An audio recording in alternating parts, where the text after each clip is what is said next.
Hello there. I am Sir Yitimet, and I welcome you to the Adventures in Dundras. The last exciting episode of the Adventures in Dundras. An intrepid band of heroes. Talos, the Dragonborn Paladin. Dane, the Dwarven Paladin. Milo, the Bardic Halfling Rogue. And Soren Berry, the Druidic to-be cleric. They made their way to Antiva, and we're currently investigating a murder. In a dark, small room. The blood was heavy in the air as Milo, Soren, and Dane checked on the body of Mr. Steele, an honest merchant by trade, found dead with similar wounds to the murder they were investigating. The murder of the one that ran the show in Antiva, the Baron. As they investigated the body, they found the mark of the Reaper, one of the crime family heads, and noted a distinct smell of deep salt water within the room. Not having much of a lead, they decided to go and pay a visit to the Reaper and interrogate her to see if they could figure out what hand she may have had in playing in the death of the Baron and maybe Mr. Steele.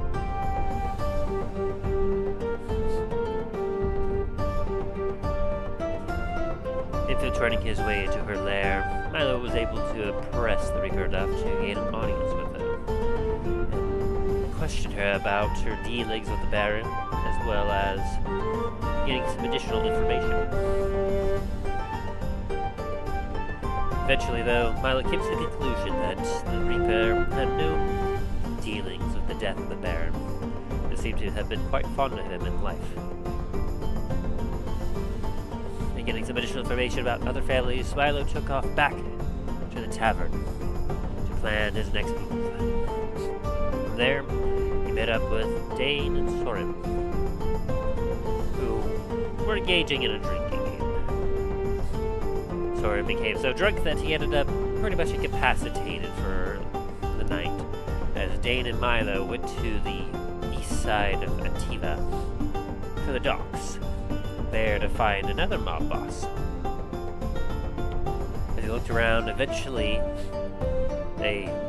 Milo spotted an individual with a nasty scar on her face and followed her until eventually, when Dane turned a corner, she held Dane at crossbow point with a few of her goons waltzing up to flank him.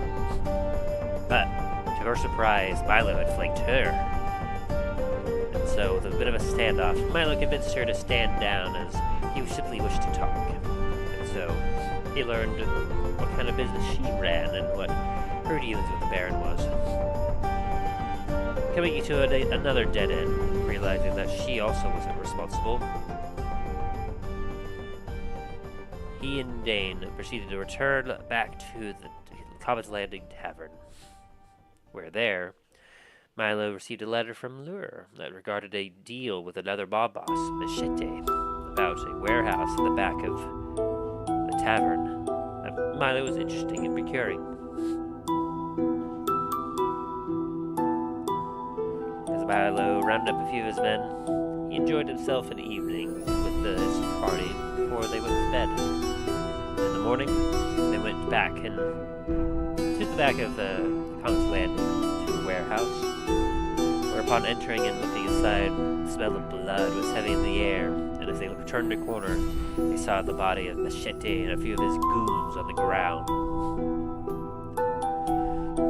As they went to go investigate, the body of Machete suddenly gasped for air as he clenched the shoulder of Milo.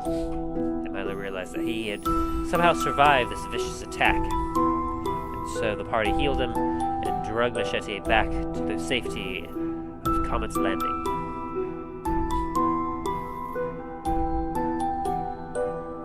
As they retreated back to the tavern with the Machete in tow, he looked to Milo and said, "It was crazy. It happened so fast, and it kind of looked like you." As the mysterious doppelganger struck again, find out on this exciting episode of The Adventures in Dundras.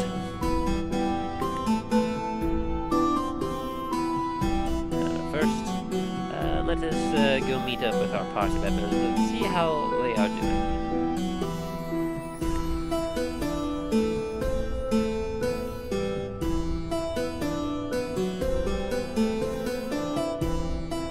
Howdy. Hello there. How's it going? Not too bad. Yourself? Doing alright. Got a bit of a thing in my throat, but shouldn't prevent me from being able to DM. I gotcha. I see no one else has quite showed up yet. I knew, obviously, that Ryan wasn't going to probably make it until at least a little bit later. Right. And Dave may not show up at all, but hopefully Talos will be in here shortly. I just hope so.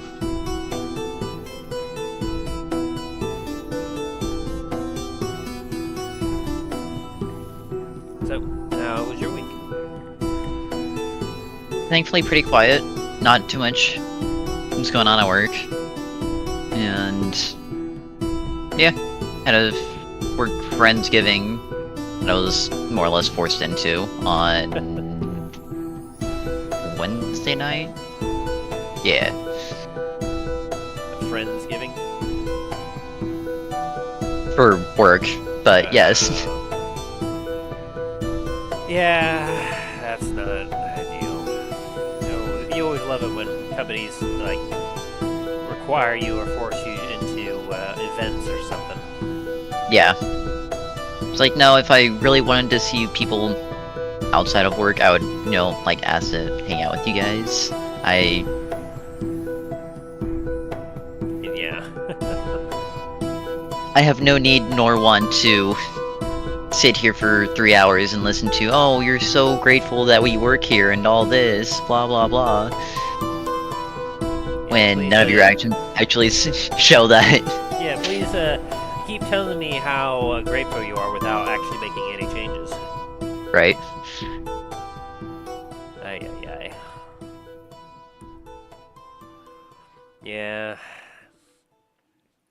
Companies like to find ways to help ensure that they retain their employees without actually doing much. Oh, you all are disgruntled and unhappy. Have a pizza party on us. We appreciate you. As history has shown, we can buy people's loyalty with 2 slices of pizza. With all due respect, go fuck yourself.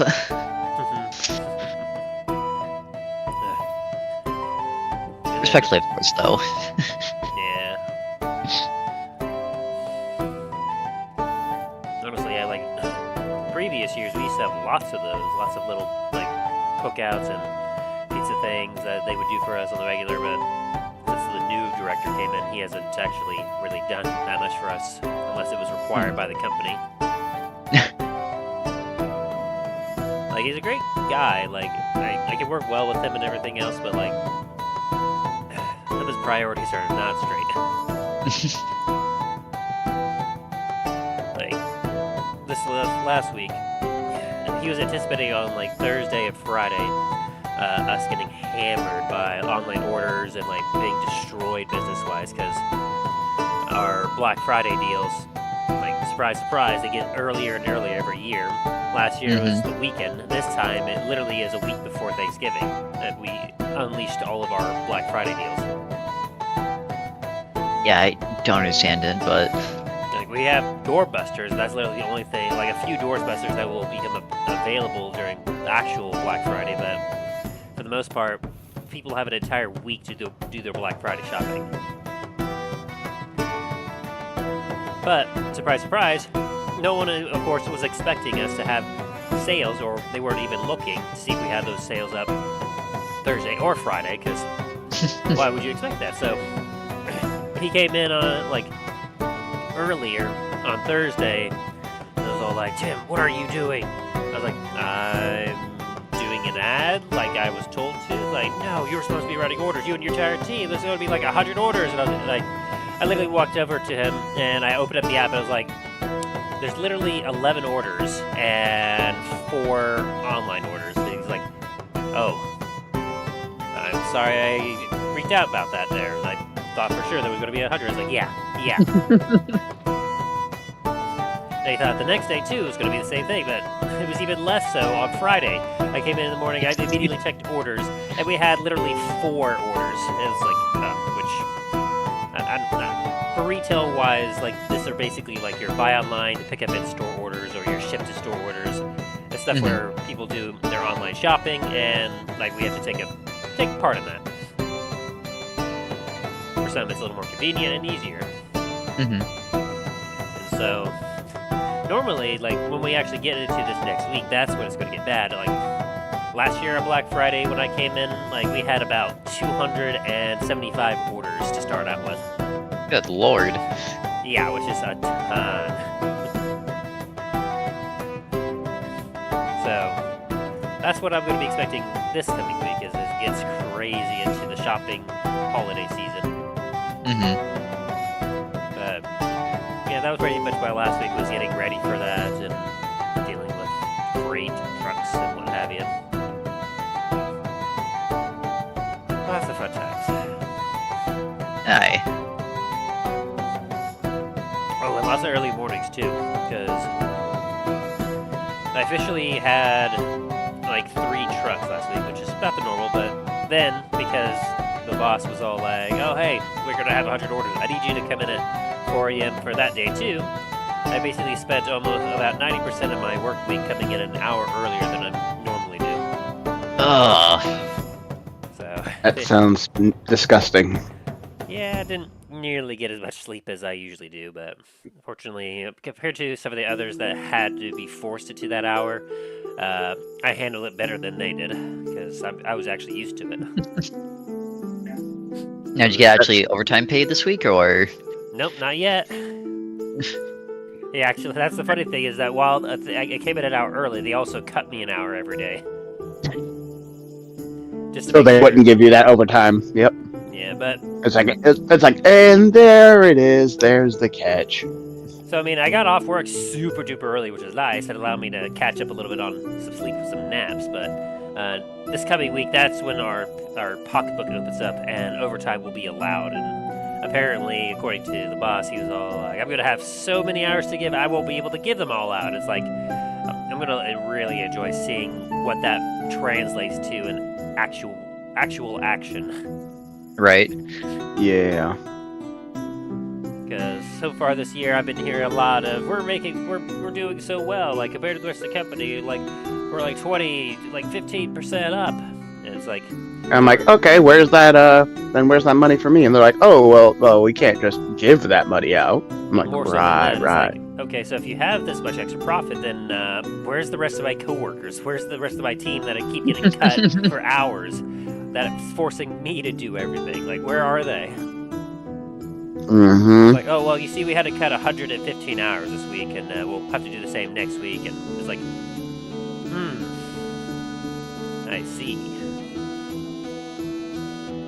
So, that's essentially been my... Like, right. Yeah. But, Got it. So I'm important enough to keep around, but I'm not important enough to actually give me help, so I can actually do my job. Got it. no, I'm invaluable. Like, they can't afford to lose me. Like, that much is certain. Mm-hmm. I say, like, they say that, and then I'm like, I look at them, I'm like, mm-hmm.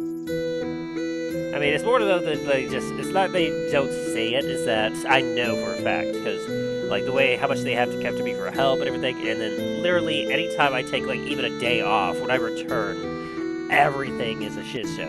It's so bad when it, like, I get punished. That was me Thursday and Friday, because I after my trip, I had to call out, on Tuesday when I was supposed to come in that night because I could not breathe. And it turns out it was because of all the dust I was breathing in out in the desert. Oh, yeah. In Mojave. And I basically they had me sit in the doctor's office. Basically, they had me sit there. I sat there and literally just hacked into the toilet for almost an hour, and it looked like clay, like a blob of clay was at the bottom. Was there. Why didn't you bring your ranger suit?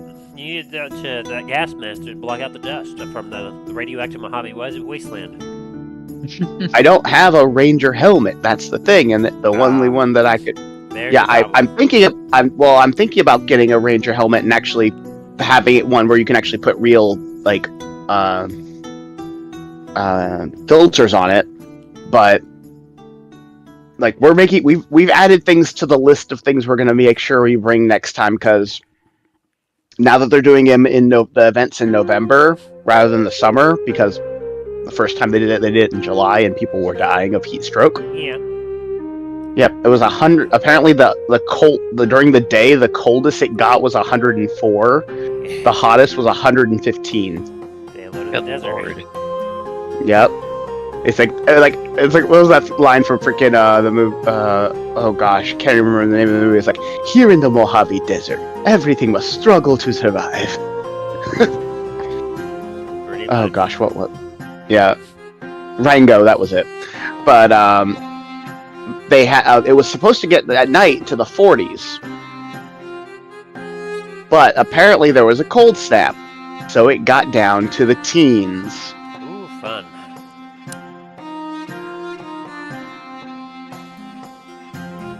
Hey, at least you chilled off.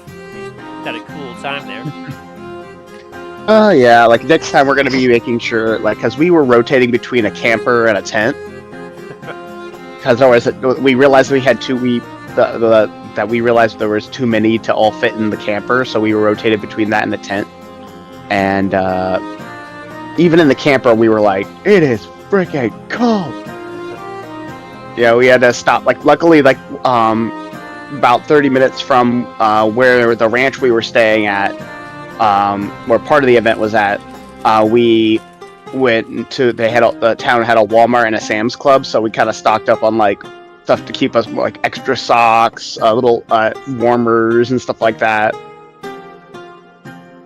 We even bought a rechargeable warmers that we can put in like the bottom of our sleeping bags and stuff. And oh god, those were a lifesaver. I bet so. I mean, that kind of temperature snaps are always dangerous.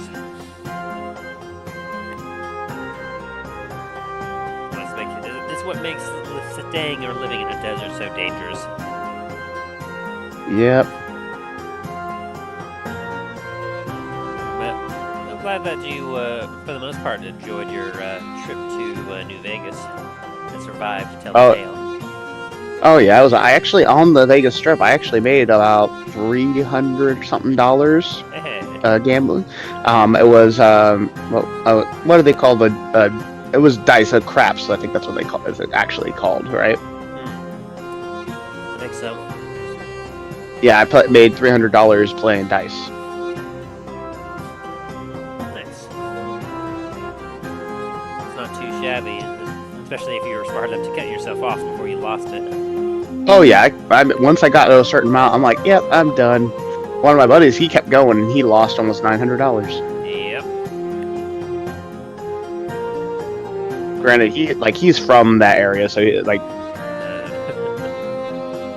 one of the nice casinos we actually got to go in and actually go do more around. Like, I didn't bet in those casinos because everything's now digital, and I actually read through the little thing before you could sign up for one.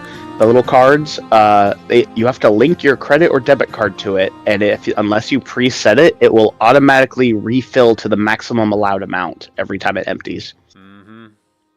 And that the maximum amount is $999.99.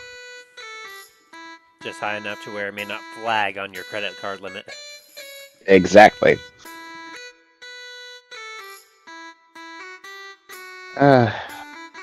But anyway, it was a fun event. I'm definitely gonna go again next year. Yeah. Wouldn't mind doing it myself if I could, but probably won't be able to. Yeah. It's one of those things that you gotta I've been playing this year. First time I'm going, we planned a lot for it, so. Which is fair. Hey, stop. My dog keeps coming over and he's like, hey, can I have the rest of that sandwich? I'm like, no, it's mine. Pizza, may I have a little more? You can't have any of it. There's a ham, cheese, onion, and with a sandwich has Dijon mustard and mayonnaise. Ooh, very nice. And of course the pickle. It's funny, he likes the smell of the pickle, but he tried licking up the pickle juice that dripped on the floor when I was making it, and he immediately started gagging. And yet he comes back, he's like, can I have some more? Like, you almost choked from the pickle juice. Yeah, can I have some more? I think the funniest thing he's ever done was when I dropped a pepper and he ran and grabbed it and took off, and I'm like, okay, and a few seconds later I heard him yelping and crying and coughing. And yet he didn't want to spit it out. I'm like, okay, spit it out. Nope, he's gonna try to chew it faster, and then it's like, ah. I had one image saved about that, a meme, where, have you ever seen, like, the picture, like, Hercules, like, wrestling with the Nemean lion? Yeah. Like, it's an old classical painting, where he has, like, literally, like, Hercules has his hands in the jaws of the lion. Yeah. The caption was, anytime your dog eats something and you ask, what do you have? Mm-hmm. They start eating it faster. It's like, spit out, spit. And you're like, nope. What you got there, Smoothie? And it's worse with a cat. Because a cat will fight back, and they'll use. It's like, a dog is like, oh, I just have teeth and claws that might hurt you can pin those. A cat, I have teeth on almost every end of my body. I got sharp bits everywhere. And I will hold a grudge. Fight God or die trying. It's like, and a dog is like, they'll forget 5 minutes later and be like, you are my best friend. A cat will hold that grudge for years.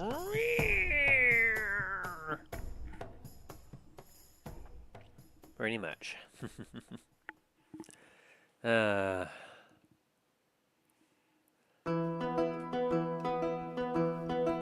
we know that Ryan was going to be a little late.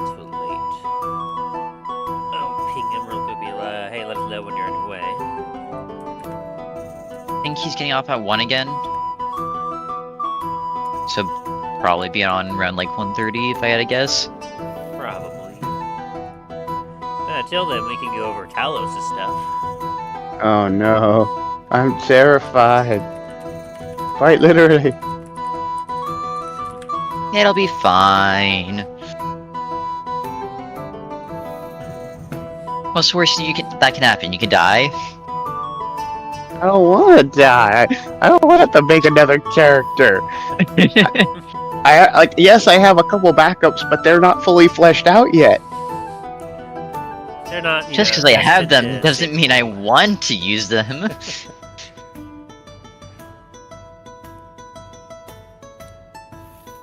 The only one that has somewhat of a fleshed out doesn't even fit for this type of campaign.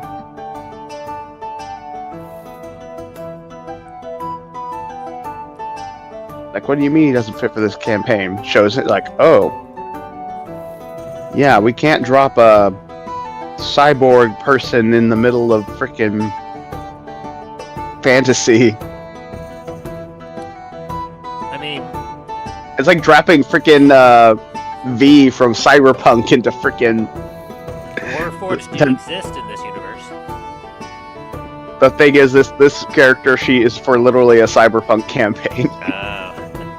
That's what I meant, because that's the only one that's fully fleshed out. That's fair. There's like, don't worry, I'll hack in their mainframe. What's a mainframe? It's like, were you some kind of Warforged? Yeah. Internal dial, and then it's like you like frickin' see like frickin' Johnny in the corner is like, it's like, I don't think, it's like, yeah, Warforged, my ass. later in the campaign, due to magic, everyone can now see Johnny, and everyone's now annoyed. It's like, see what this is how you have to deal with what I've been dealing with.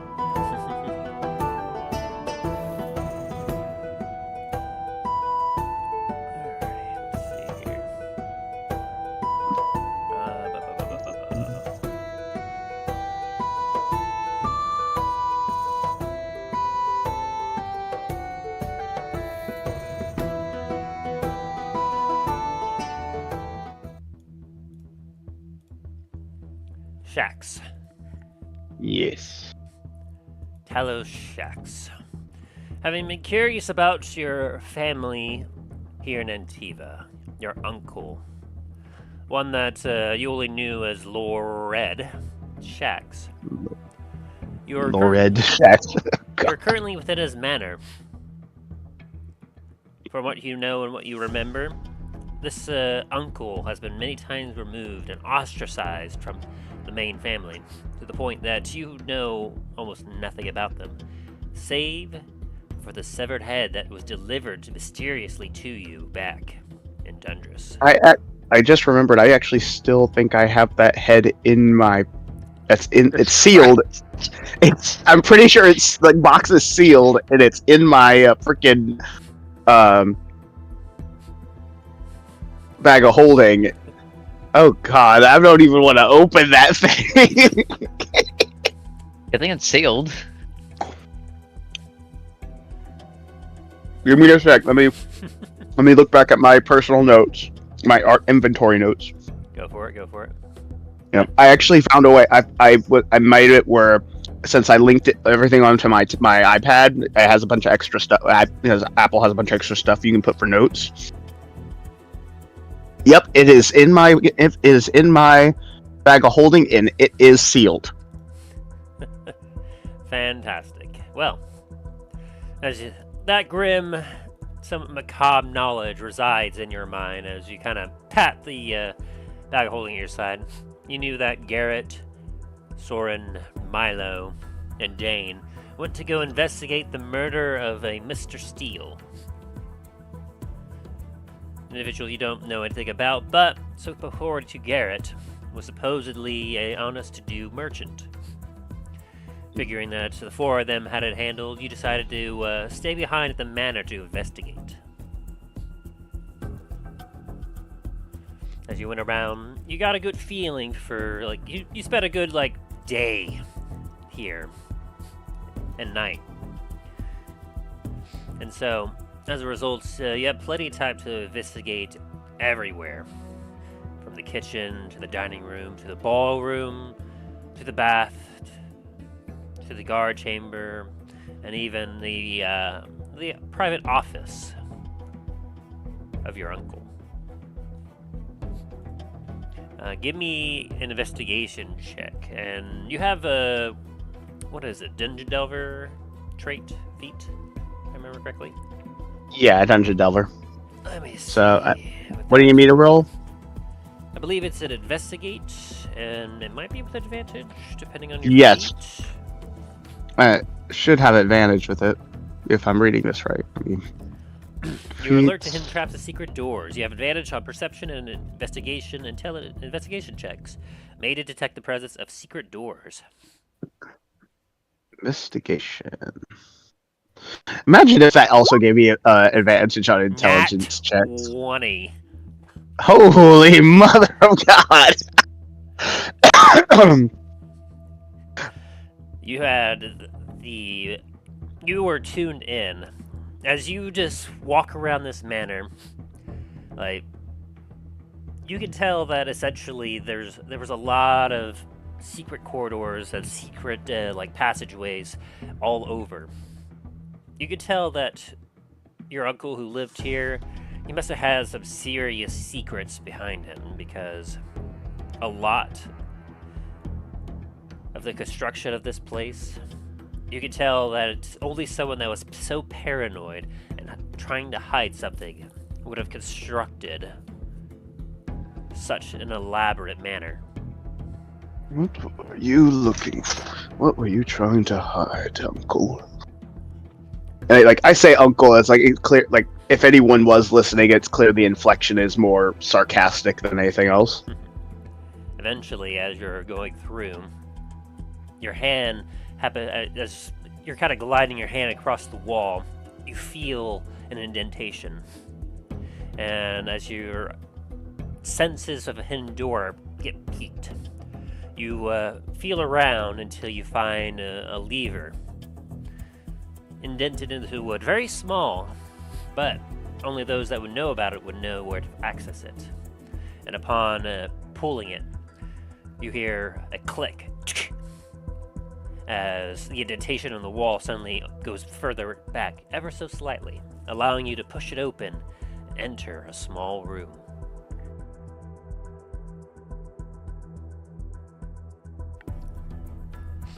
As you make your way inside, it's a very dark room.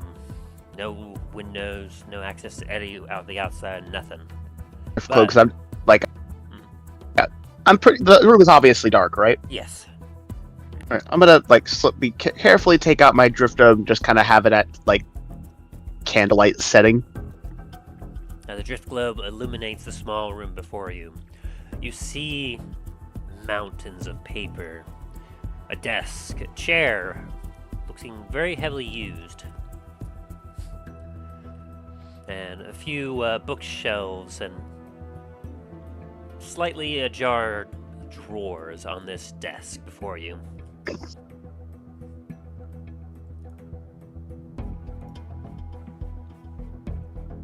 why are you being slow?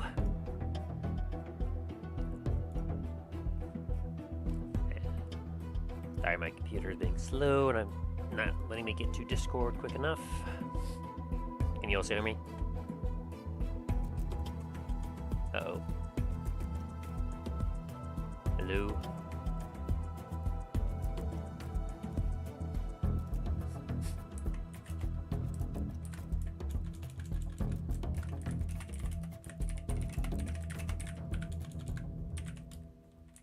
Hello?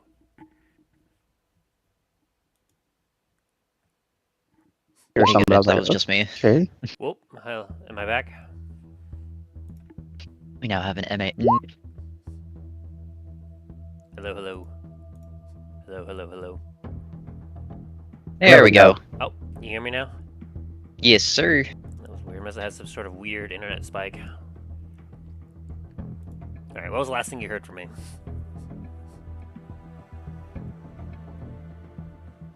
Uh-oh. Did I lose you again? Shax. Yeah, I'm here now. Yeah, I was just readjusting something. Okay, what was the last thing you heard from me? The last thing I heard was like you confirming that I activate my drift globe, and then it cut out. Ah, okay. So, as you activate the drift globe, the light illuminates the small room before you. Before you, you see what looks to be a very fine desk with several drawers that are slightly ajar and a mountain of papers upon it. Around it are a couple of small bookshelves with mostly empty, but there seems to be a few ledgers here and there, and a very well-worn chair that is pointed slightly away from the desk, as if someone had stood up.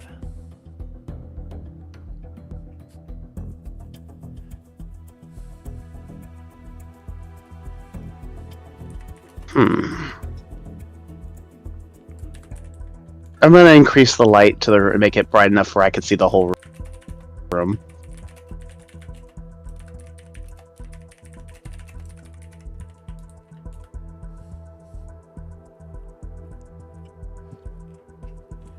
As you illuminate the rest of the room and you look, like, you can tell that this seems to be a very private office.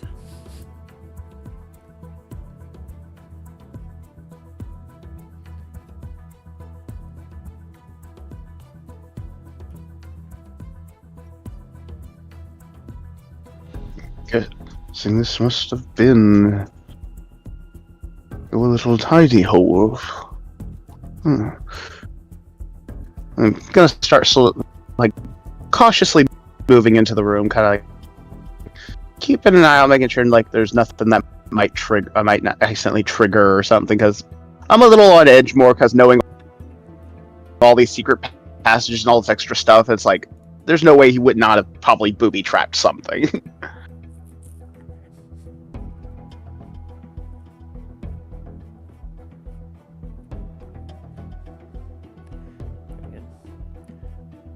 As you take a look further in and move your way in, your danger senses don't activate as, like, you don't sense any traps nearby.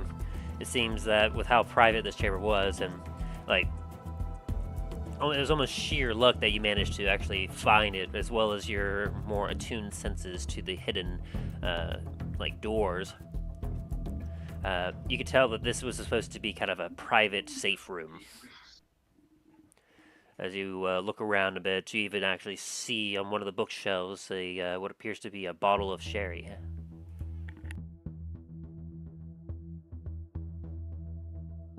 I kind of pick it up and kind of like just to kind of swill it and inspect it, see how much is actually in there. As you pick it up and swish it around, you can see that it's only got about a quarter of its volume left.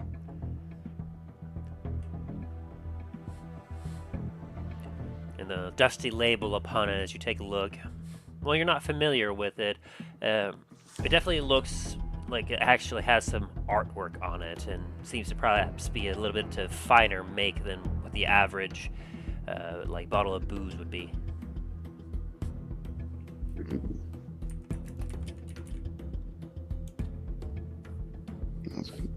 Jane might like this. I go ahead and put it in my bag of holding. Okay.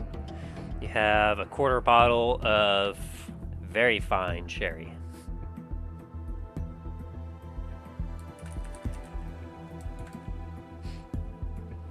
And as your eyes gaze over to the desk, you see a very much dried inkwell with a quill pen next to it. And you see what looks to be just several parts bits of paper just lined out. Quite a few seem to be a correspondence, whereas a few others seems to be perhaps some drafts for business of some kind.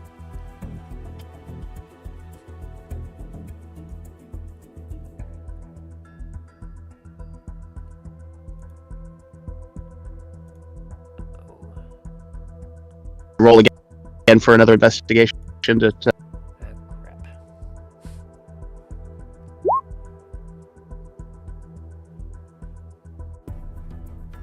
Test.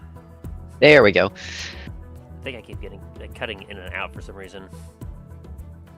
That's not good. I'm not sure why. Somewhere there should be anything that's interrupting me.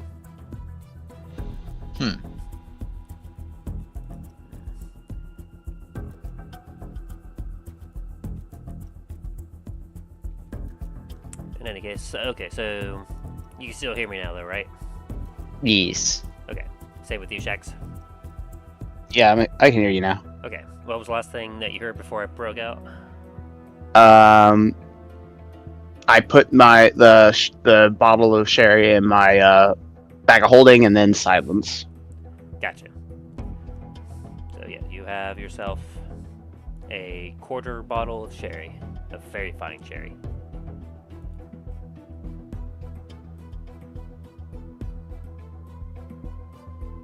Okay. Ow. Stand by.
Test, test. Hello. Am I back? Yes, sir. Oh, sorry about that. I'm not sure what is going on exactly. I'm going into my settings and pausing any updates or anything else that could be interfering with this for the moment.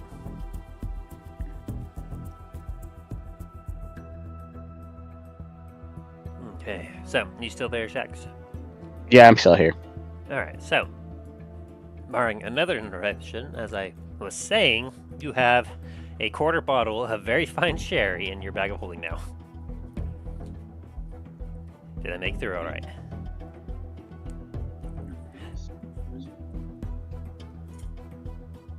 I heard you. There's some background noise. Your light is shining, Talos. I know you hear me. Okay, there we go. Something was going on with my headset where it was crackling, so I had to fix it. Oh, everyone's having technical difficulties. Well, mine, it was not fully plugged in. That's why I was like, "Oh, that's why." I'm like, "Why is?" Oh, that's why you ain't fully plugged in. Okay. Anyway, All right. So, as your eyes glaze over the desk, there's a lot of ledgers and a lot of like paperwork and correspondence that you can see all over the place. One in particular catches your eye because it looks heavily worn and aged, and yet it's still kept near the top of the piles here. This is interesting. Pick it up and take a closer look. All right. As you pick it up and take a closer look, this is what you see on your Discord. Boop.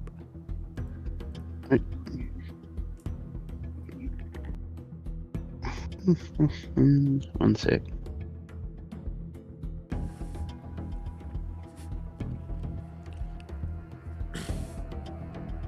As you look at it initially, your heart skips a beat a bit as you recognize the handwriting of your mother, Bellatrix.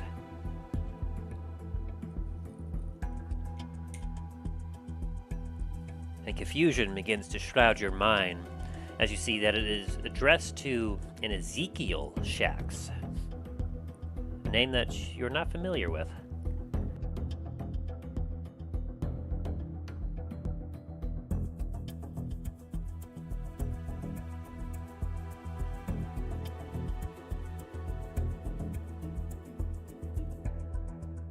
Don't worry, Tim. We heard it. I just don't know what the fuck's going on now. Sorry, I'm reading. I'm a slow reader. Yeah, I figured he was reading. I'm not showing any. While he's doing that, I'm looking and checking things, and I'm not seeing anything pop up. So, I think whatever happened might have fixed itself. Oh, that's good. Fingers crossed.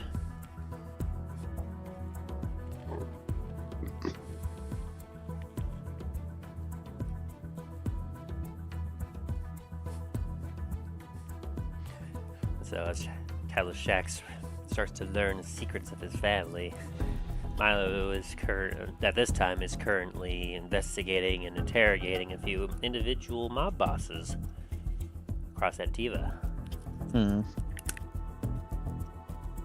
But I wager guess for time-wise, Milo at this point is probably about to reach the Reaper and investigate her.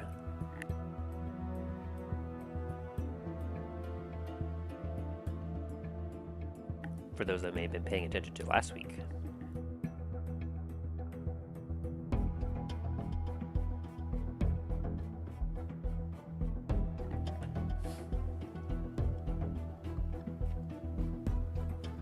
But as you take a look at this letter, Talos, you note that it definitely is a little more wrinkled, a little more aged, a little more worn. Almost as if perhaps this particular letter had been reread quite a few times. And while it isn't dated, you kind of have an idea about when it came from due to some of the context written on it.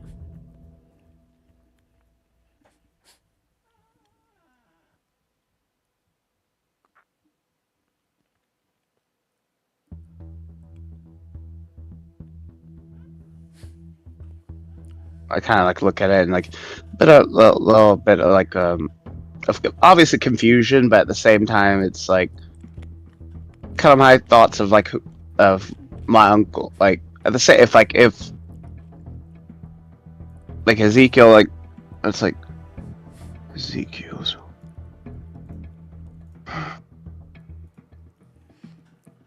Give me a history check for your family. Give me just a sec. History. Are you kidding me? A nat fucking 1. Yeah.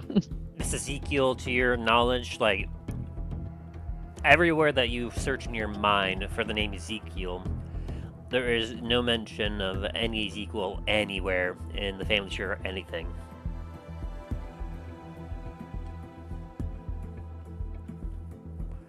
So give me an insight check.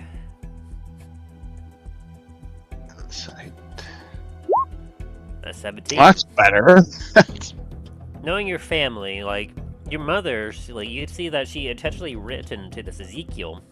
And so, well, you're able to insight based off this information. You feel that perhaps something so horrible had happened that on your side of the family, either when you were born or perhaps before, this Ezekiel, this Lored Shax, must have been a character or done something so bad that perhaps his history, his memory, had been scrubbed from every part of the family history to the point that he was essentially a pariah.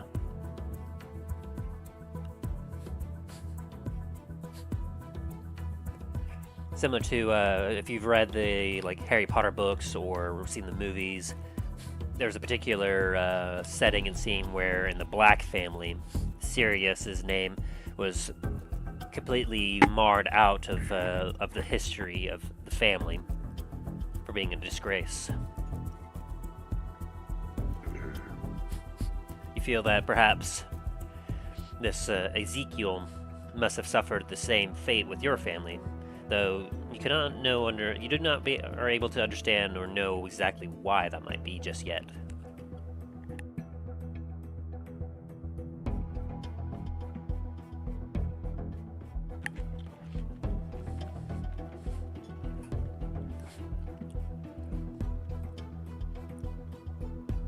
And as you take a look, you do recognize, the family crest seal of wax broken on this letter. So, you know for a fact it definitely did come from your family. Who were you? What in the what in the Vernus happened to you? And as you continue to look around, you actually see, also with some fairly decent dust collected on it, sealed up is another letter. This one in handwriting that is unfamiliar to you.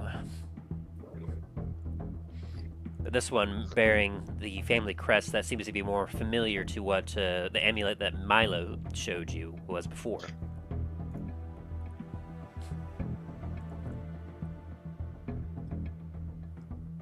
What do you do with it?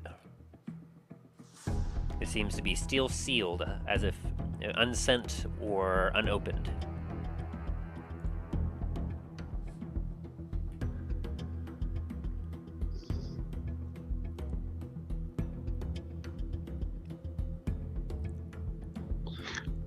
I'm gonna go ahead and I'm gonna take out that one knife I have in my inventory, and I'm gonna use it to open it.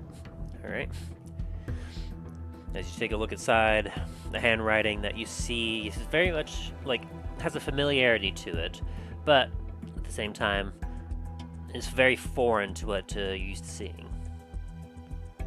Indicating that you've never received or seen correspondence from whoever wrote this letter.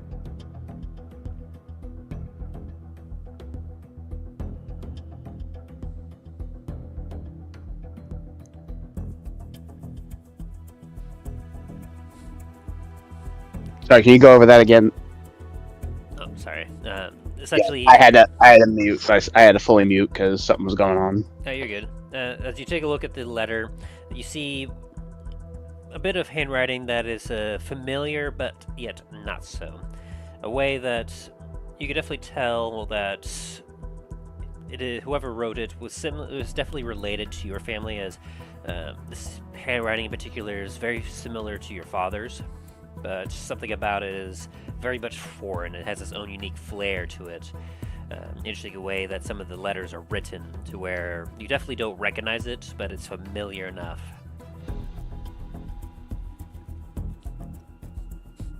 And sorry for that, you have to take a back seat on this Milo, but figured give Shax a bit of a shine of light, as he wasn't present last week.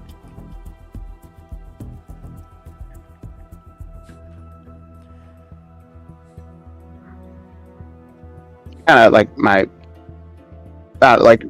unconsciously kind of like rub my kind of take like one of my thumb over part of it. It's like, because especially with the writing of like it being so similar to my father's handwriting, it's like that swell of emotion, like trying to both. It obviously like it's gonna happen, but at the same time, I'm trying to hold it back enough so I can focus on what's going on.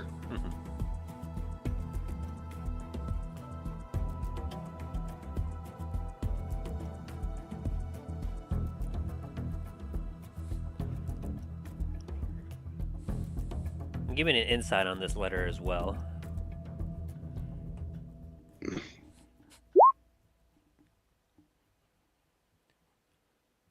An 8. With an 8, like, you're not quite sure what is going on with this particular letter. There's something strange about it. Like, the writing itself seems very, like, hastily done, as if it was written in excitement. As if whoever wrote this was eager to maybe send it out. And so it confuses you as for how eagerly it seems to have been written, how hastily it had been written, why it was still sealed and left here on the desk.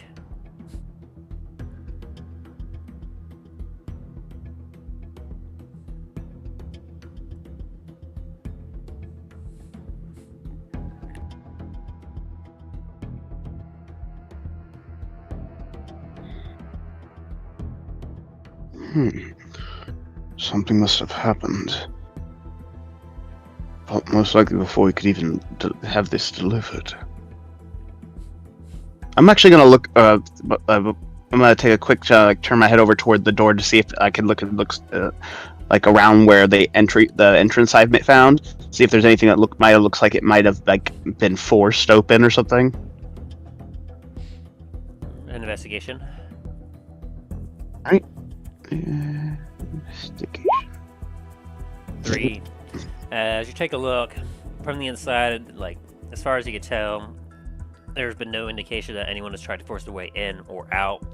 There's obviously no sign of any sort of like blood, bodily fluids, a smell of decay or death.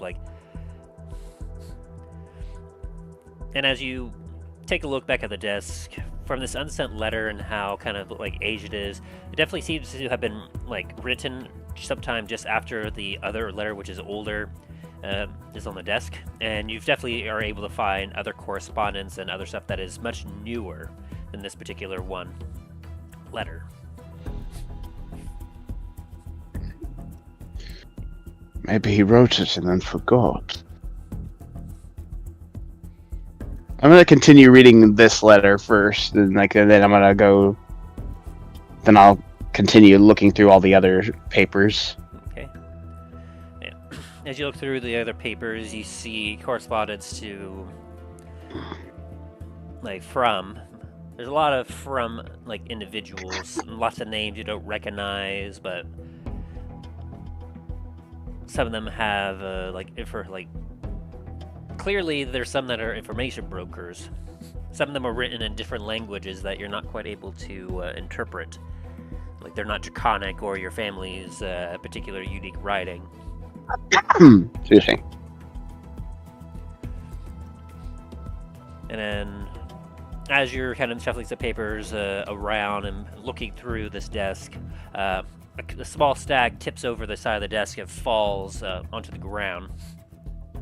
Or at least it sounds like it does, but then you hear what almost sounds like it sounds like it hit something before, like, you know, when the paper like falls at a stack, it sometimes will be heavy enough that it will make a noise when it hits something.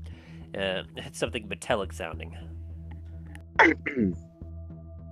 Huh. I'm gonna look and see what that might have actually been. Yep. As you look over, you see what looks to be a bucket or a bin or something metallic in nature inside. Now covered with a couple of the sheets of paper that had fallen. Underneath those sheets, you see several crumpled up pieces of parchment, almost as if they've been discarded.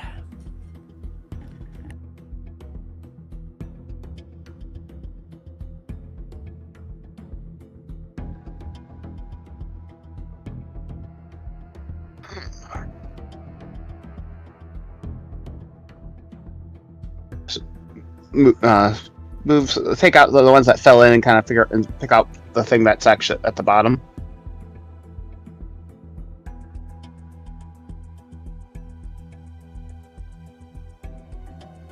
As you look at a few, you recognize some of the writing from this Ezekiel that, as best you could interpret from what you've been reading through his correspondence. And near the bottom of this bin, you see quite a few that seem to be start out addressed to Bellatrix.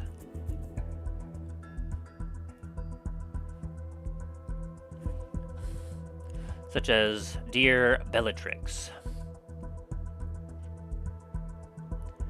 It has surprised me that to have received your letter, and then you see some scroll out.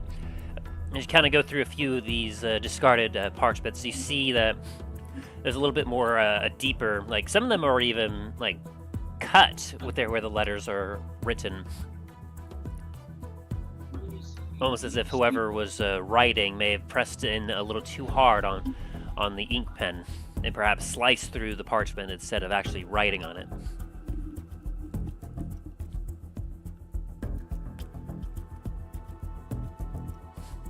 A lot of it seems to almost be nonsensical or like rambling, or it's a little hard to determine. You could probably give me another check here. Let's see what this would be.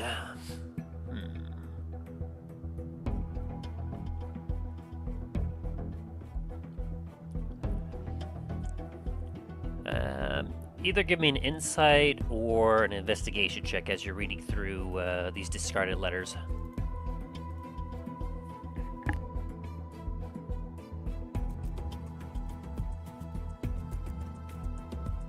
Which check again? Insight Investigation or investigation? I'll do an insight. 11. Now, as you're reading through these crumpled up letters, you're able to determine that essentially they are a lot of rough drafts. As if this Ezekiel who was starting to write it, he had a flow going on, but then crumpled it up and threw it in this bin out of frustration. A lot of the ink strokes and everything else, well, it's a little hard to discern exactly what their intention was supposed to be. You can definitely tell that there's quite a bit of emotion being emoted within these letters. Almost as if he was trying to come to some sort of conclusion. Very much more thought out and different than the initial letter you've read for your mother that never got sent out. But as you kind of read through a lot of these, little bits of information come out, such as at one point, one of these discarded letters that was a little bit longer, you saw said something along the lines of, I've heard rumor that your son Shax has been located in the unknown lands to the north, somewhere in the northwest. Perhaps you should, and then scrawl this, and then tore and tossed in the bin.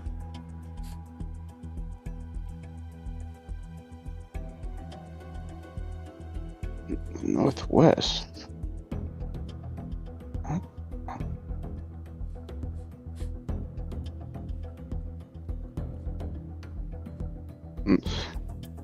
I look to see on the paper if there's a date on any of these papers that might say when this was written. Now, as you take a look, unfortunately, you're not able to see any date that has been written. I look back at the one that was finished. Yeah, similar to that one, there was no date either. The best that you can understand of when this correspondence happened was from the initial letter from your mother to this Ezekiel when she mentioned that a year had gone by since you had disappeared. Yeah. There's been this. It's like the math. Like I'm like doing the math in my head for like from what I remember from us finding out like how long we've been gone, like that time skip for us.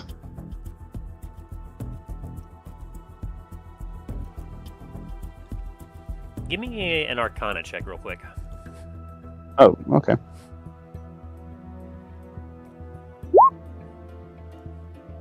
A 9. You get a weird buzz on the side of your head.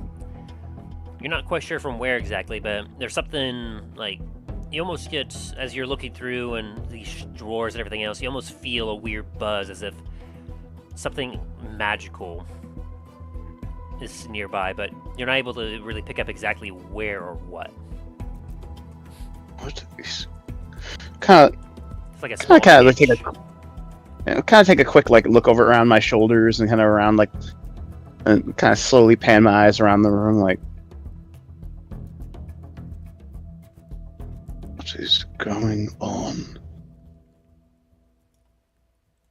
It's always something. Why is it magic? Why magic always causes things to be more difficult? Why can't it just be straightforward and plain? Kind of shake my head and like a huffing snort out of my nostrils, and as I go back to trying to figure out what the rest of these papers.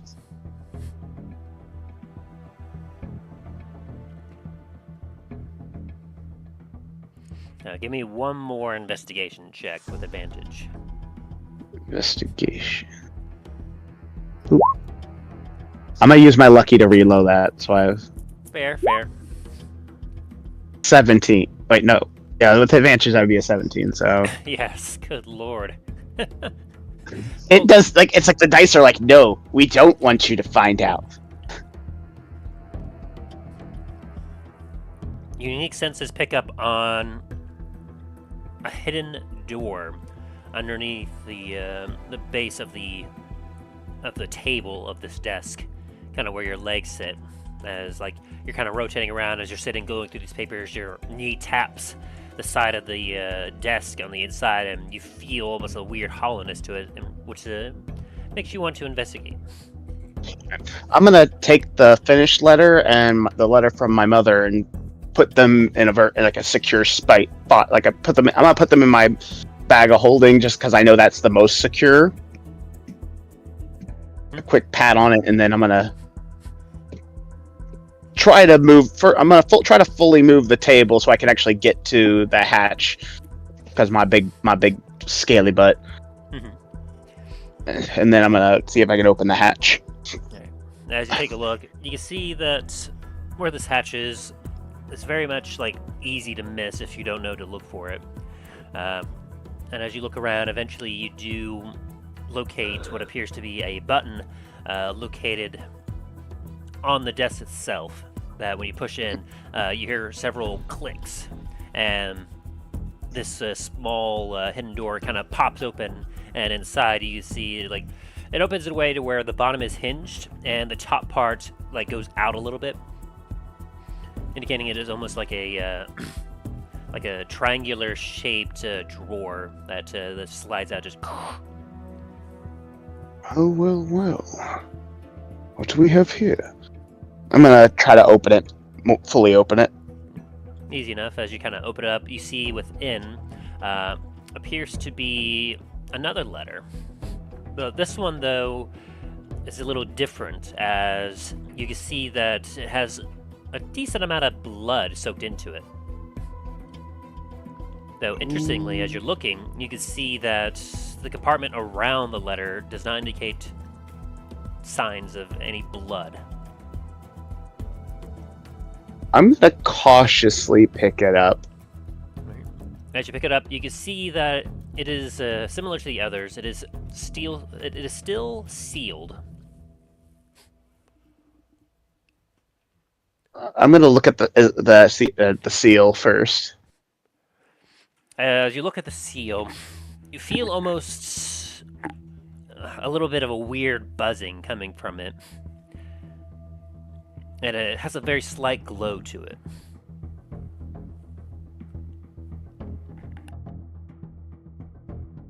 You are not a normal seal, are you? I must stroke my thumb over the seal, like very gently and cautiously. As you stroke it, you feel a faint, warmth or sense of familiarity when you're holding it. And the seal itself, as you touch it, begins to glow very faintly.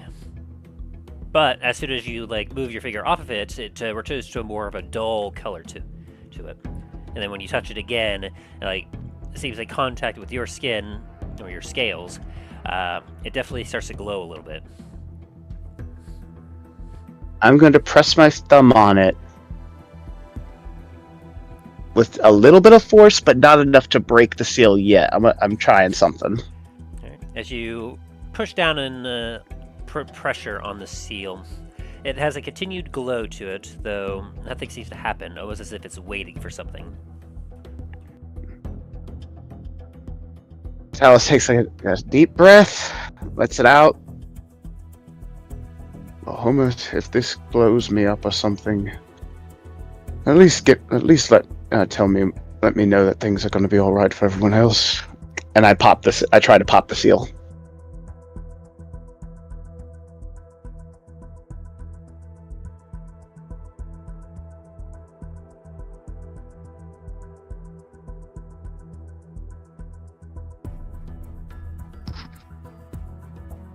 The silence is terrifying me. As you proceed to put some pressure on it and you mutter that prayer to yourself, give me a perception check. Okay. An 8. 8.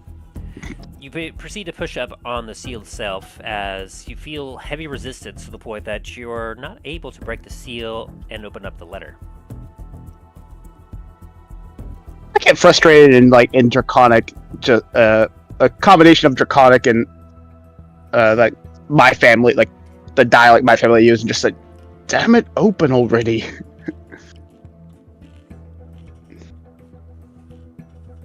Letter's contents remain sealed. Give me a history check. A 10.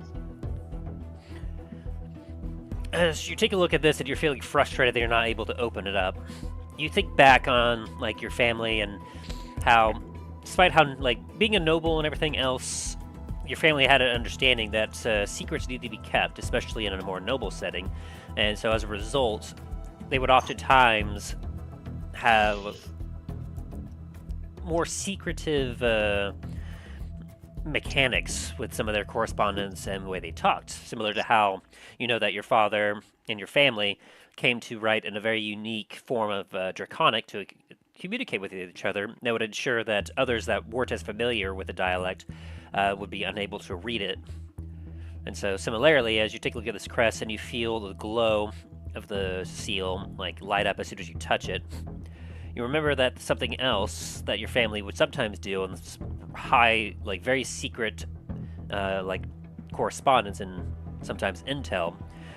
They would sometimes have a magical seal that would only open with a passphrase.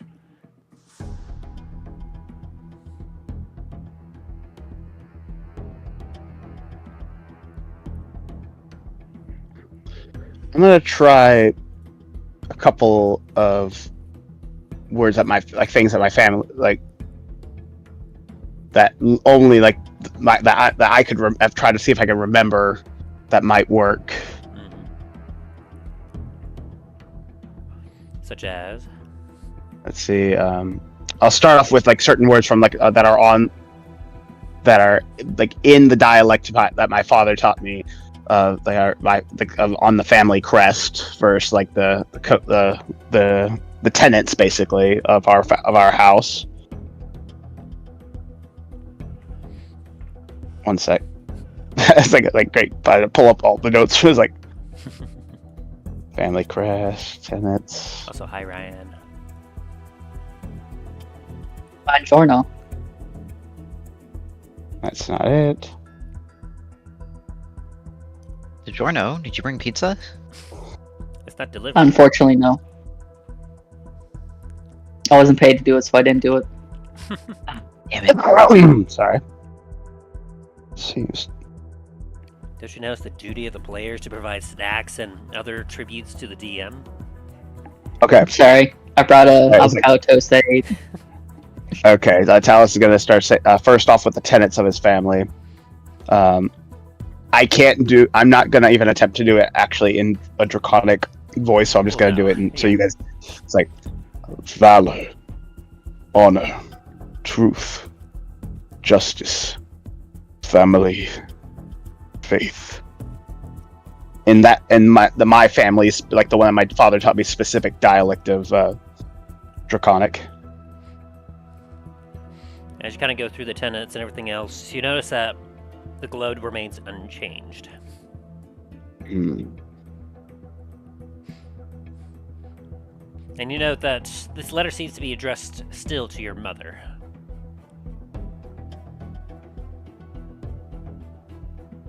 I say I say like Ezekiel in that dialect. Sorry, you broke up there. What'd you say? I start with like first my mother's name and then Ezekiel the in that dialect. Still no change. Give me a religion check. It's like I'm sitting here like, it's like, damn it. Religion. One sec. 17. Like, you know that your mother was very much a devout follower of Bahamut. Much like how the rest of your family very much like piously worked for and did many things in his name. And you know that, especially from context from your previous things, you know that essentially your uncle, this Ezekiel, definitely just did not seem to be in Bahamut's favor, or perhaps may not have stopped worshiping him for a long time. But you understand that perhaps if he wanted this to go to a specific person, that perhaps even the passcode created might have had something to do with her religion.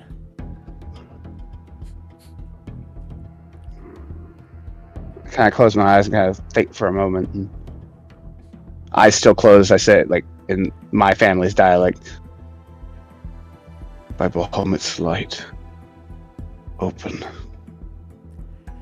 And as you press your finger on it and you say that, you feel a bit of a magical buzzing in your finger as the seal glows, and you hear as a crack seamlessly along the edge of the paper goes across the seal, and you feel the correspondence loosen. I let out like an unintended held breath. Open my eyes and kind of very gently open it up because not wanting to cause any damage to it due to like the blood stains on it.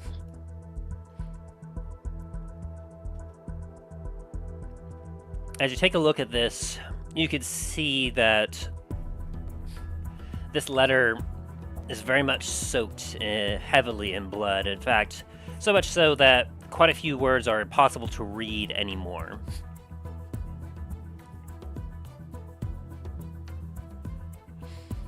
And you can see that it is directed to your mother, Bellatrix.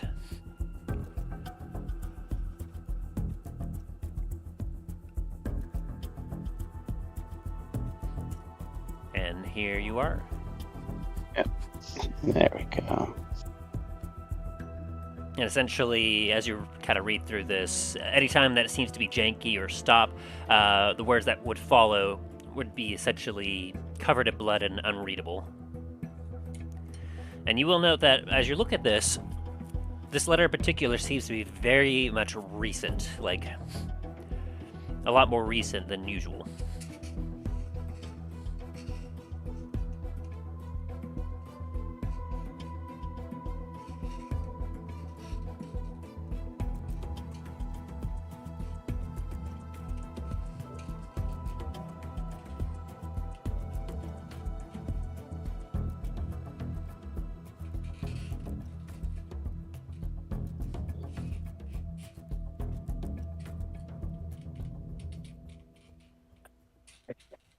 So, I know that last one's a little difficult for you to read there, Shax.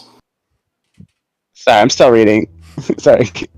I'm a slow reader. Give me a moment. I know the last one's a little more difficult to read. That's because bits and pieces of it are covered in blood. So, like, every 6 words or so is essentially just gone.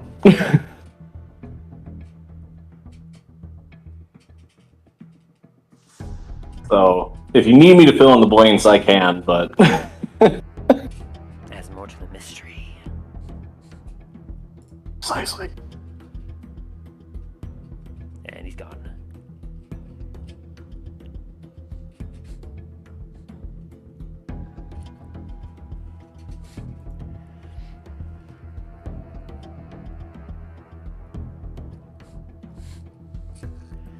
And at the end of reading this letter, Talos, I'll allow you to give me another insight check with advantage.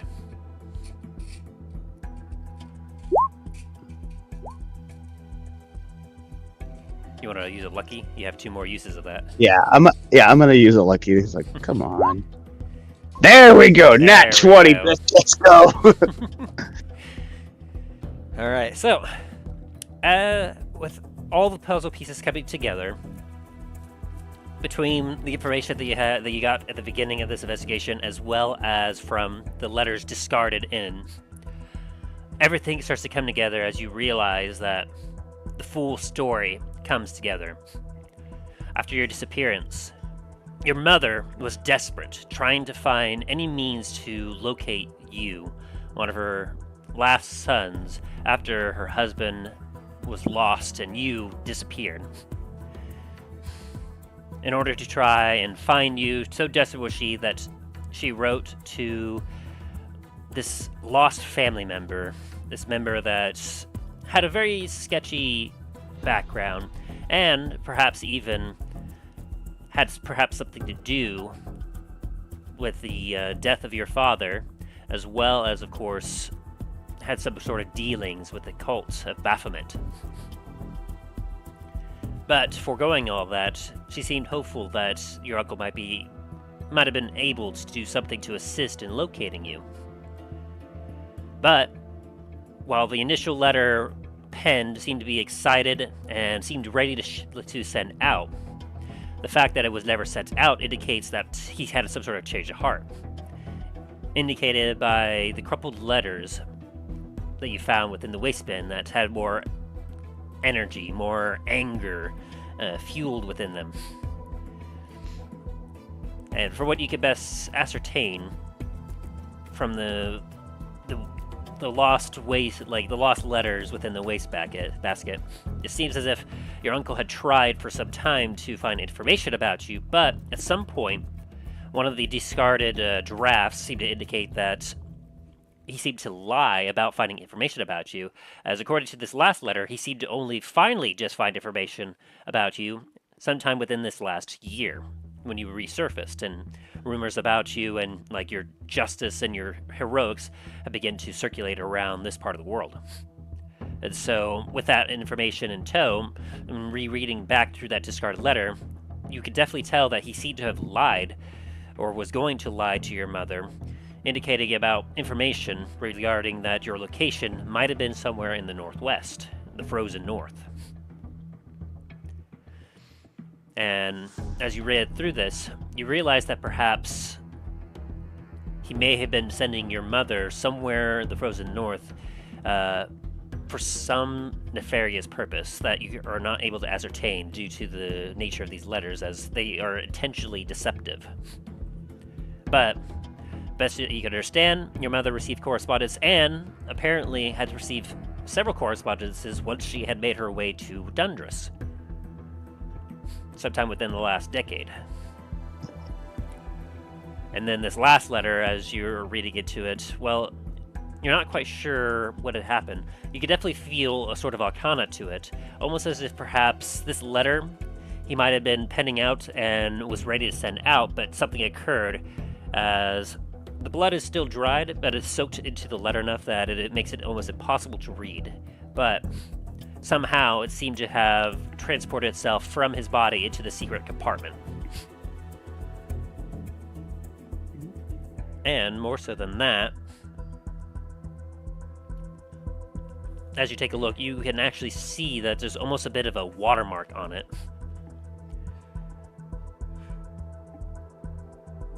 And you're able to ascertain that there's something about this letter that is almost a mirror.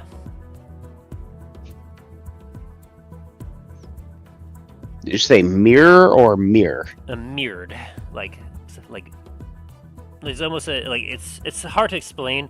You're familiar enough with the magic that you're able to identify that, like, perhaps there's some sort of weird copy or like something fate about it, where you're able to ascertain that perhaps like this is the original, and there was some sort of magic imbued with it that upon maybe his demise, they might have sent out a magical copy to the recipient.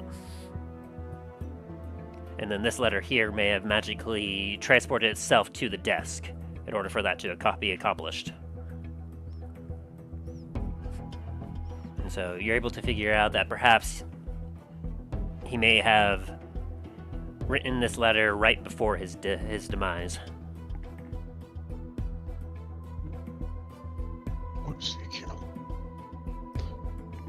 Whatever conflict there was between our family, I take it now that you were trying to make amends.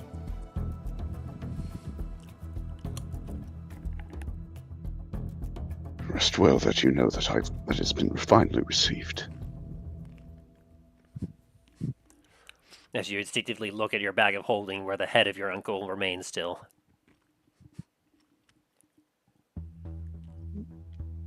I kind of make a mental note that give him, like, even though obviously all that's left is his head, to give him a proper burial. You rub your eyes as weariness begins to overtake you. As you leave the office and look outside the window to see that time had marched on and your investigation had taken you all day and it had grown very, very late.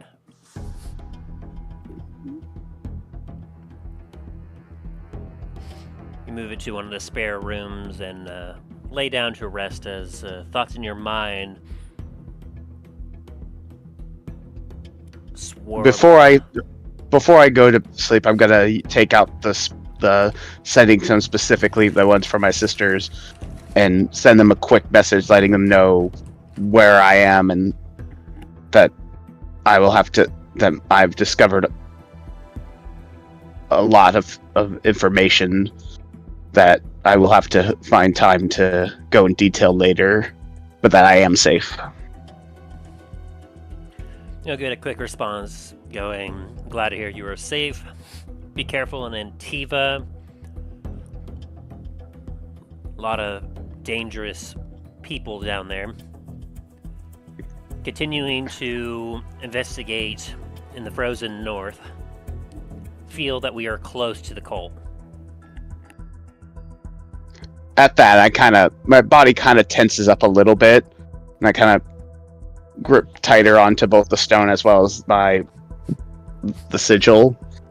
Yeah, you remember your sister had made her way back to Dundras. Like, your other sister obviously came when they heard rumor about you and came to find out if it really was you, and then report back.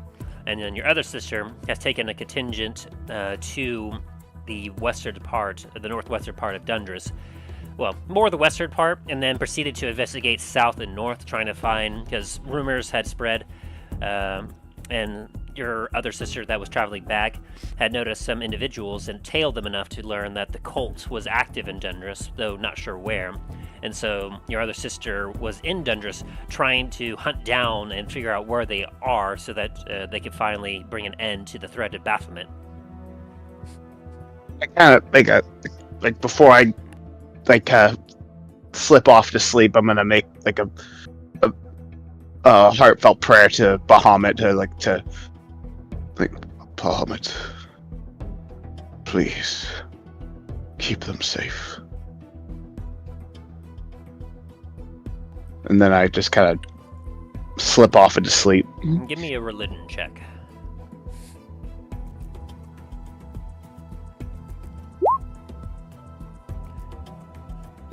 With advantage?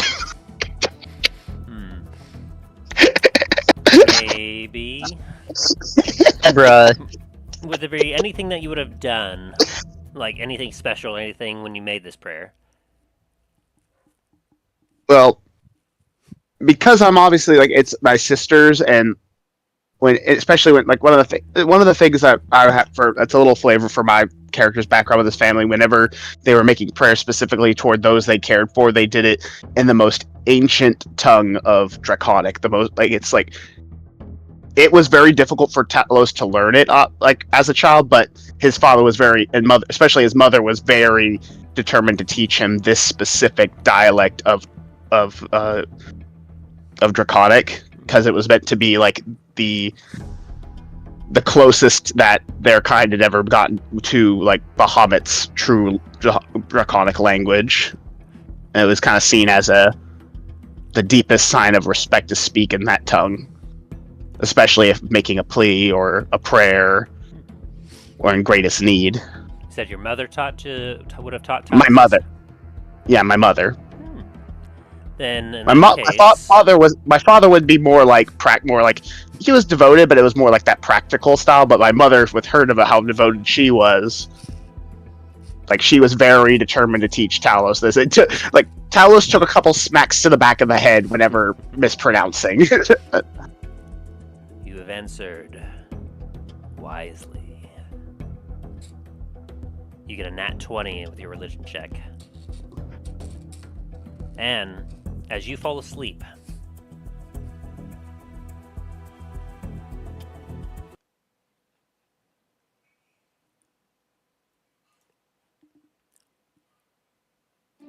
nope, that's not it. Nope. Shh.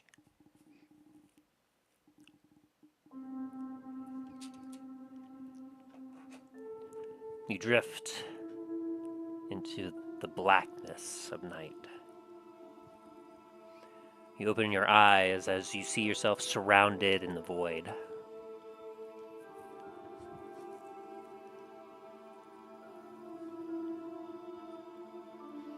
As the cold... There, I found the name for the how old it is. It's called Aldur Warmish. Nice. That's the most ancient form of Draconic speak. As you feel the cold around you, suddenly you feel warmth coming from a direction. You're not able to ascertain which, but you begin to follow it as in this darkness you feel a beam of light upon you. As you drift through the void, following this warmth,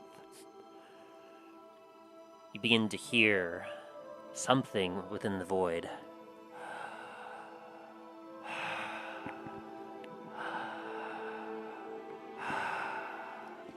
Deep breathing. I kind of I wait a moment in silence. I'm just kind of patient, feeling out with all my senses. As you feel out, you continue to follow this drifting until suddenly you feel a force preventing you from drifting any further. As you kind of put your hands up to it, like you feel the icy touch before, begin to numb your fingers. But as you squint your eyes, as you peer at this force, it starts to become clear to you. As you almost feel the warmth of light from above almost melt whatever this icy barrier is before you, enough that you see a blurry visage before you. Cavernous, dark.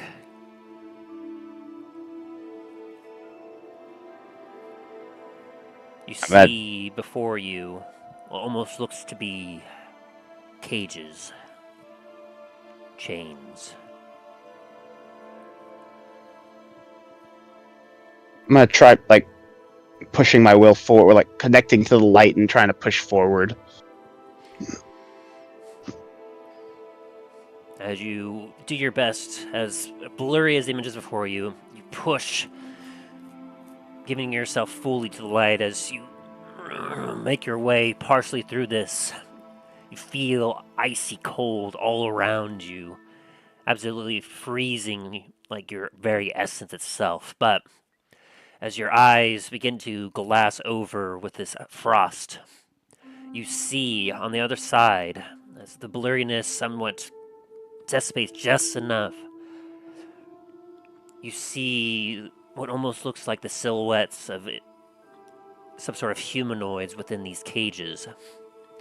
And directly below you, you see a visage that appears to be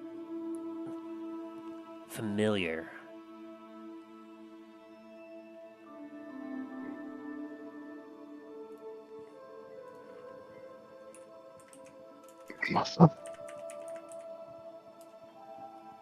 I try pushing harder, like.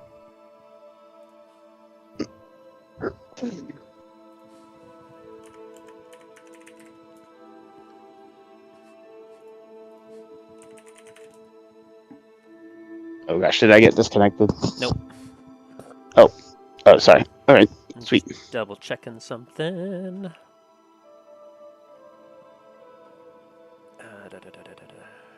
Nope, that's not it.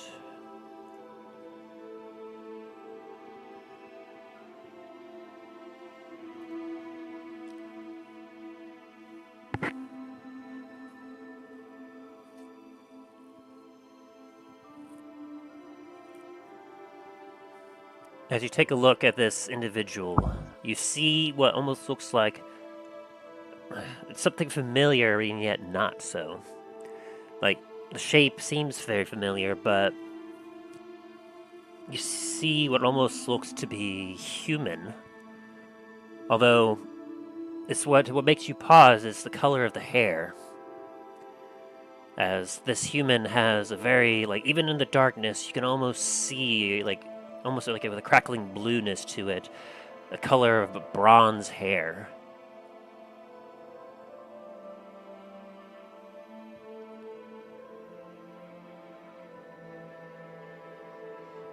And as you continue to push through, you almost feel your snout just poking through the ice on the other side. And as the icy cold through this barrier almost seems to freeze your nostrils shut, you feel as if you get the faintest whiff of something very familiar amongst the rust and cold of this environment. And your eyes flash open as you wake up.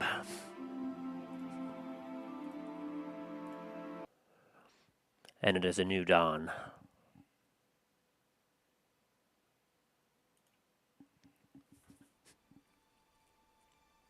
To your surprise, you feel a shiver, even with the blankets on you.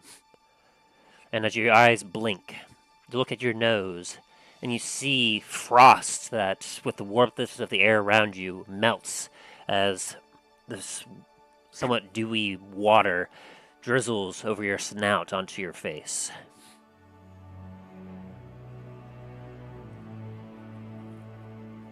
You feel as if the power of Bahamut has granted you a vision.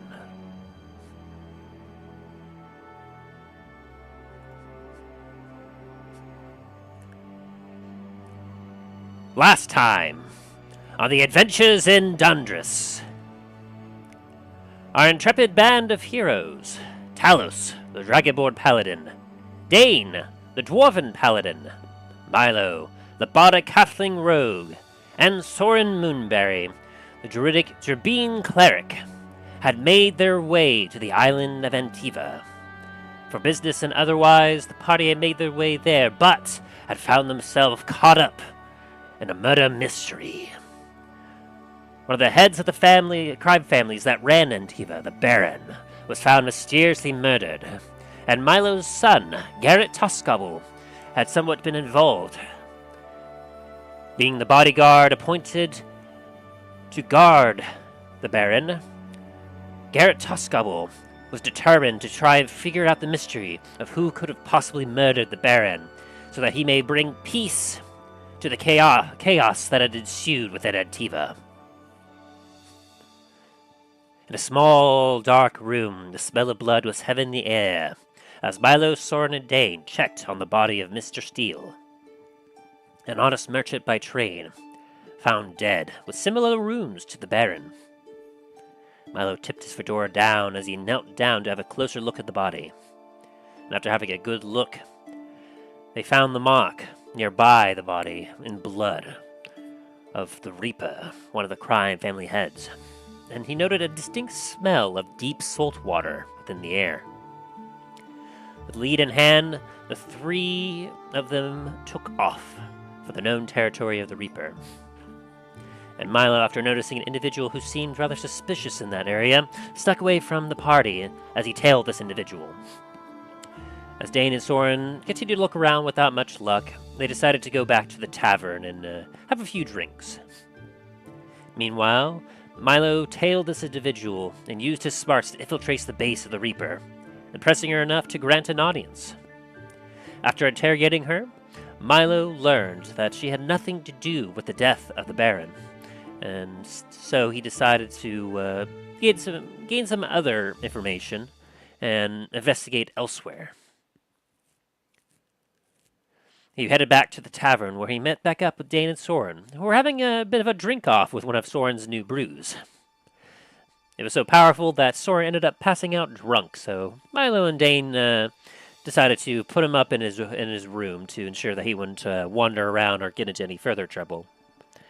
Milo and Dane then spent some time heading to a long trip to the east side of Antiva, to the docks, where they knew that another one of the crime families, Scarface, usually hung out, dealing with procuring of goods and other hard-to-find objects.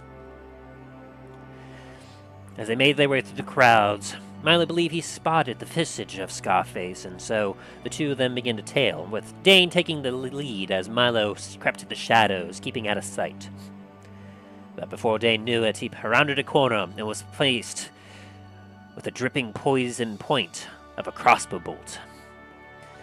As Scarface had narrowed down on him and had some of her goons surround him.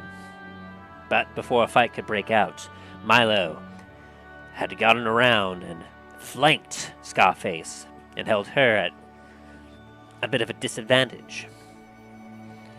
And so, as a standoff occurred, Milo was able to ease the tensions of the group and convince Scarface to go and have a chat. And so, at a nearby dry dock warehouse, Milo questioned her and came to the conclusion that she also was responsible, and decided to see if she could procure a dry ice heart for him before leaving his card and making his way back to the tavern. Once there, Milo got a letter from Lure regarding a deal that Lure was working on with another mob boss, Machete, as Lure was attempting to make a deal about a warehouse located behind the tavern. The plan was to meet with Machete in the morning and come up with a bargain, a price that should be paid in order to receive this particular warehouse.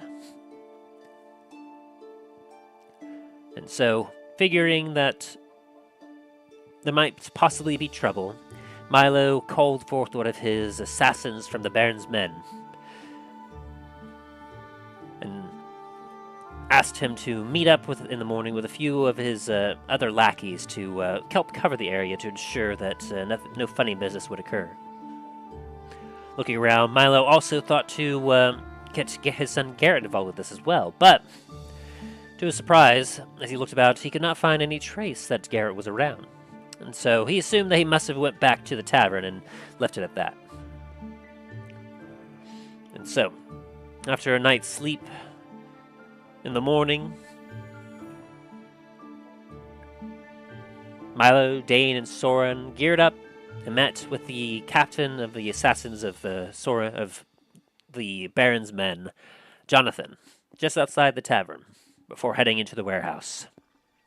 Inside, the party was immediately caught off guard as they smelled a heavy scent of iron and blood in the air. And as they rounded a corner, they saw the bodies of Machete and his goons splayed on the ground, with blood absolutely everywhere. As Milo and Soren went to investigate Machete, he gasped for air as his bloody hand clenched Milo's shoulder. Soren initially began to reach for a shovel to strike down this potential undead, but he came to realize that this Machete was actually still alive. He was not amongst the undead just yet. And so, as the party grabbed his body and just drug him back to the Comet's Landing Tavern for protection, Dane and Soren both began to heal Machete and to save his life. As they made their way back into the tavern, Machete looked at Milo and said, "Oh, it was crazy. It happened so fast. And he kind of looked like you," as he pointed at Milo, as it seemed as if the potential doppelganger of Milo had struck again. Will the party be able to uncover the mystery and prevent this mysterious killer from striking again? Find out on this exciting episode of The Adventures in Dundras. Dun dun dun.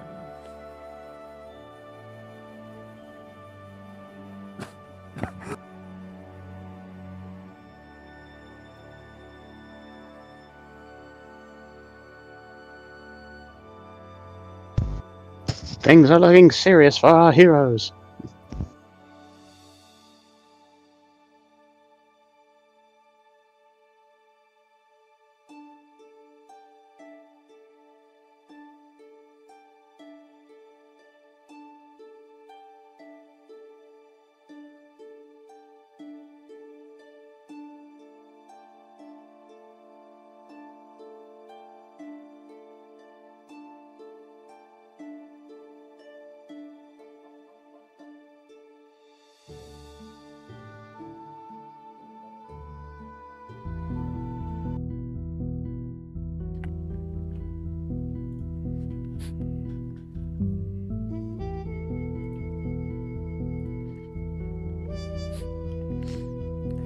As Milo, Soren, you and Dane are there at the tavern as Lur has given Machete a big, hearty drink as you watch as he downs it very heartily. Ah! Right. You know, I wasn't thinking I'd be drinking this early in the morning, but, you know, when one hits the doorway of death, they find that a drink is very much needed. So,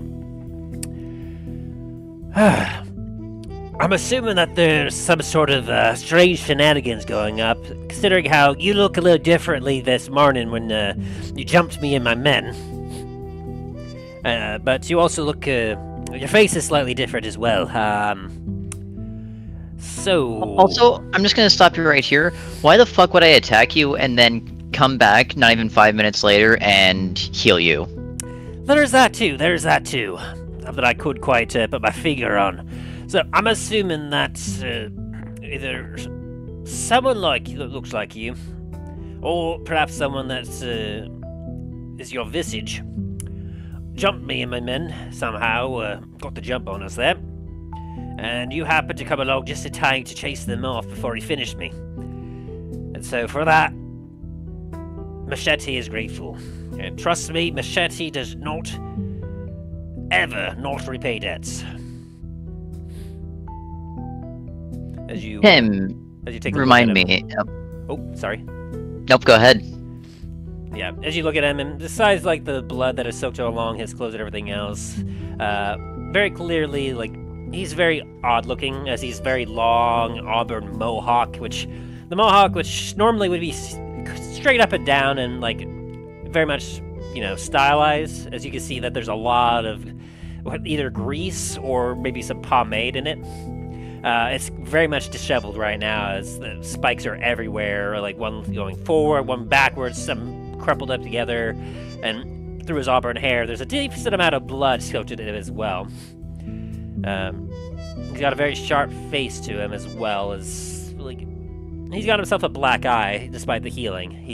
He's looking a little bit rough, but you can definitely see he has a grateful look in his eye.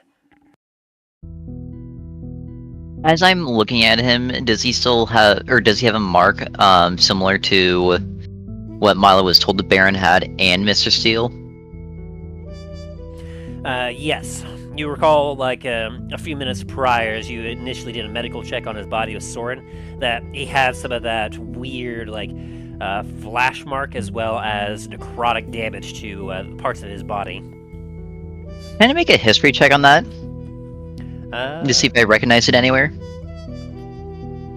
Let me double check previously. Let's see. Soren did an investigation. You did a perception. Healing. Let's see. Okay, you had a medicine check of 19. Oh, yeah, the spirit guardians that Soren did to have his skeletons bash you in the face. I forgot about that. Soren was a little nervous. That's per usual. Oh yeah, you both had a 19. I remember that was crazy. It's like you both had the exact roll. So, let's see. You didn't do a history check, I don't think. So, no. So, yeah. I did not. You can go ahead and do a history check then. 14. And what are you trying to remember exactly? If I recognize, more so just like that necrotic energy. I'm afraid That you makes don't. sense So then. aside from, like, recognizing it, that similar wounds were found on Mr. Steele when you initially investigated him. On him in particular, you're not able to identify exactly what kind of necrotic energy that this is. But I will say that as thanks, like, you got a good enough medicine check before, because at this point, while there's some initial scarring, thanks to the magical healing of Dane, who unloaded like all of his lay on hands onto him, and some healing from Soren, a lot of the scars and a lot of the wounds are completely gone thanks to their magical healing. But with your combination with your history check and this medicine, like, you were able to determine that he was definitely hit several times with powerful blasts that had a mixture of some sort of like force and necrotic energy to it. Although, let me see, with 14, let me do a quick probability roll here. Be kind to me, Tim. It's not me, it's the dice, and the dice have favored you. Fucking finally. Yeah, as you're sitting there thinking about it, as he's taking a drink, you realize that there's a weird anomaly with these wounds as you're thinking about it. Because having traveled with two paladins for so long, you recognize at least some of the damage that you deal, as well as, of course, recalling back of when Varus was traveling with you, and he used some of his abilities. Some of the damage that you're seeing is weird. It almost seems like counterproductive to itself, as the damage itself almost seems to be a combination of radiant and necrotic damage.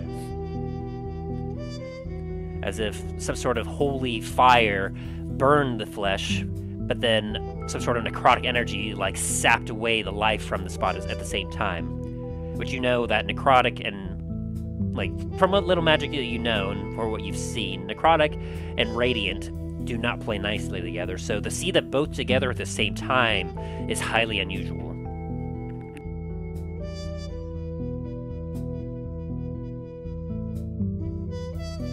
I doubt you're gonna allow this, but I'm still gonna try. Because I'm sure there's only 3 paladins in Antiva currently. At least ones that would be dealing radiant damage. Can Milo roll an insight into what might Garrett have taken? What Garrett might have taken in regards to what? The letter that he gave Milo when... Oh, yeah. Yeah, I'll allow you to make that check. 24? And I will say that, in regards to, like, as far as you know, there's only 3 paladins in Antiva. As far as I know, yes. But I will say with the 24, as some of the clues start coming together, you didn't think about it initially, but it comes back to you as you kind of feel your body and you look inside Murph's, and when you like think about the particular item as you stick your hand in Murph's, as you know how to summon items through bags of holding, you come up empty as you realize that the black coral amulet is definitely missing from your person. Interesting. And the Shetty kind of looks at you and goes, Now, barring all that nonsense there, I believe we were supposed to discuss the dealings with that warehouse back there. Now, I'm afraid to say that in my current condition, I've had a few drinks after all, I'm probably not in the greatest mind to be making deals right now, especially having forecalled death, but I guarantee that once they get safe, I'd be very willing to repay my debt to you. Once this culprit that tried to kill me is caught and brought to justice, eh? Yeah, that's fine. Sit your ass down here. I need to go take care of something else. Certainly. But, like, sorry, are you just, like, the owner of this tavern, by the way? Like, what's your deal? Like, I thought I was supposed to be talking to some sort of lure. I wasn't told, are you lure? As he looks at you, curiously. As Lure kind of looks for a minute at him, and is like, no, that's, I would happen to be Lure. This would be, Machete, I expected more from you. I expected you to actually do your research into the tavern and who owned it properly. As Milo kind of just looks at his hand with the Baron's ring on it. He blinks a few times, he looks down and goes, oh, what? He kind of cocks his head a little bit, like, I thought you were dead.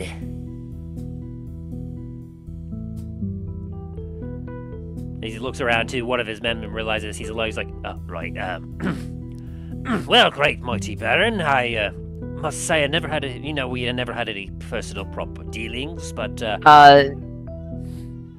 Again, I expected you to do your research. I'm not the Baron. At least not yet. he blinks a few more times, goes, oh, he grabs his head and goes, I wasn't the grand harder than I thought. What exactly the bloody hell is going on around here? Look, cards on the table. I am but a humble smuggler. I don't spend too much time on the island. I tend to be out there on the boats, bringing in some goods with some of my procurers and whatnot. He kind of gives you a wink, nod, wink, wink. You know what my deal is. I heard rumor that the Baron was dead and whatnot, and, well, I've kind of been a little bit closer to the shore and a little bit more on the water, not wanting to deal with the mess from the other crime families. Of course, been dealing with all that nonsense from frickin' Hotshot. She's been busting and burning some of my warehouses down. Saying I've been cutting into her business. Bloody bollocks is what I say about that.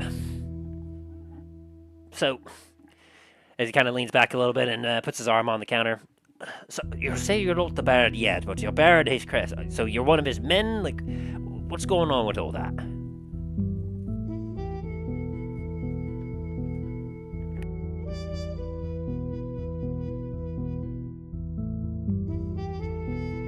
Give me an insight check on him, Milo.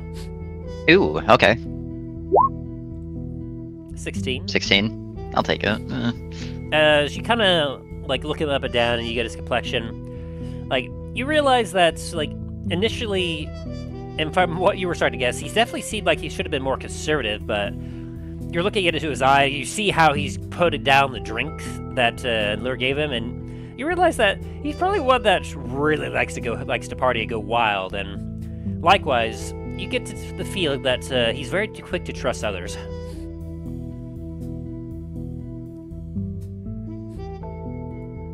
You know, for your line of work as a humble merchant, I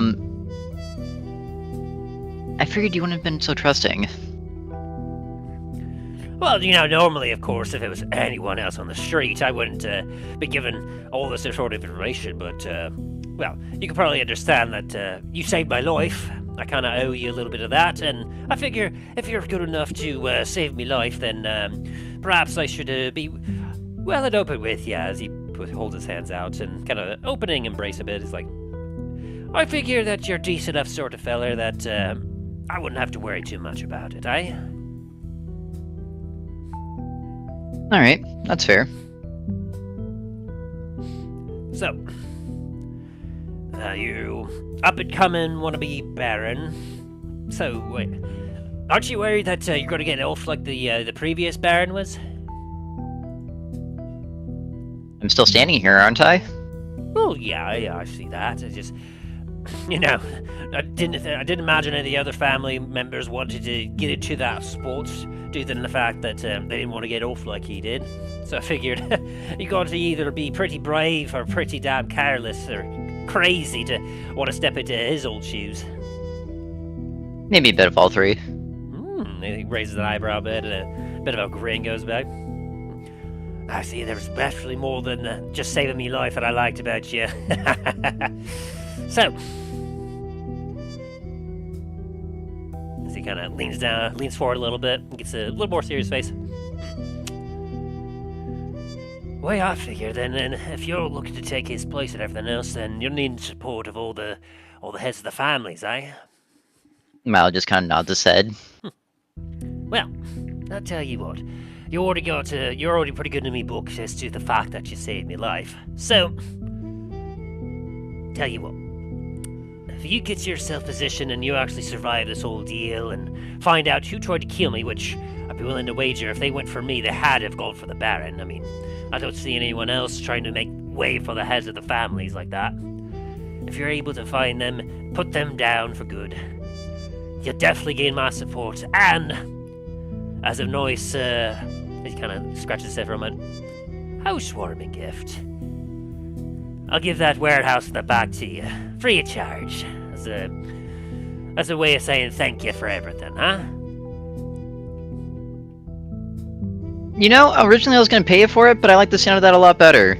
I mean, I would have preferred to get paid too, but I like you, and I'm willing to make a nice bargain for you if you scratch my back, I'll scratch yours. Nah, I think we can arrange that. And you know what, I'll even throw it in this as well. I'll talk to Hotshot for you as well, sort all this out, if you do that. Raises his eyebrows a bit and goes, oh, now that would save me quite the headache. So we have a deal then. As Kinda, Milo puts his hand out for shake. he swings wide with his hand outstretched, he whoosh, swings in, like, very much clasps his hand with yours as he goes, whoosh, he's like, you got yourself a deal, as he gives you a hearty shake. So, bring the justice. Make sure that the one trying to kill me is gone. We'll be in good business. This gives you a wink. Aye. And the only thing I do ask if I do get the Baron spot, do your fucking research. I'll try. Appreciate everything. I'm gonna see if I can't whistle out and get some of my other men to help escort me back to my ship. Be honest, I feel quite safe in here, but I definitely don't want to be linking her out too quickly from when he tried to kill me. Hard to say where he might be. Is Or, no, sorry, never mind. Jonathan is, investigating the scene. That's right. Oh, good. So you got your men out. Very good. Aye. Aye. As he takes one last swig of his drink. Ah. All right then. I better be off. As he kind of goes out to the door, and you hear a strange, like, whistling, like. And then he starts to walk away from the tavern.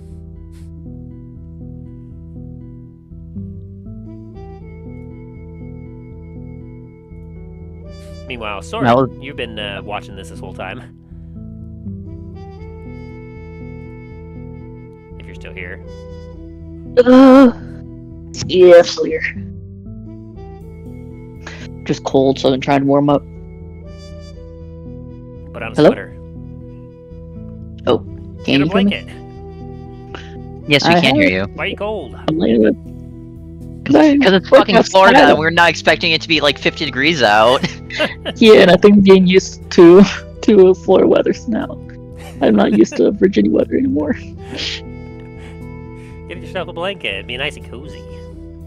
Yeah, I'm laying in my bed right next to my computer. Anyway, you were saying. Okay. Soren, while they're talking, is gonna grab some alcohol to drink. Fair. I still have disadvantage on everything, right? On checks. Because Checks, you okay. have that exhaustion. Alright. Are you trying to check for anything, or are you just doing a saving throw?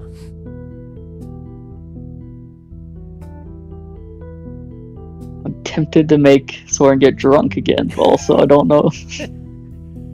I mean, that'd be a saving throw if you're wanting to try and get drunk. As Soren goes for and grabs another drink, or tries to go for more drink, Miles is gonna be side-eyeing the shit out of him. Yeah. Alright, I won't drink. Where are we going, boss? You hear the saloon-style doors rattle a little bit as a big, burly dragonborn walks into the tavern. It's a dragon! Kill it!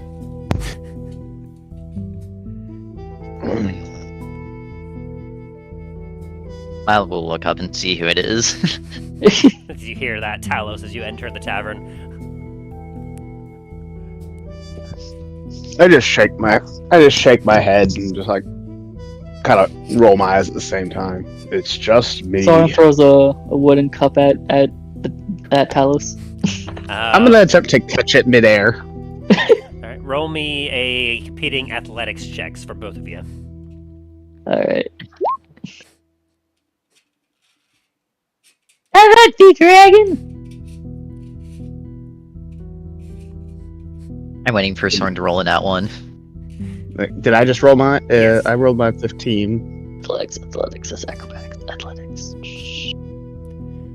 I will allow you to do acrobatics if you want, since you're flinging.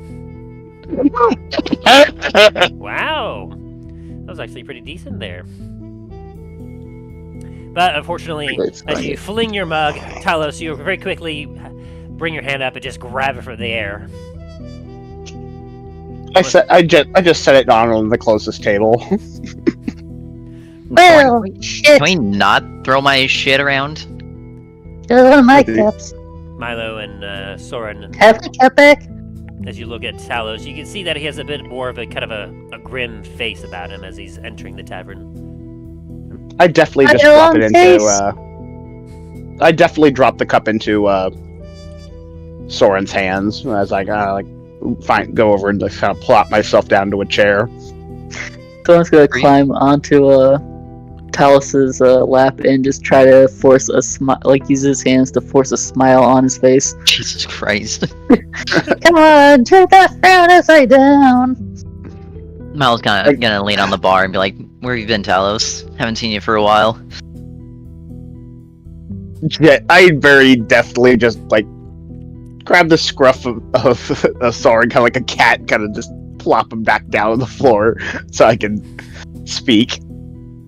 Soren Well- just goes into a 1,000-yard stare, just sitting down like, did this motherfucker just pick me up like a cat? Yesterday I was doing a little look around the old house and found some interesting revelations. Anything that I should be concerned of? Because, I mean, it is my manor now, after all. Well, turns out the previous owner, my uncle, was in contact with my mother the time I was gone. And I put emphasis on gone to kind of reference of like that our little time travel escapade. Something Milo and Dane would understand, but maybe not so much Soren. Did Talos join us on that? I thought there was one of us that didn't have that time skip. Talos did have a time skip. But not the same as yours. Your guys was by a different god. Mine was by Bahamut. I think his time skip was a little bit shorter, right? Mine was, what is it, 20, 30? I know mine and Dane's was 50. Oh, I think? Let me pull my notes up. Like, how long mine... Because I know mine was long enough where, technically, as a Dragonborn, I should be a lot older.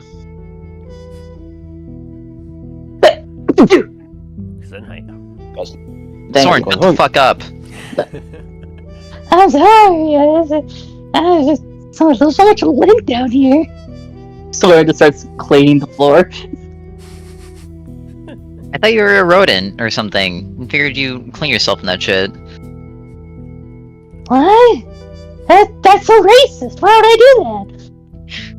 I mean, gerbils clean themselves in dust. I figured it'd be kind of the same thing. Oh, I'm a gerbil. I'm not a gerbil.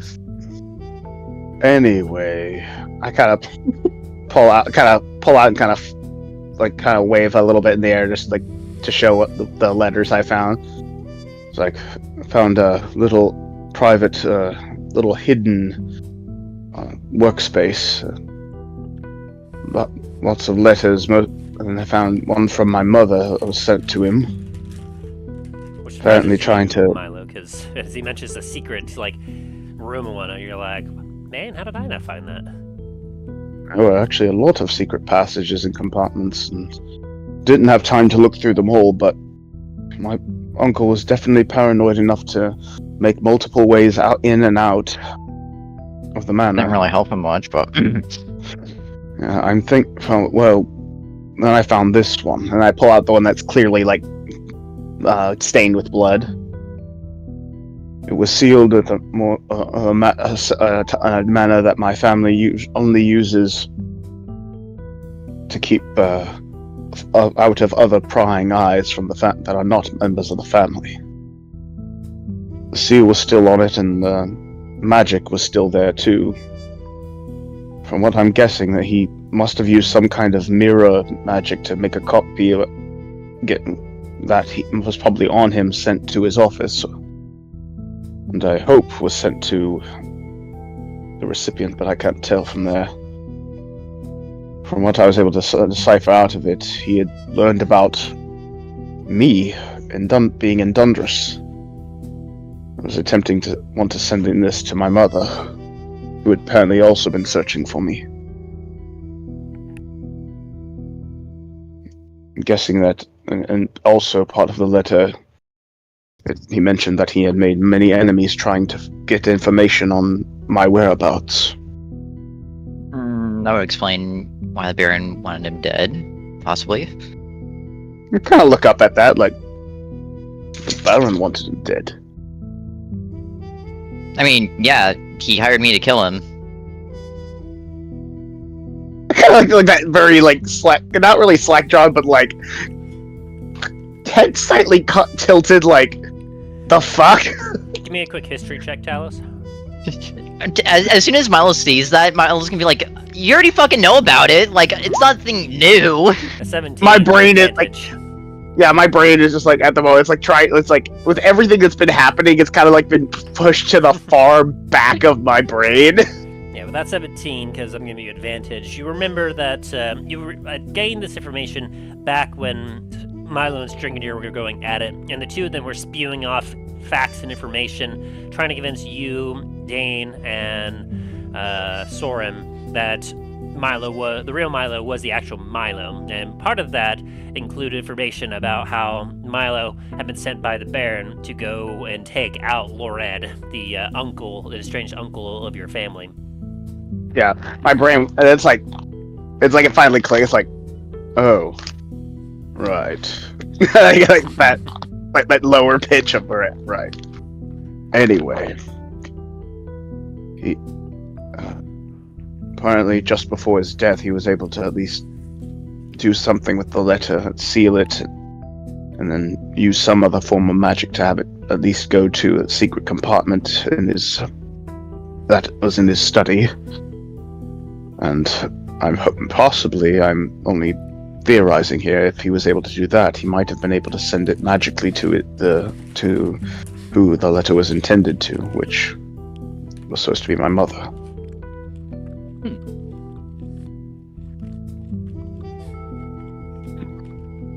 That's not all, though. Kind of rub my finger to my snout, still remembering the cold. After I fell asleep, before I fell asleep, I sent a message to my sisters to update them, at least briefly, of my situation. And part of the letter that my mother sent said that she was going up to the north, the far north. One of my sisters apparently is tracking the cult of Baphomet to the cult there. When I finally fell asleep, I had a vision. I think it was more than a vision. Some were very cold. Chains. Some type of dungeon. Other humanoids there imprisoned. But there was a woman. Something about her. Her hair wasn't normal. Wasn't like any human's hair that I've seen. In any other circumstance, I would just say this is a strange dream, but when I woke up, there was melting frost on my snout. And I know it's not cold enough here in this region for that to happen, especially indoors.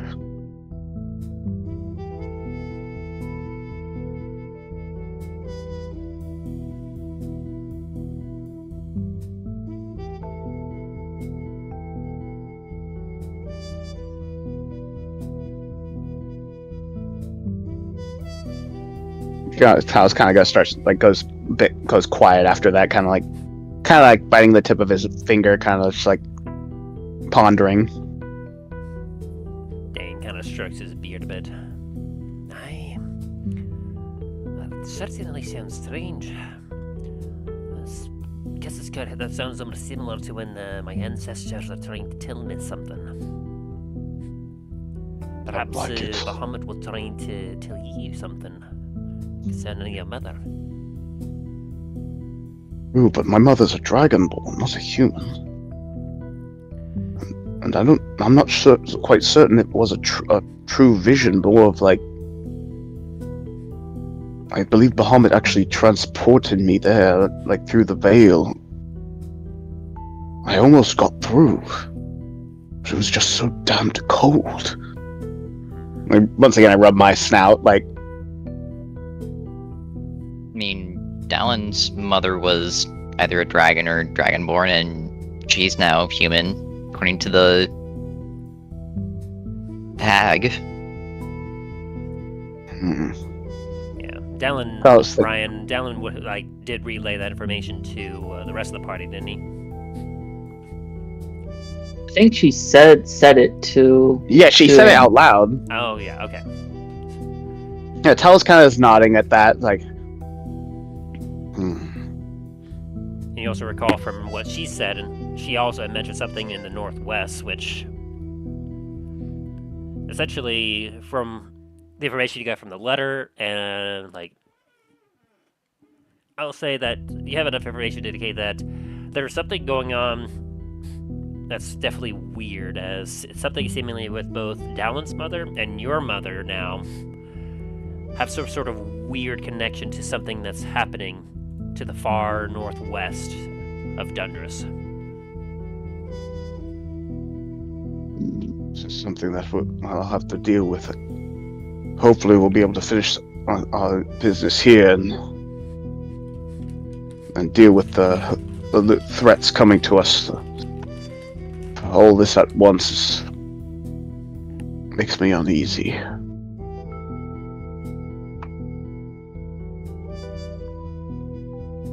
Regardless, what have all you been doing?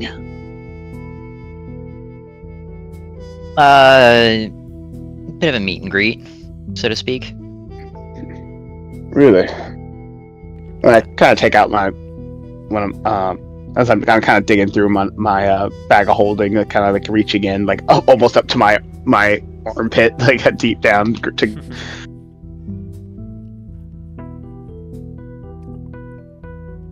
Oh, reminds me. I finally get it. I pull it out. It's that bottle of sherry. It's like there was also this in that in the study. As Dan kind of eyes in and let's see, do kind of a history check on that.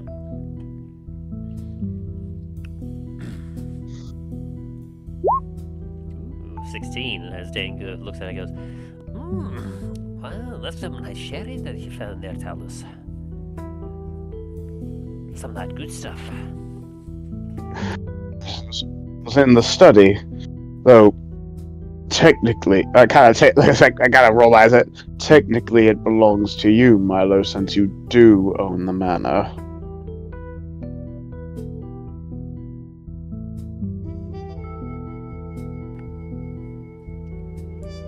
What you're saying is you're stealing my shit. I chuckle and just hold out the bottle. Milo's gonna kind of walk towards him, but kind of just go past him and go towards the door and jokingly act like he's gonna call for the guards. You probably use it in the bar. Put it on the, what do they call it? Top shelf. Might actually get some more. Might actually be for some of the more high-paying customers or something. Milo kind of take the bottle, take a look at it. Hey Laura, can you put this in my office back there? Of course.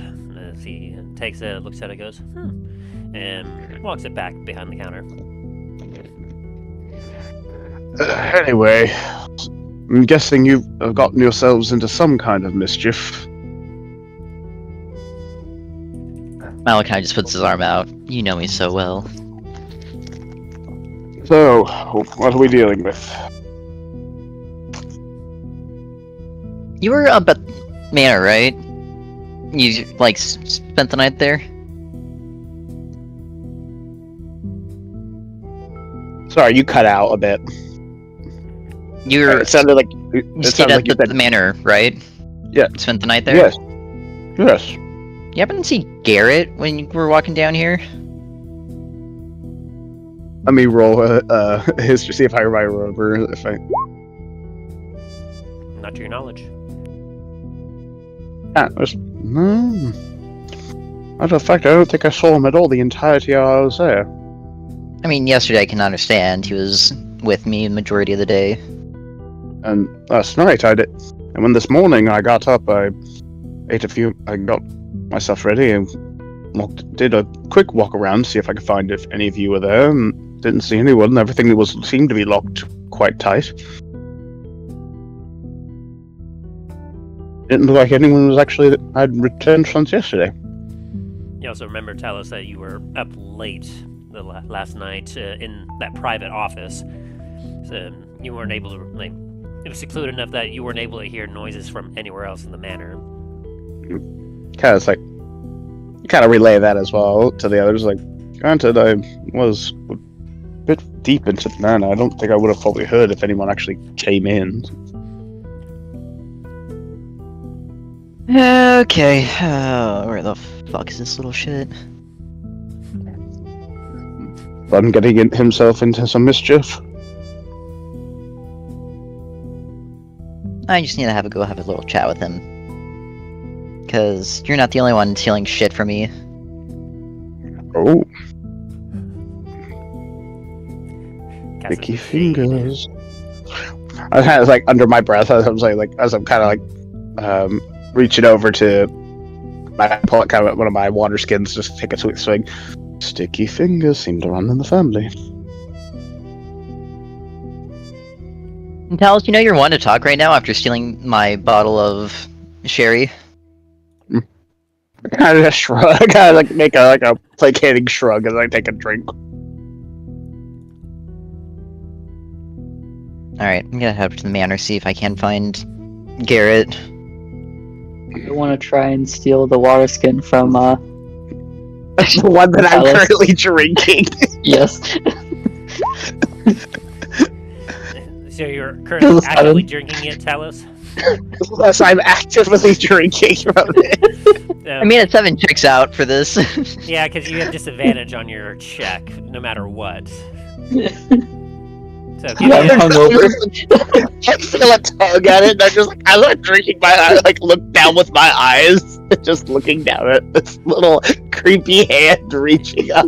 yeah, give me just for funsies a perception check there, Talos, Oh god, if I just with advantage because you have you are actively using it. 15. Oh, wait. But did it go through? Yes. Yeah, you so, went through. 15. So as you look down, you see his Soren is currently reached up. He's grabbed the base of your water skin, and as you kind of squint your eyes at him, Soren just kind of jumps backwards and underneath a chair and disappears. That's why I was just watching this entire thing play out and following Soren as he's running away. For some reason, I envisioned this little like gremlin-looking hand slowly reaching up and then like quickly withdrawing. Well, I don't know if you've caught this, but Soren's skin looks corpse-like. Yeah, so it does look like a little gremlin hand. Oh, God. And so I was just gonna put the water skin back in his pouch. It's just gonna like very like shaking, like full on like. Well, I'm surrounded by very strange people. Anyways, I'm gonna head up to the manor if you guys would like to join me, as Milo's gonna start walking out the door. Might as well. While we're there, I can show you some of the passages I found. Didn't really do a detailed search except for that one room, so. I'll be honest, right now that is not a priority of mine. Another time. Alright, pick up my hammer that I kind of laid down next to the entryway. Oh, Tim. Did Lure ever find a replacement for guard?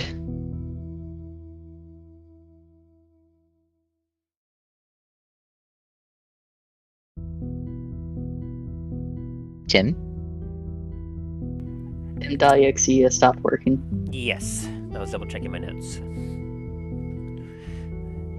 And so, as you take a look over the door, you actually see someone you recognize from your barons, the rest of the barons' men. And he's currently standing there. He looks a little like he's lithe, like he looks more dexterous than like muscly, but he has his cloak hood up, and you see he has a few daggers bared at his hip on his belt, but he currently has his arms crossed as he's kind of leaning up against the wall and keeping an eye on everything, and as your eyes lock with his, he gives you a slight nod. Are you working? Wait, hang on. You're one of the Baron's men, right? He gives you a bit of a wink and goes, No, boss. I'm one of the gods that Lure hired to help you keep an eye out on the Comet's Landing. Heard that he needed some extra muscle and figured, this would be a nice gig. You dig? I was gonna jump up, grab him by the scruff of his, or the collar of his shirt, and tell him that you're coming back to work for the Baron once Greeny Max gets back here. Understand? He kind of puts both of the hands up and goes, yeah, of course, boss, Like, it's just one of those, like, double benefits sort of things. I mean, you get it right, you get a little money from there, get a little money from here, I mean... Your pay here is getting cut in half. He kind of, like, frowns a little bit with that, goes, no. A perk of, having a double employer, as Milo gives him a wink. Yeah, fair enough. He kind of grumbles to himself a little bit.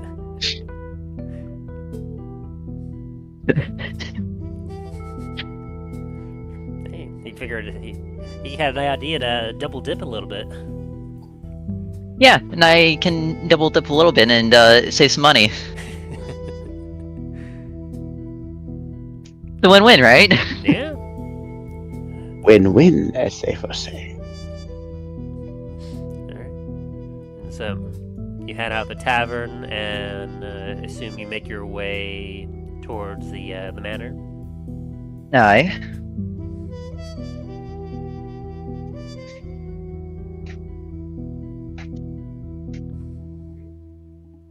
And as Milo is walking along, can he make a perception check to see if he can't find Garrett by chance? Sure. You can do an idle perception check as you look around. 18. 18.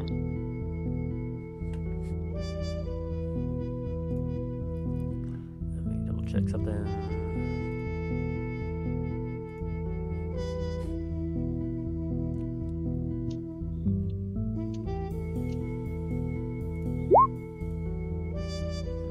As you take a look around at the corridors and everything else, your eye catches other nefarious people doing, some slight deals, and some of them just kind of looking like they're actively hiding from whoever. But as you're looking about, you don't notice any of them being Garrett.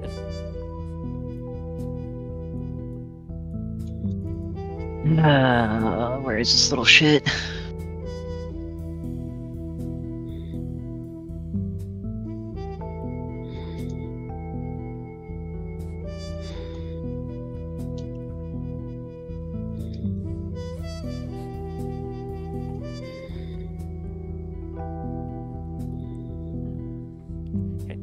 And so, Dane opts to stay behind at the tavern as he figures that he's wanting to get some work done on his jewelry. As he looks at you, he goes, "Hey, you all gotta have fun with that. I feel as if my particular talents are to be very useful in, well, what we're doing here. So I'm gonna get a little bit of my own work done.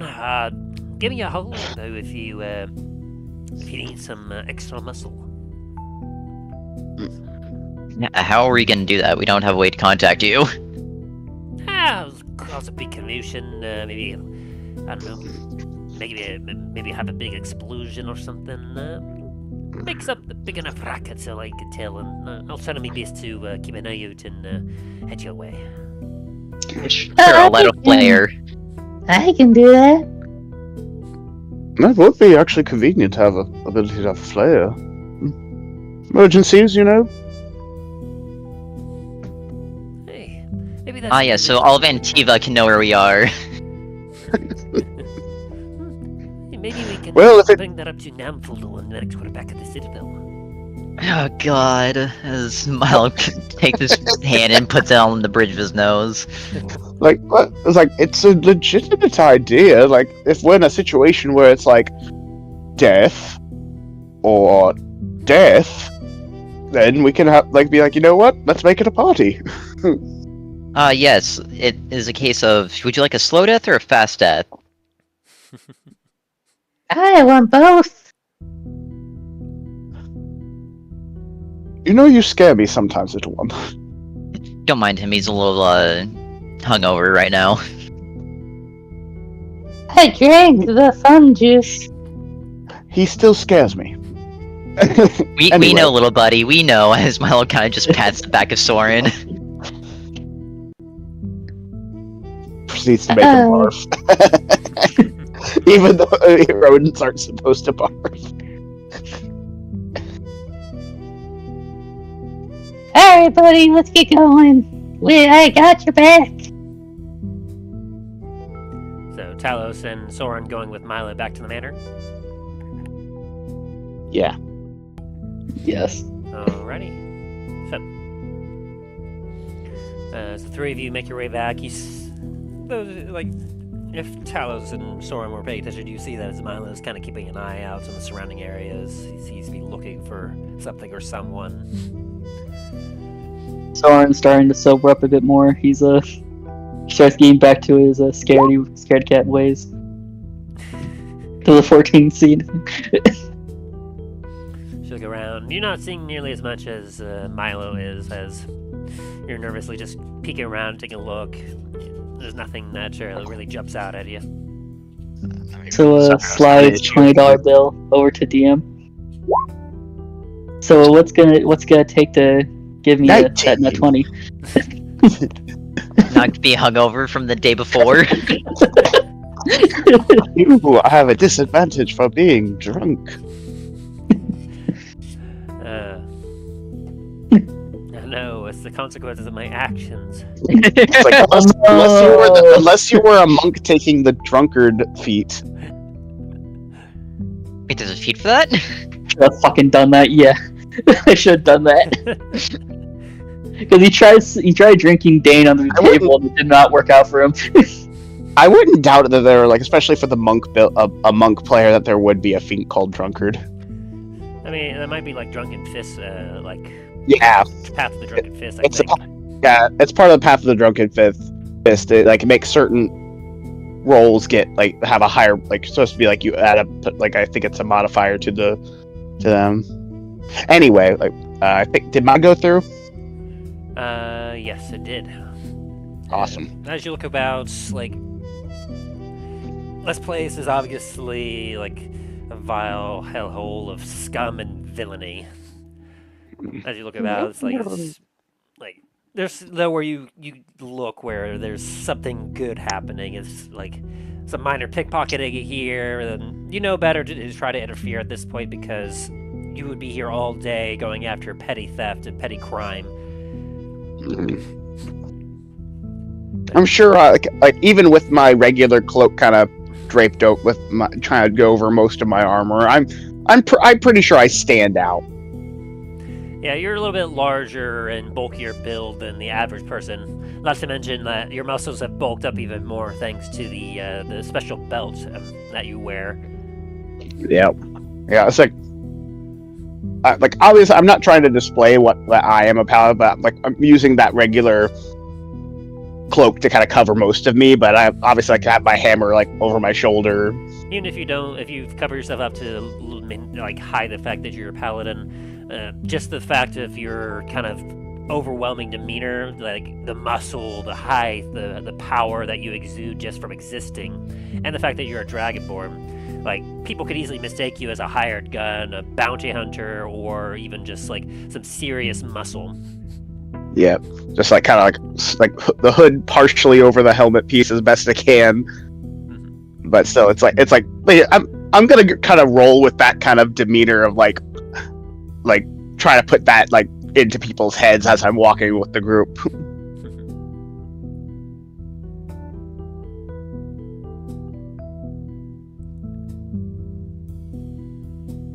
Kind of passively scanning the whole area, and anyone that makes too long of eye contact, then I kind of lock my eyes on to kind of get a feel of them. Very fair, very fair. And so your trip remains relatively uneventful as you keep an eye out. No sign of Garrett at all until you were just there, Talos. So you find yourself once again back at the manor.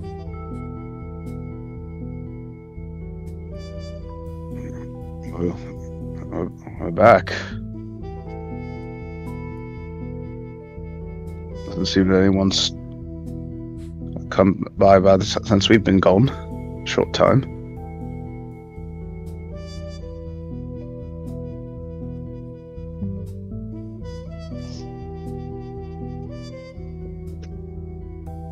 Dog, stop licking my bed.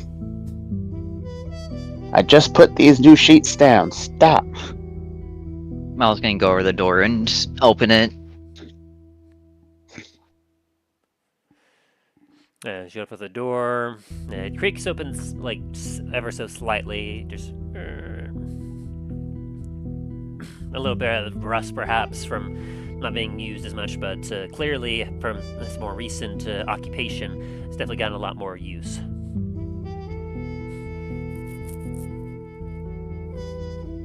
Garrett! Where the fuck are you?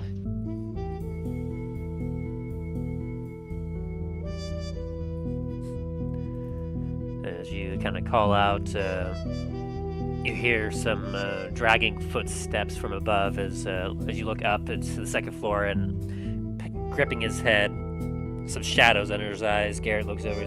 Hi, still so early. Oh. As he kind of looks down, he goes, "Oh, shite. Did I oversleep again? Oh, I was supposed to meet you for the machete thing, right?" Yeah, you were, and Shetty got hit as well. As his eyes pop open a bit, he's like, "What? But what? But when? But how? Is he dead? Like, what happened?" No, As he kind of runs down the stairs. As he runs down the stairs and gets pretty close to me, can I take a deep breath in? Perception check. 21. 21. And what are you like looking for specifically?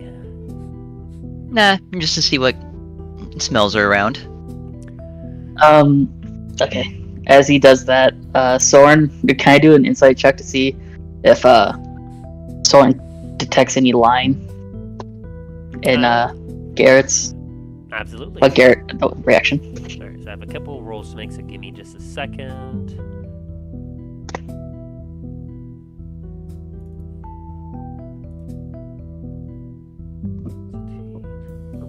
Okay. And then...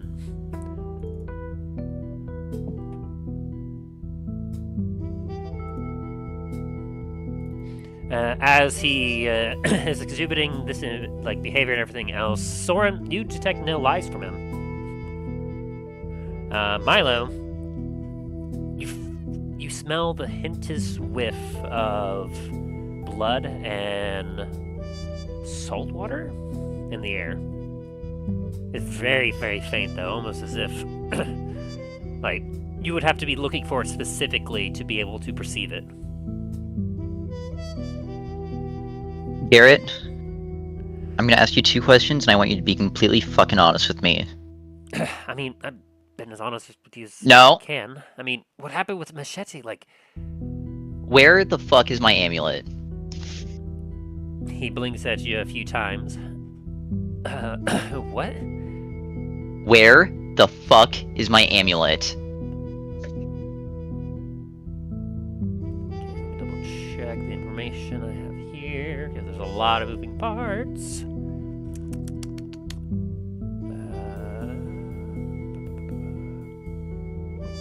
Not that one. There it is.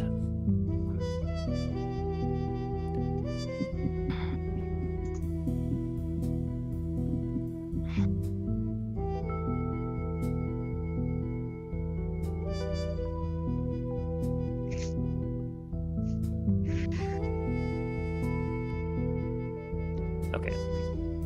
As he kind of looks at you, he goes, "Look, I don't know what you're talking about, and personally, I do not appreciate the tone that you're giving me." As My nat 20 inside. Is he telling me the truth here, or? let me have him roll, because yeah, that works, but he's actually doing an intimidation check against you. And, I mean, he got a 17, so that obviously doesn't beat your nat 20, but with your nat 20 inside, like, you know he has it, like you know it to be true.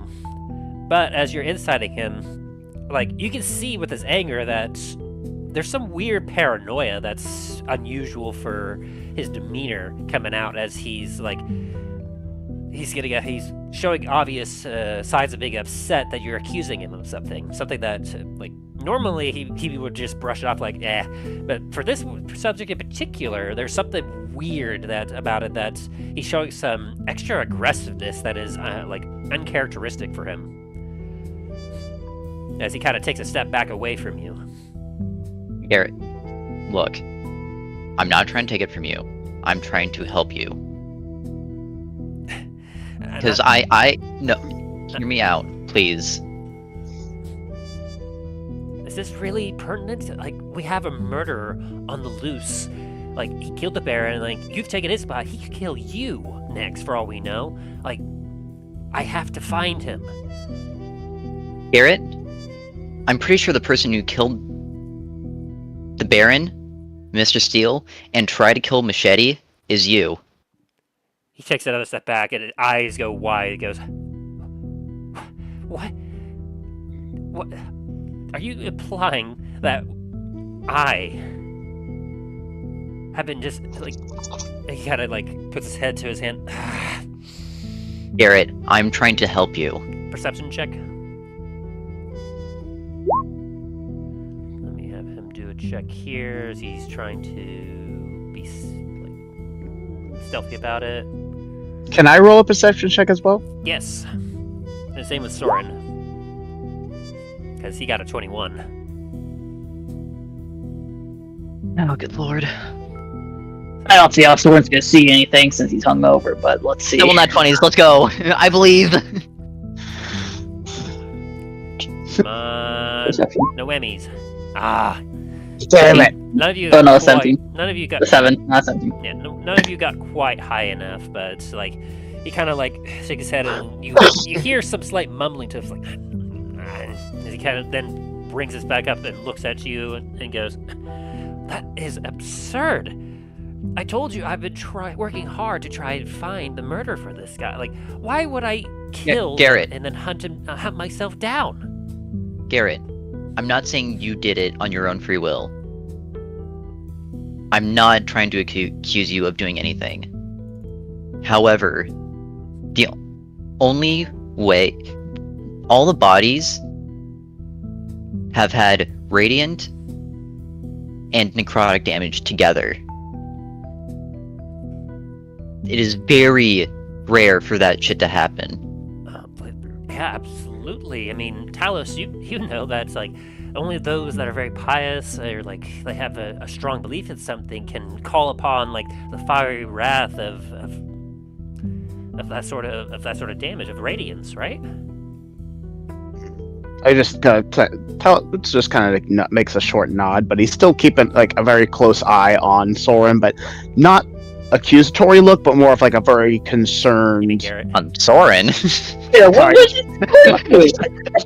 My brain is. hungover. I need more water. I have only had like, I've right now the current. Well, I am kind of like I do have hard cider, so I'm like maybe I should drink some water.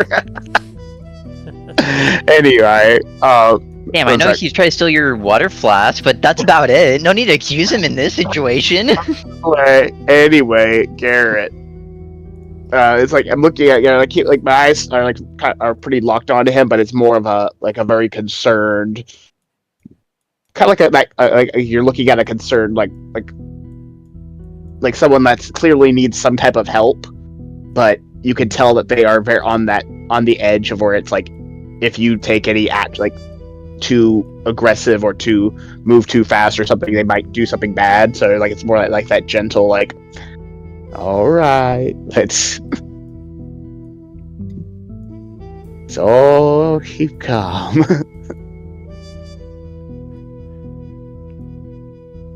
I mean, you understand just how insane this sounds, right, guys? I mean, Soren, you know me. Like, I would not do anything like this. Like, I only kill out of necessity. Unless something else was using you. Best Renda, why were you whispering a few minutes ago? A few seconds ago. Have you been having lapse of memory? Well, any bouts where you might not be able to remember where you've been? well, I mean, not like, no, not that I mean, obviously not. I've well in my own mind. I mean, just like anyone else. Like, I work during the day, I sleep at night. I mean, Well, when you Garrett, wake up in the morning, do you have anything on? Talos. Oh. Garrett, Talos has a big step back. just to put all of our minds at ease, can you pull out your blade? of course, as he like reaches down and shring pulls it out. Let me take a look at his notes here. It is a +2 rapier. Can Milo take a closer look at it, see if there's any blood on it? Yeah, that'd be a perception. Do I have advantage on this by chance? Depends on how well it rolls.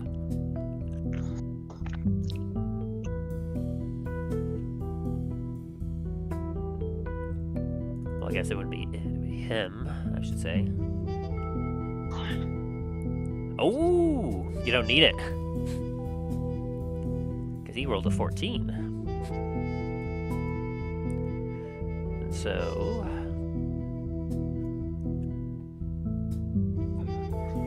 Okay. Sorry, I'm also trying to finish something up. Garrett, but I believe you think you're telling the truth, but what were you whispering a few seconds ago? So it sounded like you're trying to talk to someone. We're the only ones in the room. Or at least should be. And what is this about an amulet? Needs to be bigger. What's going on? I'm a little bit nervous. But I'm actually the mention of the amulet, I'm gonna reach out with my senses to see if I sense anything that... There we go. Okay. What would that be? What would that be if I wanted to, like, sense out anything? Using my...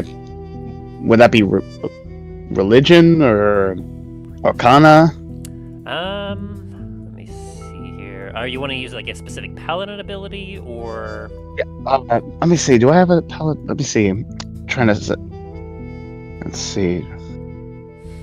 One sec. I'm looking at...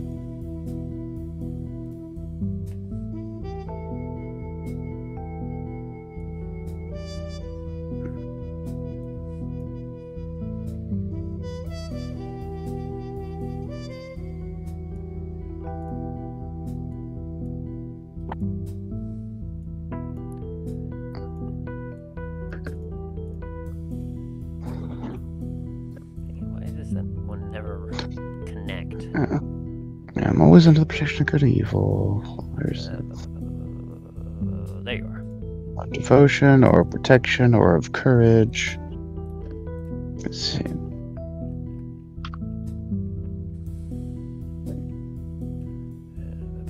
Dang it! Like, I don't think I have divine sense on me, do I? Isn't that like a normal paladin ability though? That's why I'm looking through my sheet and I'm not really seeing anything. It's like one of the first things that you should have, I thought. Yeah, that's why we're looking. I'm like, unless something got changed, something changed. I'm like, unless Presence of strong evil registers There it such is. as like a noxious odor and powerful good brings like heavily music in your ears. As an action, you could open your awareness to detect such forces until Yeah. end of your turn. You know the location of any celestial, fiend, or undead within 60 feet of you that is not behind total cover. All right, I'm gonna attempt to use one of those. Okay. See if I can sense any kind of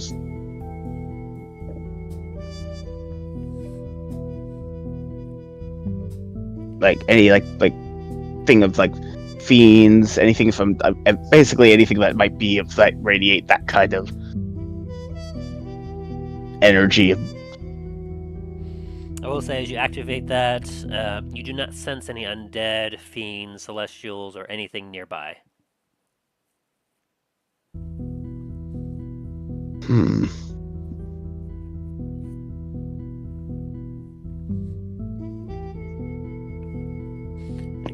So, alright, I am set up here, so...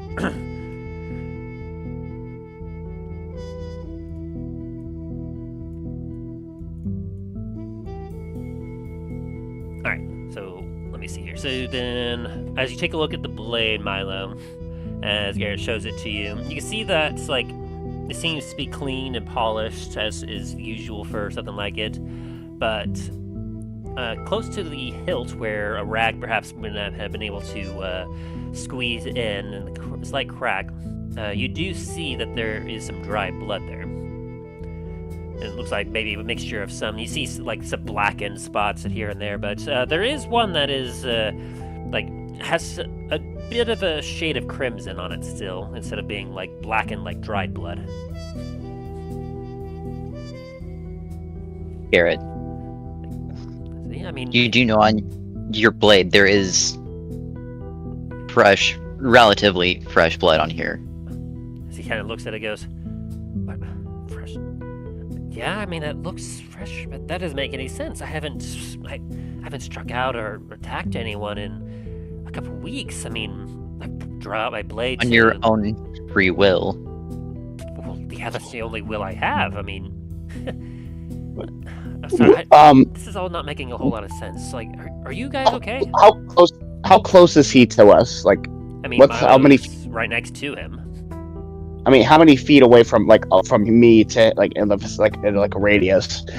How close would you want to be? Well, I'm just wondering because I'm like, is anybody that I consider an ally within 10 feet of me and some of my abilities automatically. I was wondering if maybe if it's something that might be charming him, my aura of devotion might be able to shield him. I was just wondering, kind of like that. So I was kind of thinking maybe something's put a charm or something on him to unconsciously do things. So Talos is wondering maybe depending on how close he is, maybe if he's close enough, it might not affect him.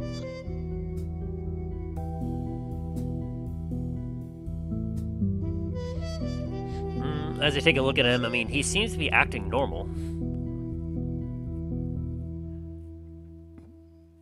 Talos gonna kind of give everyone a look of something's definitely up, but.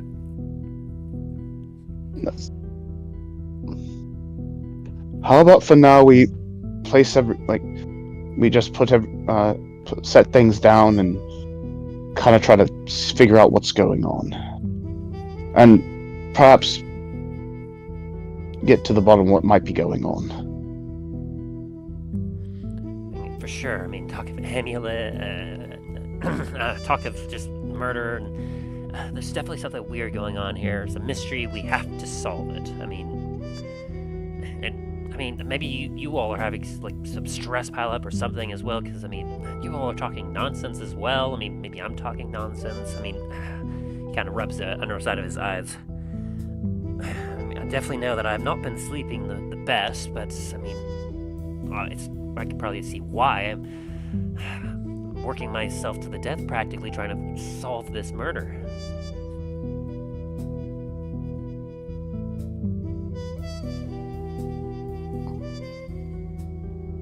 I mean, what were you asking about, Soren? I think you might have got cut off earlier.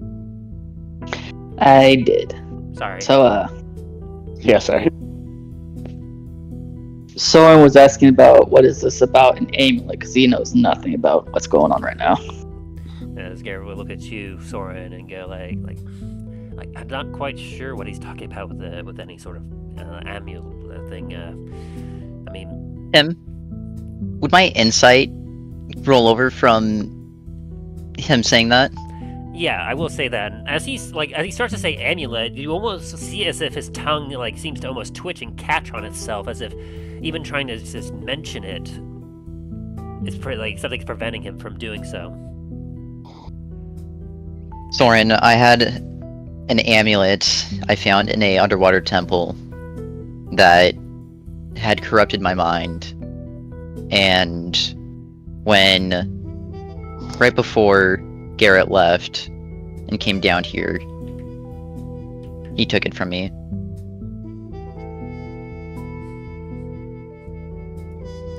Hearing that, can Soren use his connection to nature to try and sense if anything malicious or otherworldly is around here?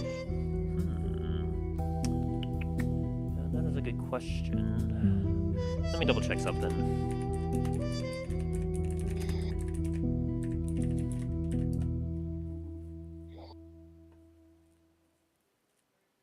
Or maybe this would be a little bit easier to figure out.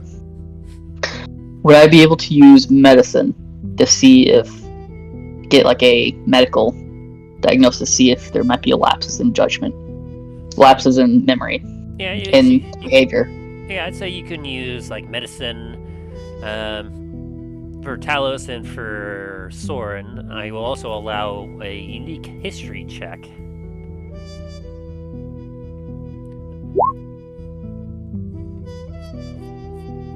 7. That doesn't give you too much, but for Talos, what does your history do? I didn't press nature. I pressed medicine. I didn't press history. I didn't. What? So Soren, he rolled twice. I was asking for Talos for a unique history check. Oh, okay. History. Medicine. I'll say you get that check with advantage. Talos says you just use the ability, so you would know that your divine sense is a little more limited, as you're able to kind of like detect very unique, strong, evil, and good presences. But you know that there's a unique spell made specifically to detect a wider range of beings that she may know. No, I've exited your spell list immediately. Let me double check that. Yeah, Do you have I'm the looking. list? I'm going. I think so. Yep, Should you do be. have it, and you do have it prepared, actually. Ooh, I do. Is that? And so, with your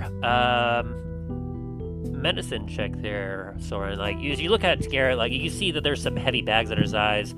You can see that he's slouching a little bit with his demeanor, though he still seems somewhat alert. It seems that mentally, you see mentally, Garrett's mind seems to be like just as sharp and alert as ever, but his body is showing a lot more fatigue than what he's letting on. Oh, I That hate would to be- break this to you, but it seems like you're been doing more than you're telling us, just by looking at the state of your body. He kind of looks down. I don't at think- himself. I don't think you. I say. Talos is like he's like looking at that. He's like kind of like mentally preparing to do to try something.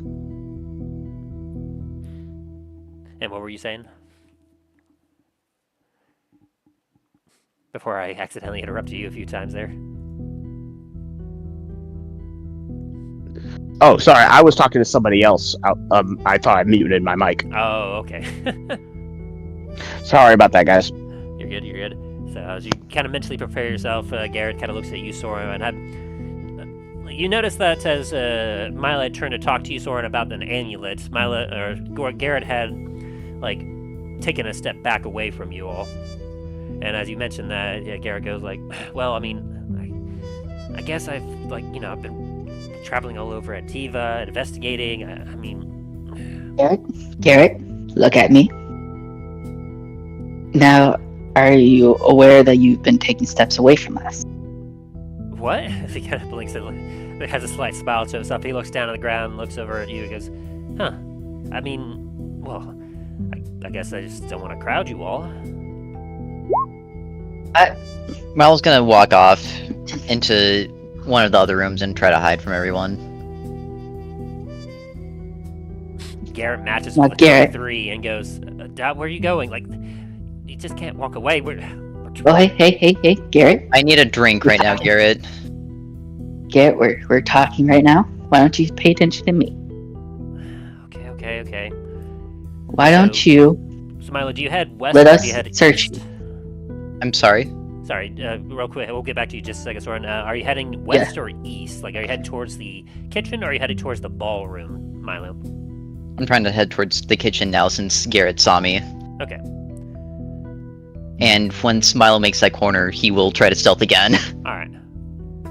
Talos is gonna go and pat Garrett on the shoulder, and as I'm doing that, I'm gonna cast Protection of Good and Evil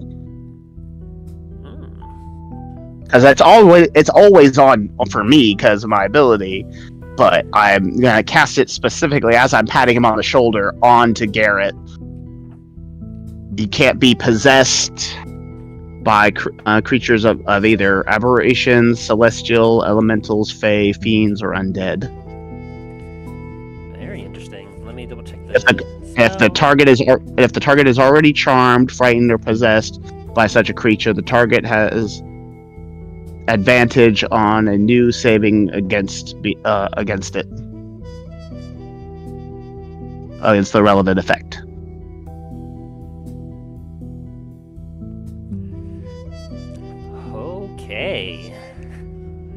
Okay, let's this is very interesting. Let me check something real quick here.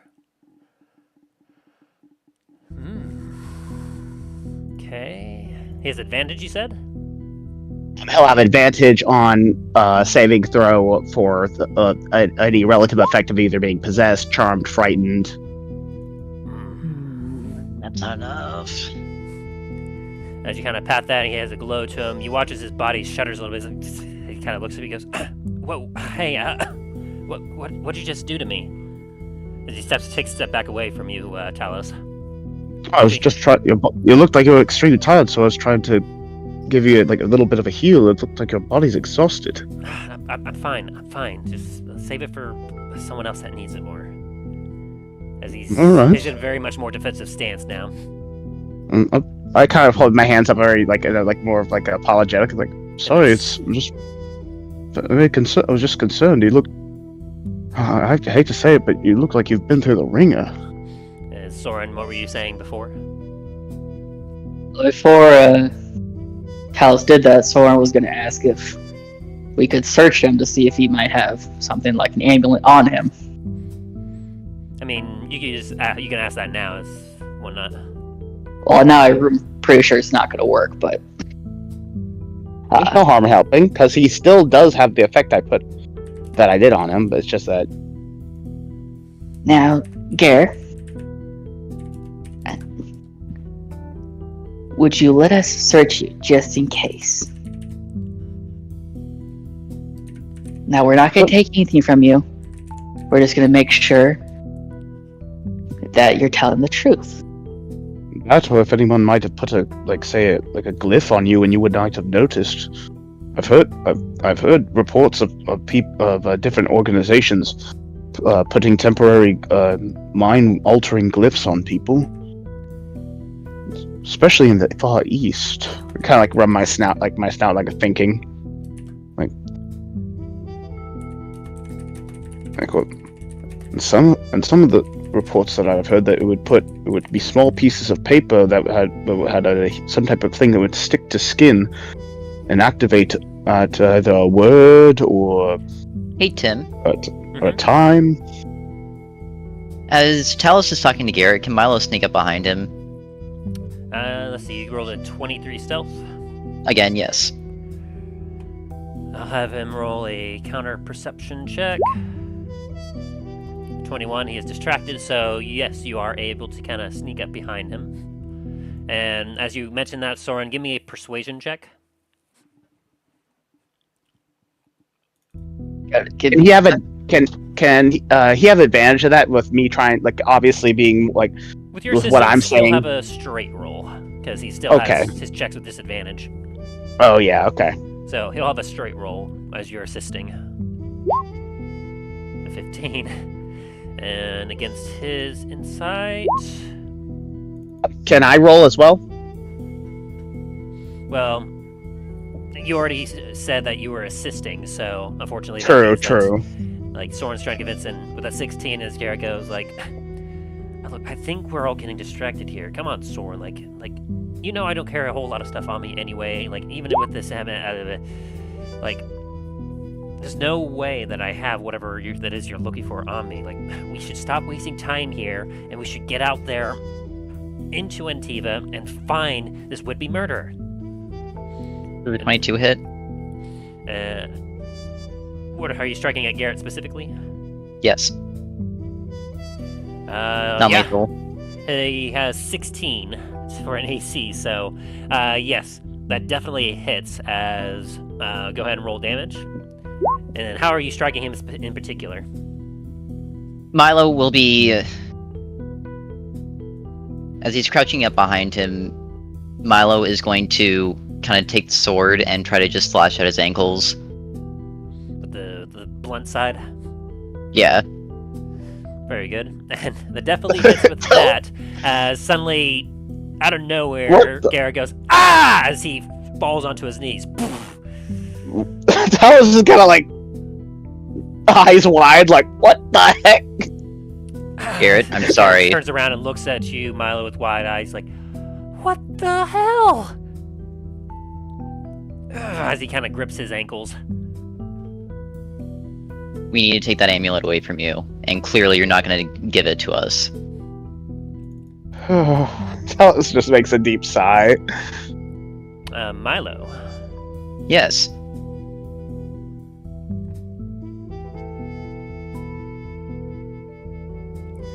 As you do that, you suddenly hear something in your mind. Shouldn't have done that. Cease now. Can I make a religion check to see who the fuck is talking to me? I would say history check.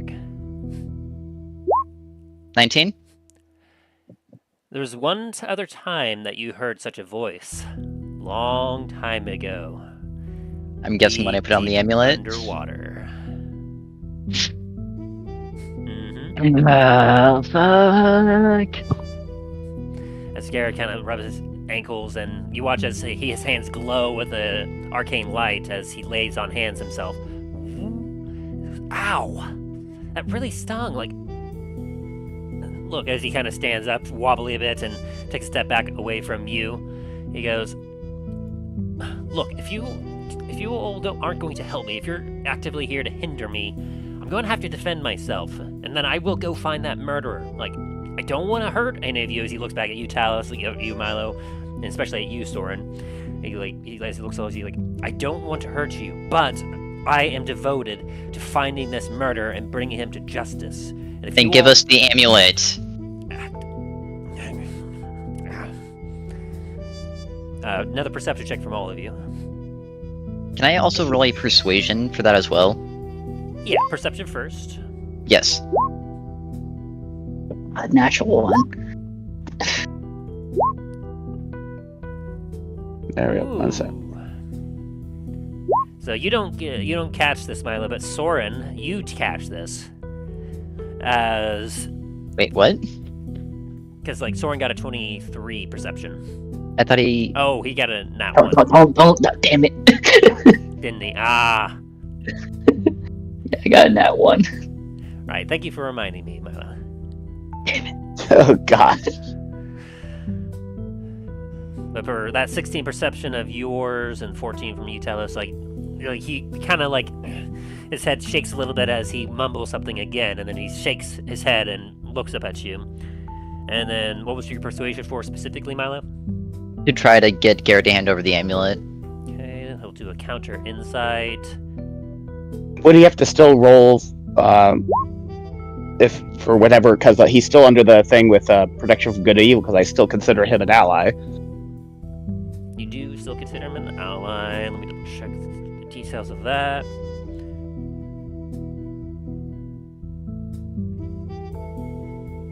Let's see. The target has advantage on any new saving throw against the relevant effect. Yeah, I will say that due to the constant, the consistency of this, I'll give him one more and see how he does. As he will have advantage. Unfortunately, it's going to be a straight roll because he literally has a 0 to his wisdom. 11. Which, yep. So this later on when you figure out what's happening, you'll understand that it's obvious as to why. Hey, Tim. Mhm. Garrett's a halfling, right?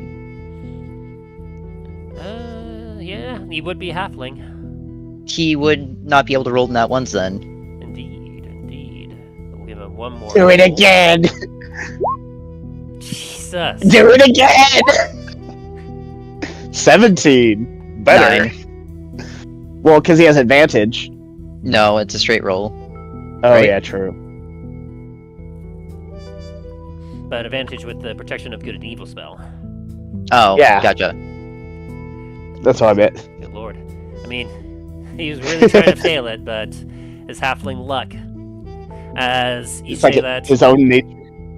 you watch as like he kind of shudders a little bit and almost seems like somewhat paralyzed as he's grips his teeth a bit, and you watch as his hand like reaches down the top of his shirt and he shakily pulls it out.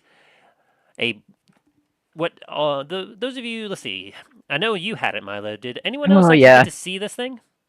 They Uh, did see it, yes, Talos, Dane, and Dallin saw it.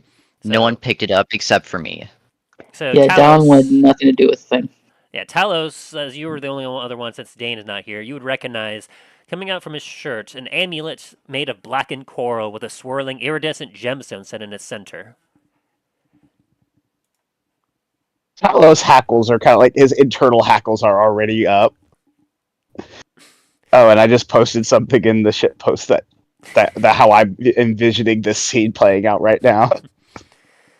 As Garrett, as he's holding it out, like as soon as it becomes visible, he stops. As Garrett goes, "I can't." As all three of you now hear in your minds, "This has gone on long enough." Would Why an don't 11 like- hit the necklace? Oh, I don't like that.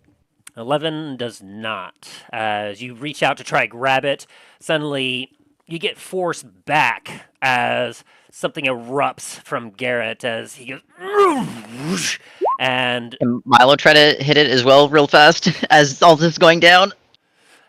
yes, actually, 20. You're aiming for the amulet. Yes. I will say that. Let me double check. Yep, it does beat its AC. You are able to strike and cut the cord from Garrett's neck as from the Okay. amulet itself. Okay, so now the question is, because Soren was able to attack at it, is he still within 5 feet of the amulet? Soren? Uh, I would say, yeah, you would have both Soren and Talos currently flanking. 30 damage to the amulet. Alrighty. That'll go do that. Ooh, boy. Alright. And so now, what ends up playing out... Oh, no, what have you done? I'm just envisioning this in slow mo, like the string being cut. Sorry, thing is freaking out on me. So, as what ends up playing out is as you strike forward and slice the amulet and the string off of Garrett's neck, it releases from his grasp. Garrett begins to fall backwards, his eyes beginning to close as he seems to almost be like passing out. From the amulet itself, a deep blue and greenish, like torrent of fluid rushes out, pushing, like shoving Garrett out of the way and against the wall. Boom! As rising up between all of you is an abhorrent creature. Almost looks like possibly like a large fish with thousands of sharp teeth and like 3 or 4 eyes. As this thing just rises up.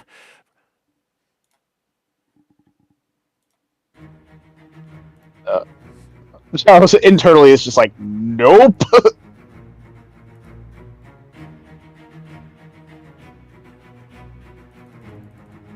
as rising from the amulet at the heart of its center, this partially see-through creature just bares its teeth as in your heads you all hear, "I will not have you interfering with my plan." As it roars in anger. I need you all to roll initiative.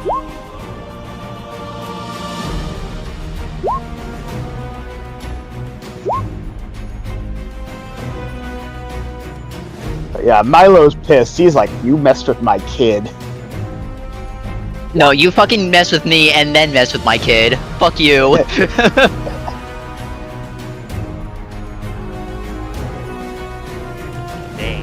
it, what is it? I need to clear out the turn order thing after every combat, it seems.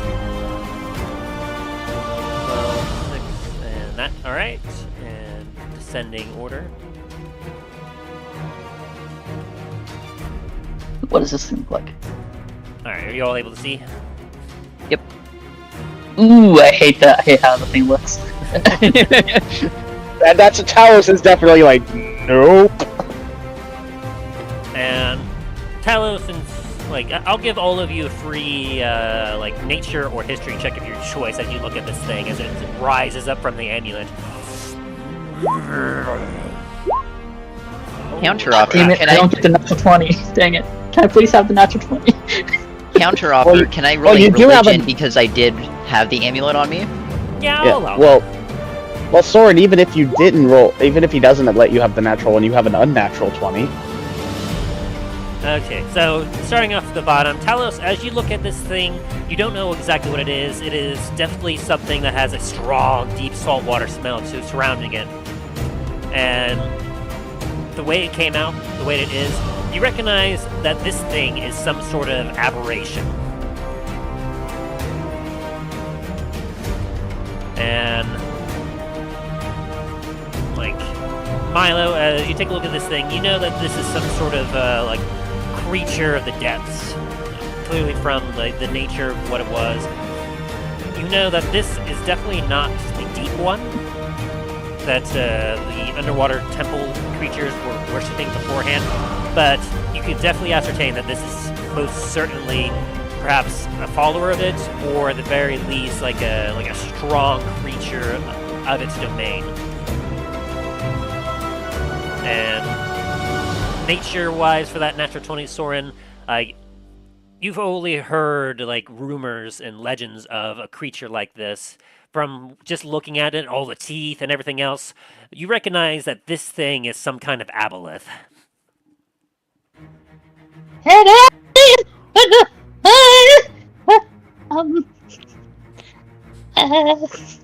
Soren is trying to look for a way to get out of here now. Trying to dip. Shit's scary. So at the top of the turn order, Milo, it is your turn as the aboleth looks between all of you and goes, "I will consume you, and then the entirety of this island will be consumed by blood." Neat. Alright. So for Milo's bonus action, he's going to activate his Ghost Walk, so he is now a ghost. Scared him Then straight to does death. a 22 hit. It definitely does. Ghost. I think this is very important. Did this appear from Garrett, or is it near Garrett? It is near Garrett. Let me go ahead and pull him in, because it came kind of from him. It came from the amulet that he wore, and then once Milo had struck it, and you were reaching for it, the thread ended up breaking from the amulet itself, and from the amulet this thing came out, and it basically shoved Garrett away from it and shoved him into the wall. So he's currently knocked out right here. Just making sure we aren't gonna be killing Garrett trying to stop this thing. No, your actions in particular, and unique particular, have separated him from the amulet. Okay. And so you definitely deal 30 32 damage. Ooh, boy. Yes. Very nice, very nice. As you slash at it. It does not appreciate that. And is that your move? That is my action and bonus action. Alrighty. With that,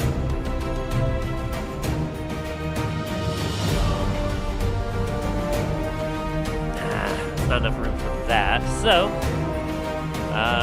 it's going to use one legendary action to take its tail and swipe at you, Milo. With a nat 20. Oh, it's wait. Talos, you get a It's tickling something. in your head. I'm Yep. gonna use my Yep.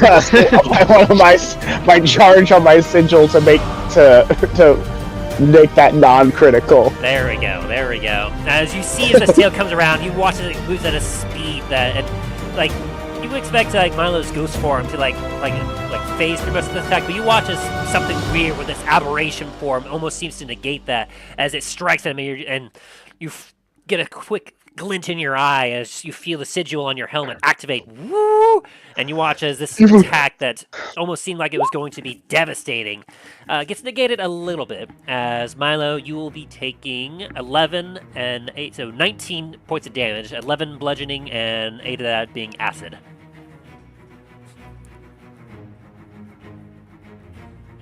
Tell us everything I said bad about you. I take back half of it.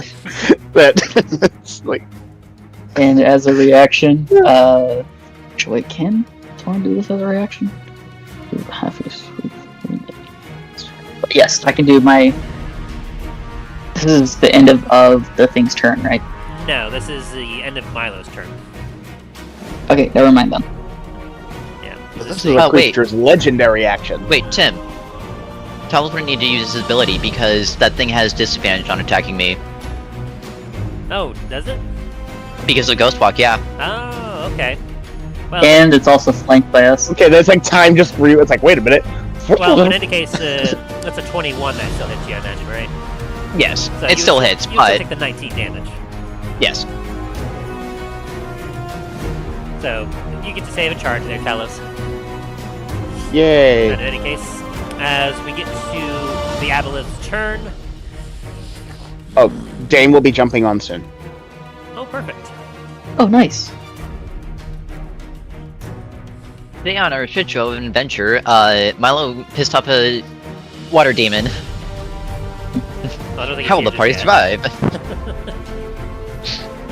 So, as it gets to its turn, it looks at you, Milo, and goes, "You had your chance.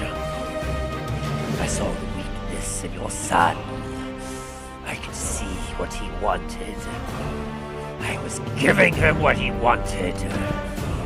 I will still do that, but you are interfering." As he's going to target you with 3 tentacle attacks. Do it, bitch. Ooh, shit. 1, 2, 3. That's a 27, 18, and 18. Only the 27 hits. Woo! Well, that 27, he's going to deal 11 bludgeoning and 15 acid. And you must make a DC 16 Constitution saving throw. Okay, let's deal with the Constitution saving throw first. And do I get a bonus for Talos being close to me?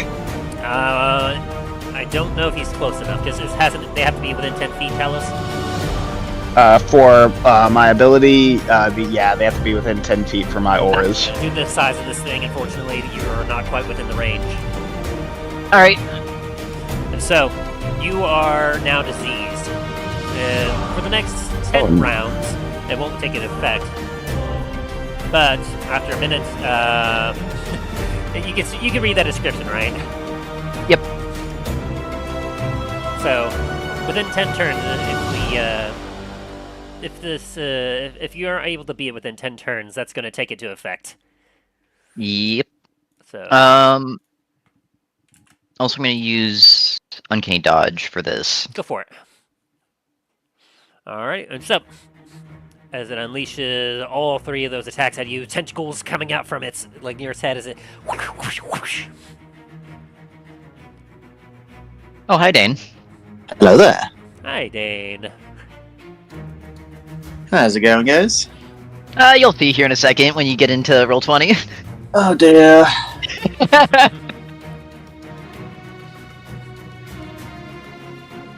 And once you get in, I'll have you roll initiative as well.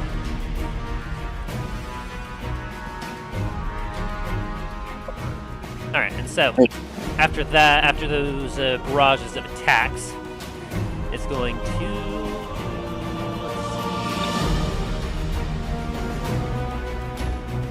Yeah, you know what, it's going to look at you, Milo, and go, perhaps still. You still yearn for the blood. Join me. As his eyes kind of start to glow, and I need you to make me a wisdom saving throw. Is this against being charmed? Yes. Okay, because of... Wait, that's frightened. Fuck. Never mind. Yep. Oh, fuck. So, you are now under its control. You can't take reactions, and the aboleth and target can communicate telepathically with each other over any distance. If you take damage, though, you can repeat the saving throw, but... Yeah. So for right now, you are currently enslaved by the aboleth, as a wicked grin goes on his face, as you hear in your mind, yes, I knew you still craved the blood. Join me.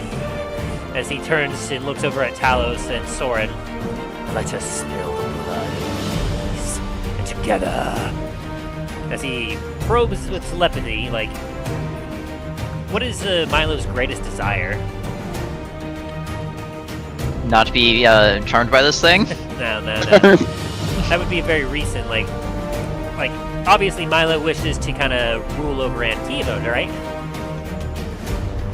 I mean, that's also more of a opportunity for him. Well, he'll easily be able to see that, and he probably goes, together, we'll work together, and bring control over the entirety of Antiva.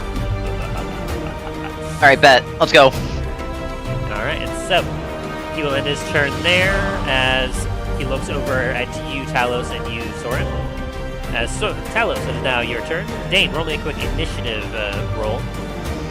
Alright, Talos is going to first move over here. And that Wait, hold on. because of the aura that Talos has now, would that now start affecting Milo? Only if he has to make another saving throw. Okay.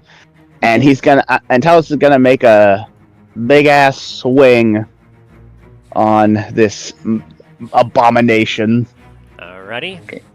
And as reaction for the end of that creature's turn, Oh, I think Soren. sorry, I think I clicked. Yeah, I clicked the wrong thing. I clicked damage. I'm like, wait a minute. Guys, Dallon's trying to do something. Yes. Yeah, Go ahead As and, Soren's gonna use a skirmisher feat to, well, skirmisher thing. Yeah, use skirmisher to move over to Milo. Well, maybe. Skitter. Yeah. Yes. And I have no attack of opportunity on me when I do this. As you kind of skitter and like, yeah, Aboleth just... That is my reaction to him ending his turn. And then you swing for a 33 with your Warhammer. Yep. That definitely hits. Alright, let's see. Damage plus... Okay, where's the radiant? Where's the extra radiant? Move. There we go. Ooh, boy, that's a 24 points of damage, I believe? No, not quite. 23. 23, yes. 23 points of damage as you swing your hammer and boom, you strike at this aberration. Yeah, and this thing is like, my hammer is both filled with holy light and it's silvered, so it's like get lightly, release my friend, you beast! It's like, release him, you... It's like, be gone, beast! Yeah, smack him again! Oh no! Use my last lucky feat to re-roll that! Yeah, your first one for the day. Yes, you had a long rest. The 29 will hit. Good lord. It's a good thing you all are close to water with it for this, by the way, because he would have a few additional benefits and abilities. Thank God. That's 13 points of damage. It's like, as Talos in his own inner monologue calls his hammer his evil be gone stick. Be gone! Like, Foul beast. look, oh god, it just literally just popped in my head. Freaking Foamy the squirrel screaming, "Evil be gone!" Oh, I didn't remember that, but I got a YouTube video I can share that is very much the same vibe. But yes, as you whoop-bam, you leave huge radiant marks on its slimy flesh as it runs in your head. You hear, "You will make for a tasty feast." Like, I'm not good for digestion. Like, that's gonna have to be my turn.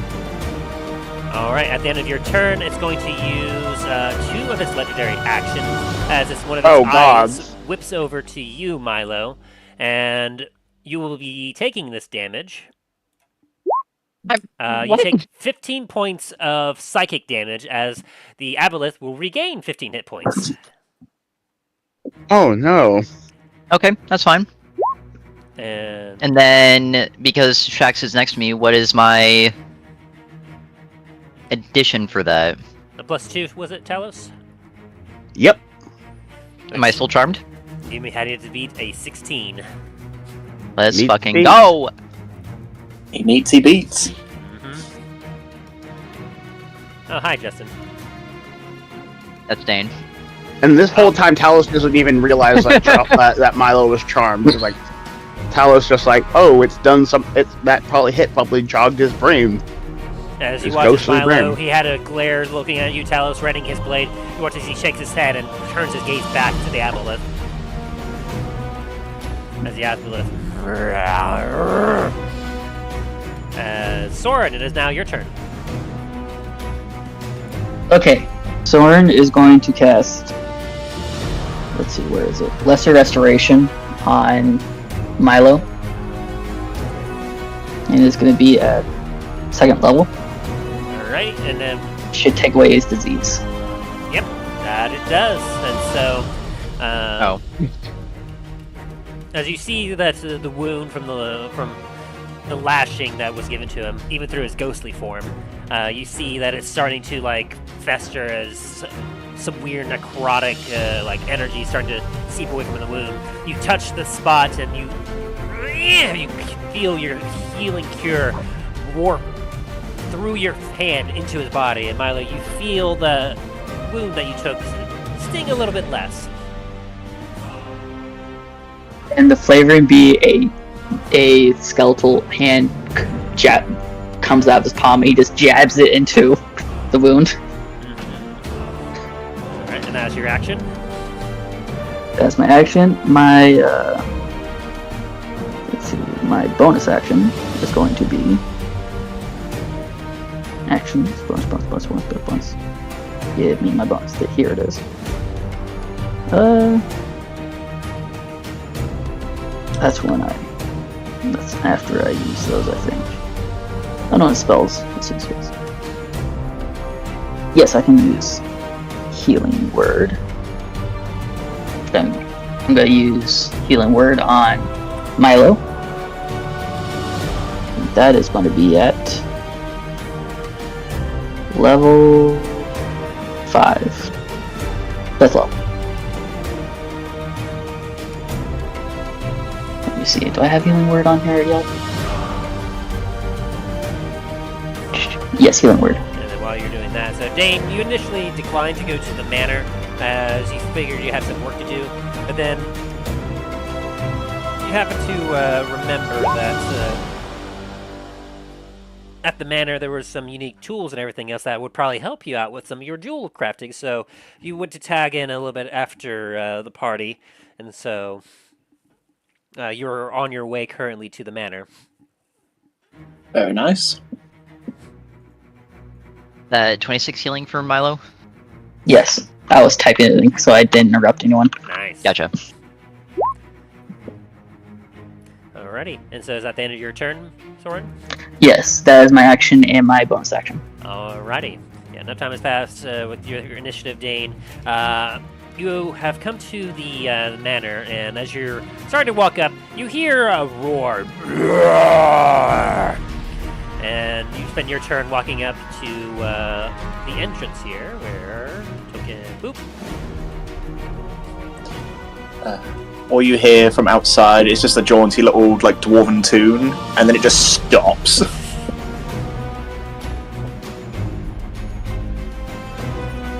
then at the end of that turn, Exactly. And so at the end of that turn, the Aboleth will use his last legendary action to take a tail swipe against Talos. As Talos, that's a 24 to hit you.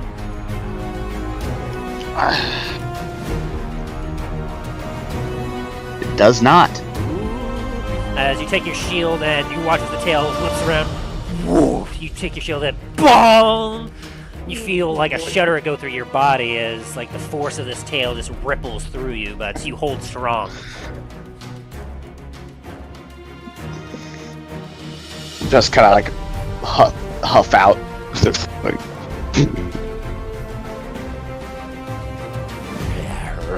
As we get to the top of the turn order, it is now your turn, Milo. Oh, it's not. Dane doesn't get to go? Oh, he went. His turn was spent getting up to the door. Ah, gotcha. My turn was walking. The door cracks open as Dane, you start to peek inside. Oh wait, Housekeeping. not that door, this door. There we go. Yeah, that's just the gateway. This is the door inside. I was gonna say. Alright. Is a 25 hit 25 definitely does hit. for 31 damage? As you whoosh. Is a 20 hit. It does indeed. This thing Nice. only got 18 AC. I'll take it. I would rather prefer something else than that, but I'll take it. That's all I can do. 1 and then 5. Very nice, very 36. nice. As you slash at it, and you watch as your magical blade seems to like pierce through its slimy skin. Like you feel a little bit of resistance, especially as you start to make the initial cut. You feel almost as if the slime tries to catch your blade and lead it astray, but you force it through as you. And is that the end of your turn? It is. Alright, we get to the Aboleth's turn, as it is looking very unhappy by all this. As it just sees that it's currently surrounded by all sorts of different enemies, as it's starting to look a little bit nervous. Yeah,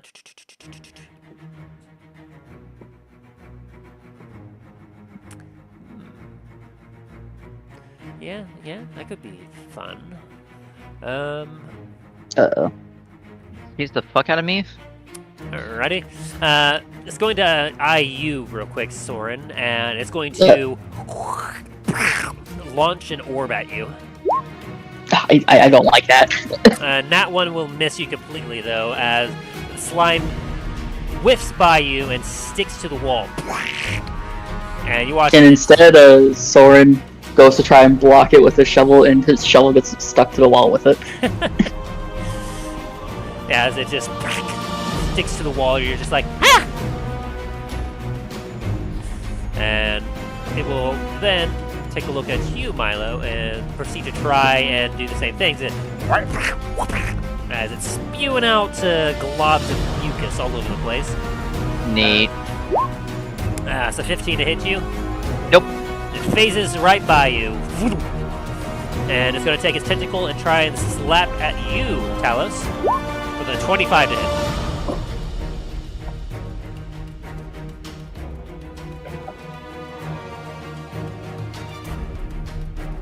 I believe it beats, does it not, Talos?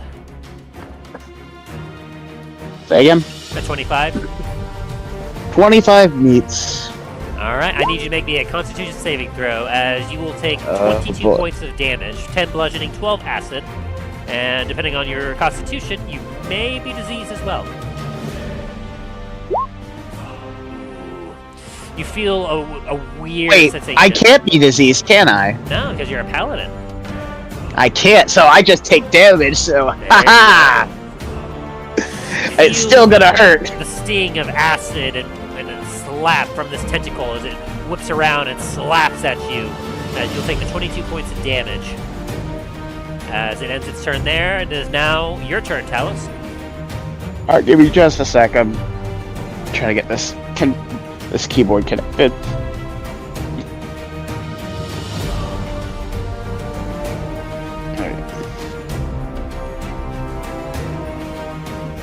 All right, there we go. Ow! I'm a roar of anger. I'm gonna smack at it again. 22 will hit. Radiant. As you whip around and boom, you deal 21 points of damage. Hey, down, you beast! Do it again. 25 hits still. Another 13 points. Boom, boom! As explosions of radiant energy ring out from your hammer, as if you're a smith of the gods. All right. That's gonna be my turn. As he very angrily is going to move without disengaging. Alright then. Attack! Is an 18 hit? An 18 meets and beats. Nice. So 5, And 10, 15, And that will be for me too, right? 25. As using its 3 legendary actions. question for you, Tim. Mhm. Would I be able to use sneak attack again on this, or no? You use sneak attack, and you were the top of the turn order, so I'm afraid not. Yes, Okay, well, so it resets when it gets back to your turn. Gotcha. Would that be an attack of opportunity on me as well? Yes, you, Soren, and Everyone. Yeah. 20. Does a 13 hit? A 13 does not hit, I'm afraid. You're able to get your shovel unstuck from the wall, and you miss. Does mean- a 20 hit? Wait, wouldn't he have advantage because he was flanking with Talos? Technically, yeah. So, Okay, Soren does not unstick his shovel. Wait. He goes in to bite this thing. Oh wait, is that a 25 for your flanking attack? Yes. Yeah. You only have on checks. When it comes to attack rolls and saving throws, you don't get disadvantage on that. Oh shit! I didn't Oh. know that. Okay. Yeah, it's So I only do get 25. yeah. Yeah, Soren does not try and take his shovel back. He decides to jump in and bite him as he's running away.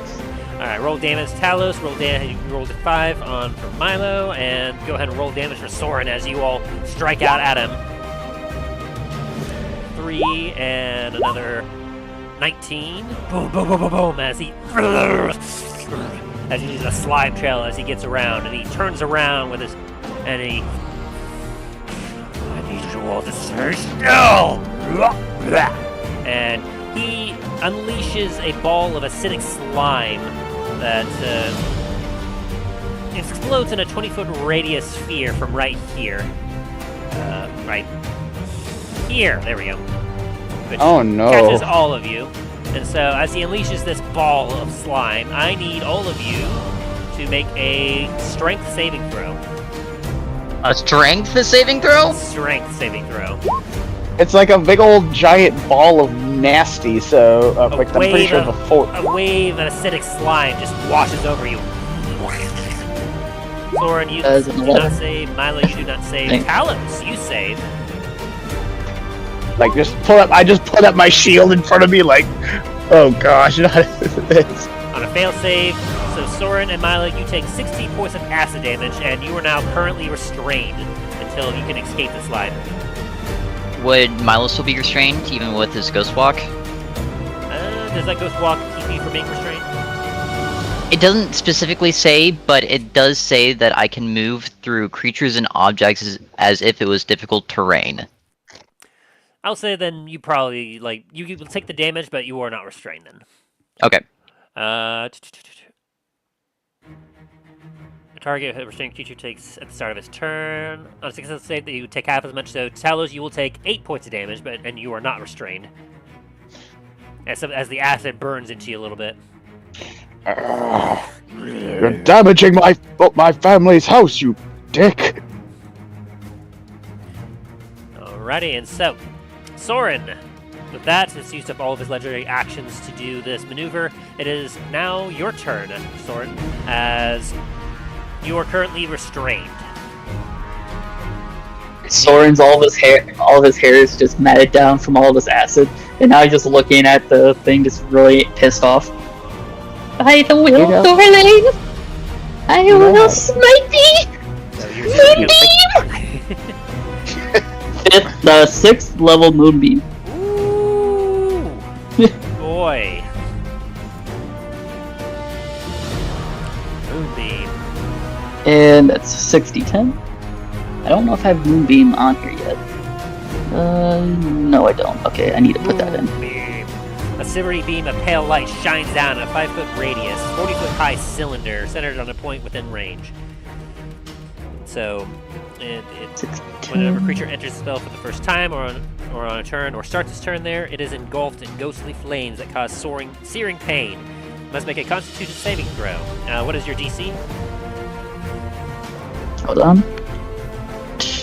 My DC is 17 Constitution. It takes a 15, so it will take full damage. Okay, so this is 60-10 plus nothing, it seems. Yeah, plus nothing.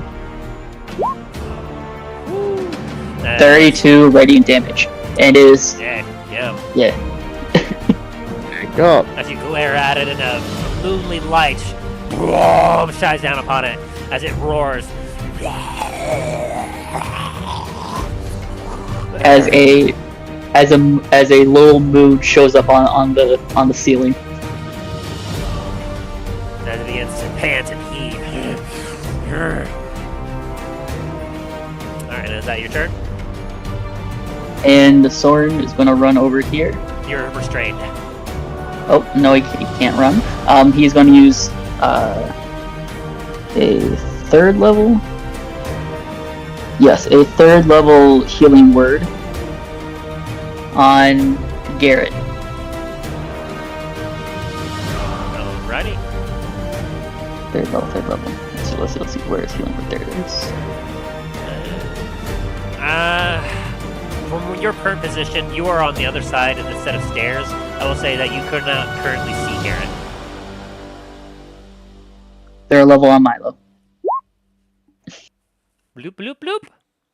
You take 18 points of healing damage, Milo. Of healing damage? Wait, wait, what? It's like the healing, it hurts.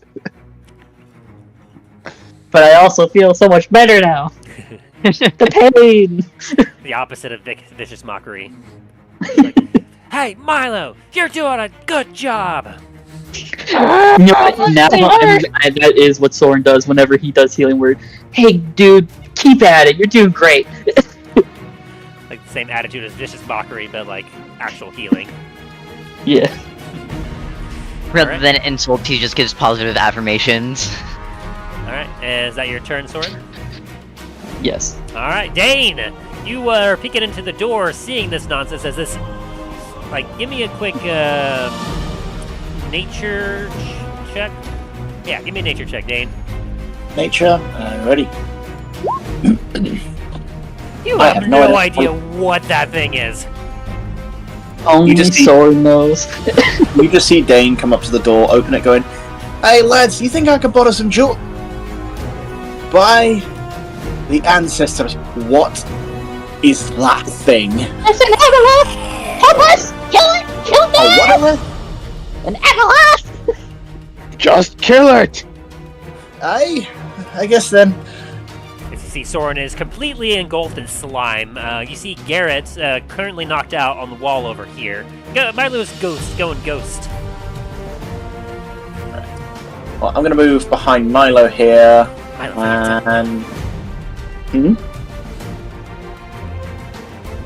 sorry, doing anything. Anyway, yeah, you run up right there, and I'm going to throw my shield at the aboleth. alrighty.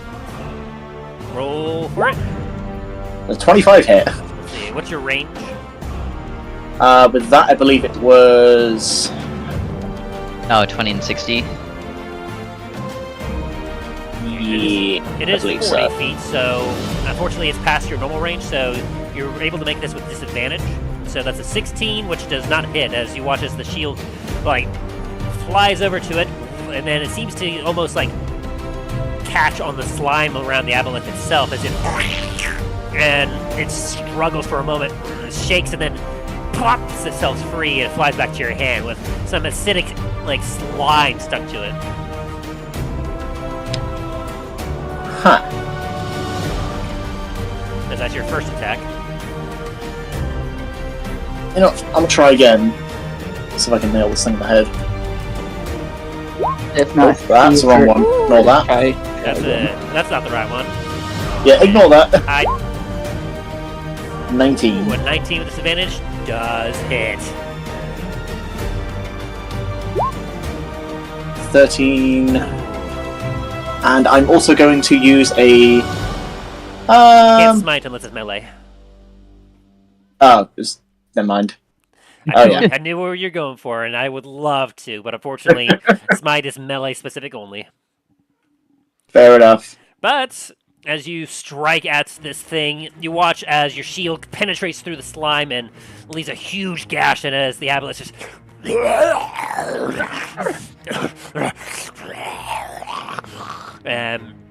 It is looking terrible. As we get to the top of the turn order, and it's Ew. Milo's turn. And in your head, Milo, the aboleth like voice reaches out to you as it goes, "Please, I can help your dreams come true. You and your son together." Neat. Does 25 hit? It does indeed, and you know what I'm about to say next. What's that? How do you want to end this? You know, just for flavoring, Okay. Milo's gonna climb in its fucking mouth and take the defender and kind of just gut it like a fish from the inside. As you just float in there, and you.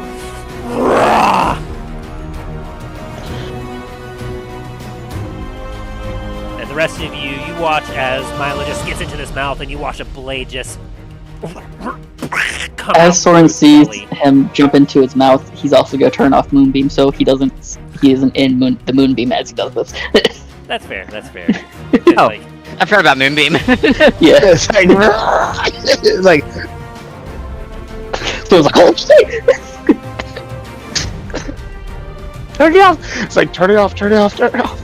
yeah, because due to the nature of like you essentially shape change into a ghost. So under Moonbeam, you would essentially have to make a saving throw with disadvantage against it, and if you failed, you would instantly revert back to your normal form. And doing that halfway Inside it. through the face through Well, something no. would To be be fair, I wouldn't very. have gone inside it if I lost. Yeah, but You'd I'll be say like that halfway through the air, Soren. just fell to the floor. Yeah, I would say that Soren he's able to, like, as a free action, because with the free action you're able to turn off spells. Soren, seeing you coming, like, going right up to it and possibly about to take damage, you'll turn that off, and so you all watch as Milo goes into it, and the blade comes out, and as you all hear, like as it's. None of you know deep speech, do you? Milo would be able to understand it because of his goggles. Yeah. So it's been speaking. I can speak All- celestial. Yeah, no. Yeah, no, I don't think any of you know D speech, and so all this time it's been speaking to you all telepathically. Now, from its mouth, as it's in its dying throes, and you're able to understand it, Milo, as it goes, "No, deep one,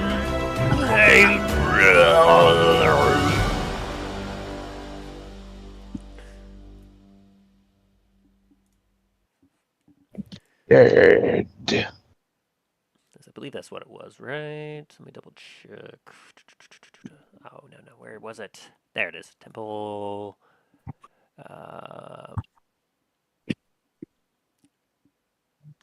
Oh yeah, he would have been like unseen once. As you watch as just acidic like fluid just spills out from his body. It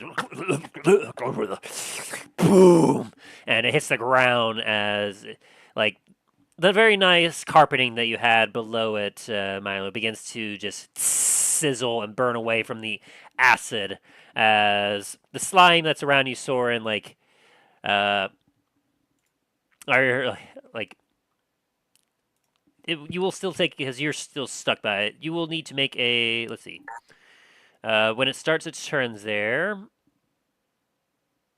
because like turn order wise, it'll go to the aboleth's turn next, and any creature can use its action to free itself or another creature. Ending in effect, dealing a restrained creature takes 11 or okay, yeah, I already rolled it. So you take 11 acid damage at the start of your of that turn. So, and I imagine afterwards, Talos or someone else rips you out from the slime. Yeah. So you'll take an additional 11 points of acid damage there. As Dane, you kind of charge in, just woo. Like, what by the ancestors happened here? Long story short, remember that amulet that I had from that underwater temple? I vaguely remember that.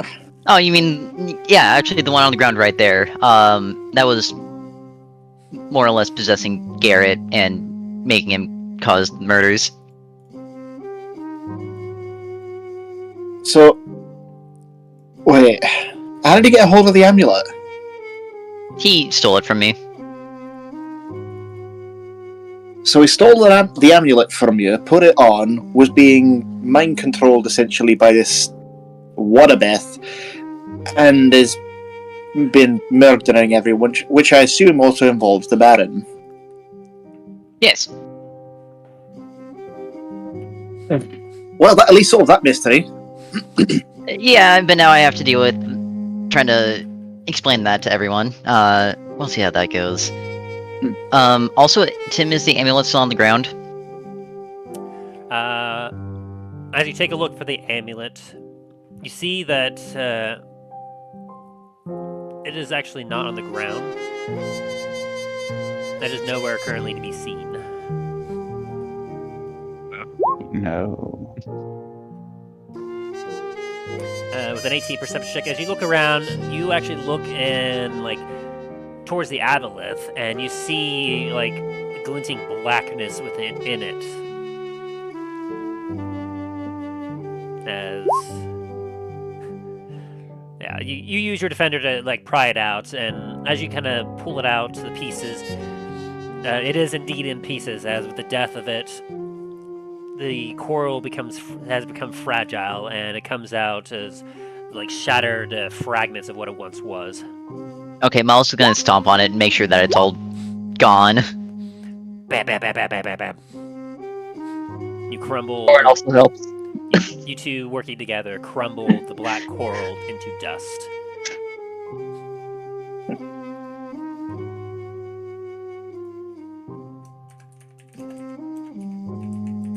At least that's over. Miles can also go over to Garrett, make sure that he's okay. As you go over to him, you can see that he's bleeding a little bit from his head as he got flung and hit the wall pretty hard. And he's currently still unconscious. And probably covered in slime. A little bit. You're a good son. I'm proud of you. As you whisper that, and he watches the wounds from his head heal a bit, he kind of groans a little bit. As his eyes just slowly eke open. You alright? Where am I? You're at the manor. You're alright.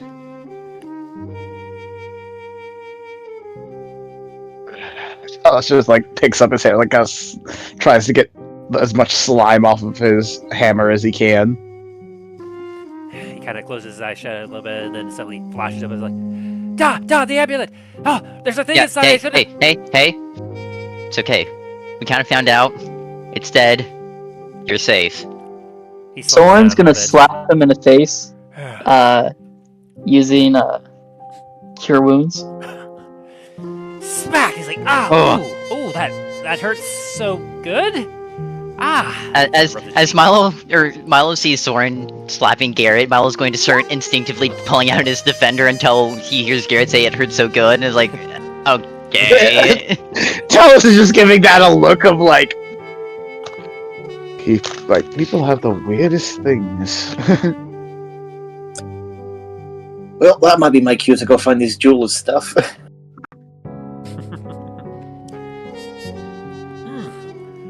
How are we gonna get this thing out? I don't think it'd be wise to keep it inside, stinking the place up. You ever seen Airplane?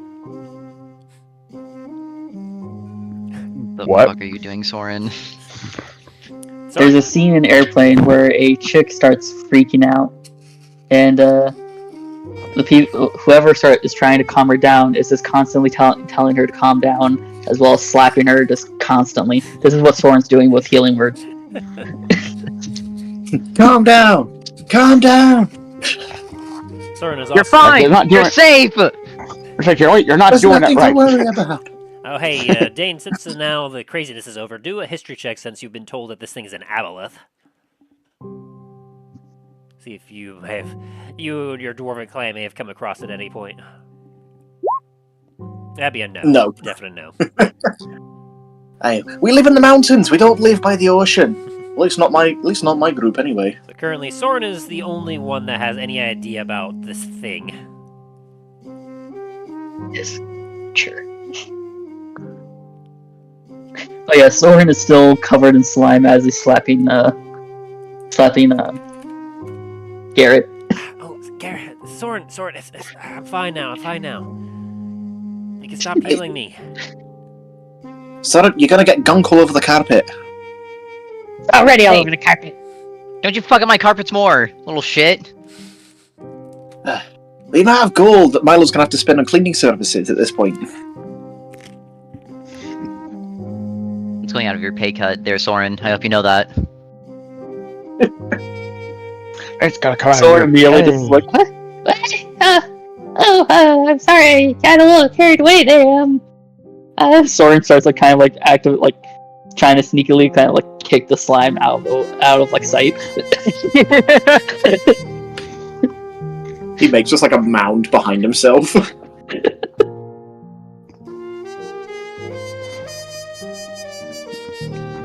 Yeah, I don't know what you're talking about. There's no slime here. Talos is gonna kind of try to walk around as much of the slime as possible, but still getting close to this thing to kind of take a closer look at it. Mostly out of weird, morbid curiosity of never seeing something like this.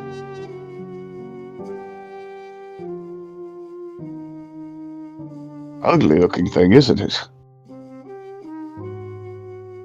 Hey. It kind of looks like this thing is meant to be in the ocean. I thought that too. Well, I'm really glad I didn't realize that there was a fountain outside. It's What not a, by the ocean, but... Soren's gonna sprint towards the fountain, and he's gonna wild shape into a snake, and just dive into the fountain. Isn't there also a like an indoor pool or something in here, or like hot spring or something? Not to my knowledge. Or there's at least a bathing chamber somewhere over here, somewhere in the house. I remember seeing that.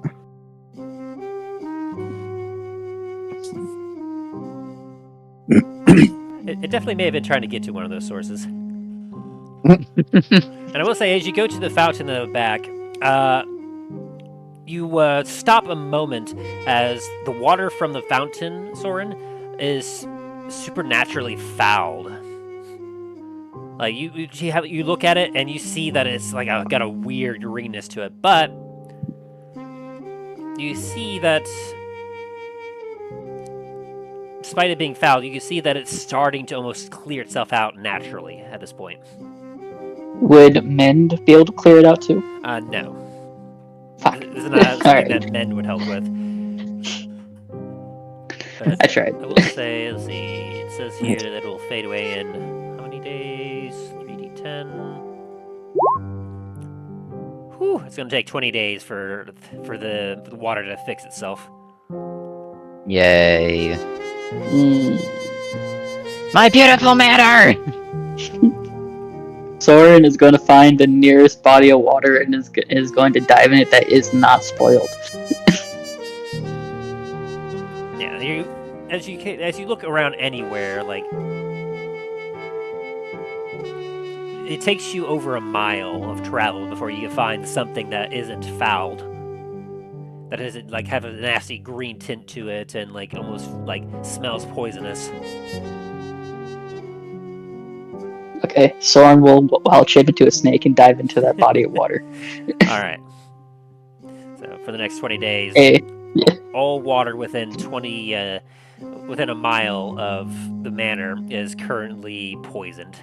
Hmm. It has been. Like, that was something that you all didn't quite investigate or see, as you weren't looking for that specifically, but that was happening. There's a reason why there hasn't really been too many people within close vicinity to the manor. You all never really looked into that. I like, never why are people heard not you say coming- that, so... yeah, I never heard you say that either, so I was like, oh, okay. It's like this thing was eating people. Well, when you were looking at the manor initially, I told you that it was void of anyone nearby. Yeah, we just assumed that was just because no one was living in here. I mean, yeah. I mean, We did the first Scooby-Doo assessment, but it's like, guess nobody wants to live near here. Doesn't see the Spooky metal. freaking eyes coming out of the walls. By the way, Oh, yeah. Justin doesn't know about this. I mean, I used the stats that he made initially for the amulet, and looking at creatures, I was like, wow, the nature of this amulet, it almost works exactly like a minor version of an amulet. I was like, oh, yes. Neat. Anyway, So, after Soren is done cleaning all the slime off him in the snake form, he's just gonna go back to the tavern. as He's Garrett, a Slither his bro. way back to the tavern, slither up to the give me a drink, barkeep. Essentially, yeah. Alright, so at the manors, Soren has gone off to go do his own thing, gets a bath, and then make his way back to get a drink. Garrett just kind of looks at you. Jesus. Let me do For alcohol. a counter roll here. You don't get drunk immediately. Nice. Oh wait, you have a. Oh wait, that's a save. So yeah, you're fine. You're fine still. You're fine. You're fine. You're fine. You're fine. Alright. You're As just Garrett kind of looks fine. at you, Milo goes, it's been strange this last month or so. I remember a lot, but then there's a lot I don't remember. There was the Baron. I got to working under him. Mhm. God, as he kind of like puts his head, rubs his temple with his hands. There was always this voice, this constant voice. It was the amulet. It reached out to me back in Dundras, and I was drawn to it. I don't know. I don't know. Hey, you're okay. You don't need to explain anything to me. I understand. As he kind of looks at you, he goes, "Is that what happened to you? Like, did they control you like that?" Not quite to that extent, but yeah. Give me a nature check there, Milo. Oh, God. As you're thinking about this thing. Ooh, 23! Wow. As you're thinking about it, you remember that when you first initially got this, it was definitely a deep ocean. Like everything about this screamed the ocean, and it's definitely the amulet itself. No doubt was able to draw power from large bodies of water itself. But once you had retrieved it and awoken it from its possibly centuries-long slumber, it took it a minute before it was able, it started to exert its control over you almost immediately, as you recall, but it definitely felt weaker at that point. And it seemed to remain weak once you hit the mainland and you were far away from any bodies of water.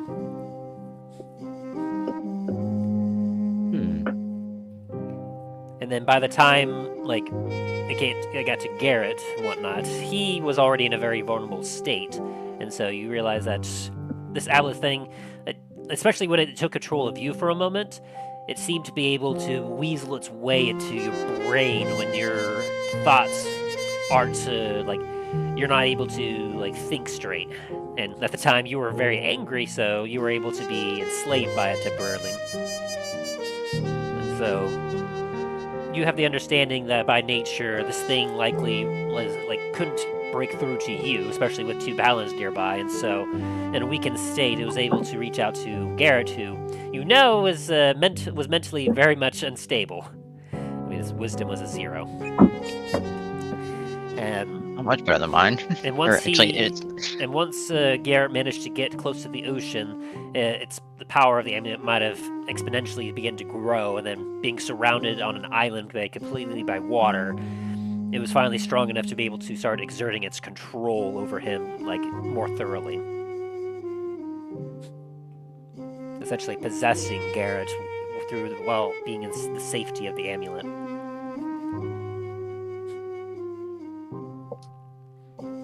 As Garrett just kind of shakily stands up and goes, I think I need to lay down. Before you do that, Garrett, I just have one question. Yeah. Did you know you did that? As he kind of squints his head and his eyes a little bit and thinks about it. Let me do a history check for him now without disadvantage.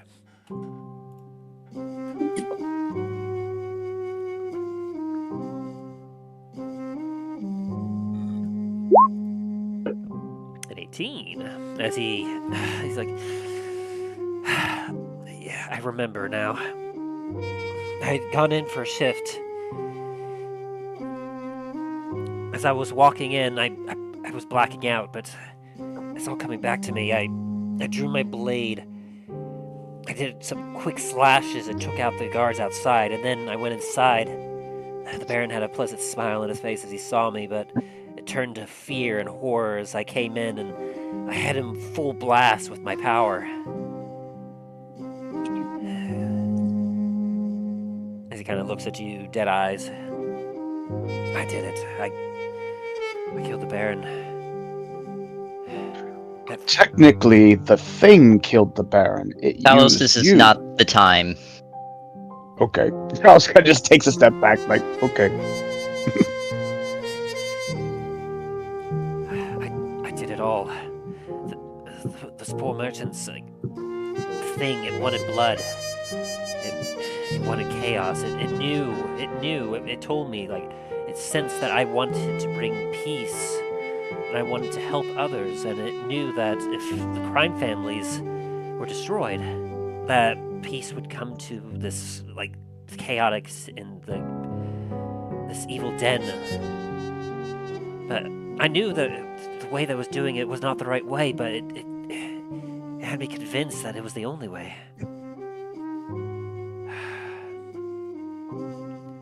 It dwarfed my vision. Steel, those ships, they were good, honest, innocents. In terms of the laws and the ways that Antigua runs, it's... as he kind of just leans against the wall. It's all my fault.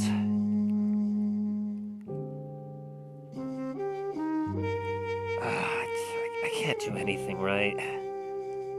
His head just kind of sags down. Hey. As Talos was going to say, you didn't do it. It was the amulet. You did the right thing in the end, and that's all that matters. You did give up the amulet, so we could help you. It was you, all of you. There were so many times where I tried to take it and toss it as far as I could to get rid of it, but nothing I could do. Every time I tried to get rid of it, immediately I felt regret before I could even release it. It was as if I couldn't let it go. It was you and Talos. The thing you whatever you did to me. I was finally able to get it out and resist enough, but I couldn't do it on my own. He looks you in the eyes. I wouldn't have been able to do it without you, Da. No. I'm just glad you're good. You're safe. Definitely not good. I meant safe. You know what I meant, little shit. Frankly, I feel as if I've been going non-stop for the last month. I think during the day when I was strongest, I could resist its control over me just enough to be able to act on my own, but it was still strong enough to sway my thoughts and keep me from being able to think straight and remember things. But whenever I tried to rest at night, my mind would rest, but I can't remember anything of some of the things happening. I feel like it may have taken control when I was sleeping and done terrible things.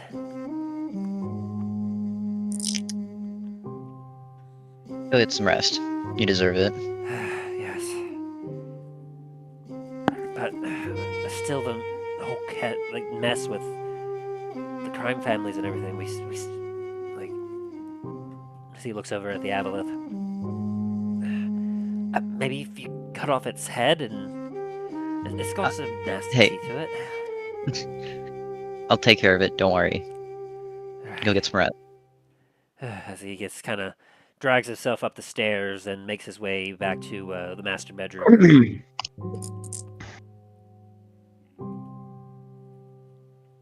Talos and Dane, give me a religion check on him. Alright. It'll be with advantage. Religion. 13 and 22.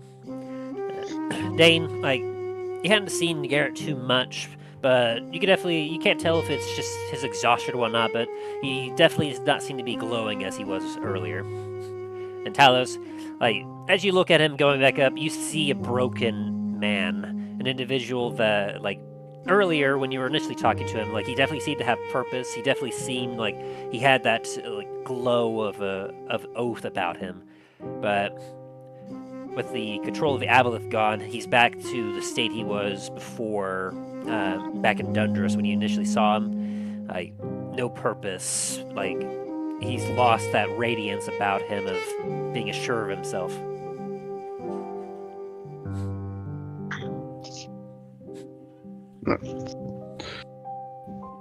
As he makes his way out and leaves you, Milo, and Dane together with the body of the aboleth. Probably shouldn't leave him alone, especially not in that state. Alice, he needs his rest. We'll come check on him tomorrow.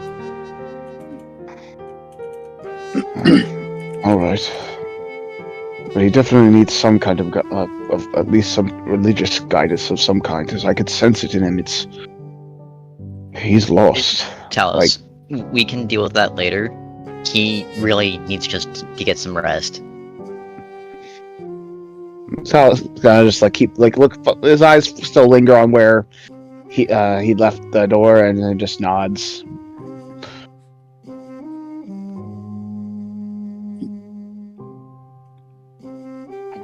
Oh, we best find a way to get this all cleaned up. I can hopefully take care of that. I might know someone. Very well. I'm just confused on how the fuck I'm gonna get Soren, let's see if we can find a. Let's see if we can find a mop. Oh, Talos looks around. He's like, oh, right. Dane, help me find a mop.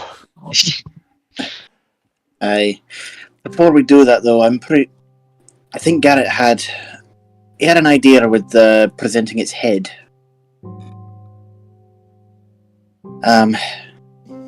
I don't know. Maybe we could swing it somewhere. I don't know. Dane, let's be real though. If I came up to you after killing 3 of your closest friends, or coworkers, some of the coworkers in the mines, and I was like, hey, this goblin killed him. Definitely not me. Well, we have the amulet, right? Well, the pieces of it. You mean the dust? As you look at it, like they've thoroughly stamped it into the floor. Well, we can at not least really gather- much of a convincing case with dust. And putting the blame on something else isn't gonna work either. Hmm. Hmm. I'll figure it out. Fucking have to now. Well, one problem at a time, I guess. Yeah. And with that, I'm gonna go take care of that problem as Milo points towards the aboleth. Feel Is the acid vibrating. still eating into the floor? The floor? Yeah, it's causing a permanent scarring on the wood. Oh, it's wood, not stone? Is it? Let me double check the thing. I thought on the background it was kind of like stonework on the ground floor at least. Yeah, a lot of the foyer was made of stone, with a rug going down the middle. Ah, yes, it was stone. Well, in any case, acid will still eat through stone, so it's That's even harder to fix. yeah, it's eating its way through the carpet and it's starting to like sizzle on the stone itself, and might leave a permanent scarring on the stone. Can you guys at least help me move it off of the wall so it doesn't Tell us take just down the like entire manor? Tell us Hey. kind of starts pulling out some of the rope he has, some of the hempen rope. You feel it vibrating at your side, Milo, as Murph's is kind of just like shaking a little bit, just looking at it. Drool starting to come from its maw. You really want to fucking eat that? Like, you gonna eat that? Can I at least take its head? I don't think we can fit its head anywhere.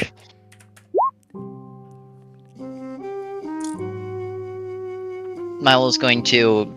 Oh, God. Let me see if Milo has something real fast.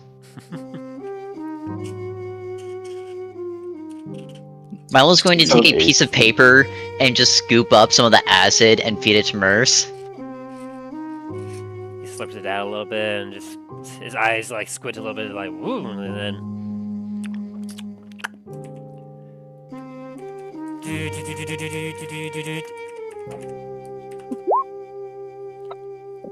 Kind of spicy. Why is it spicy? Milo just sets Merce on the ground and just turns away. Did you cut off its head, Dane? Yeah, or at least as much as I can. Easy enough. You're able to chop off its head with its multiple eyes and many rows of sharp teeth. And Talos and Dane, if you're watching, as Milo turns around, you watch as Murph goes to his tail and begins to slurp up the body of this thing, just Like a snake. as it begins to devour the body of this aboleth, as similar to like you see as Ed going over that bed, just. I am both disgusted, terrified, and in awe. I like to imagine this Dane is trying to like cut the last bits, the head is like moving away. He's like chasing it, trying to cut it off finally. Get back there, Babes!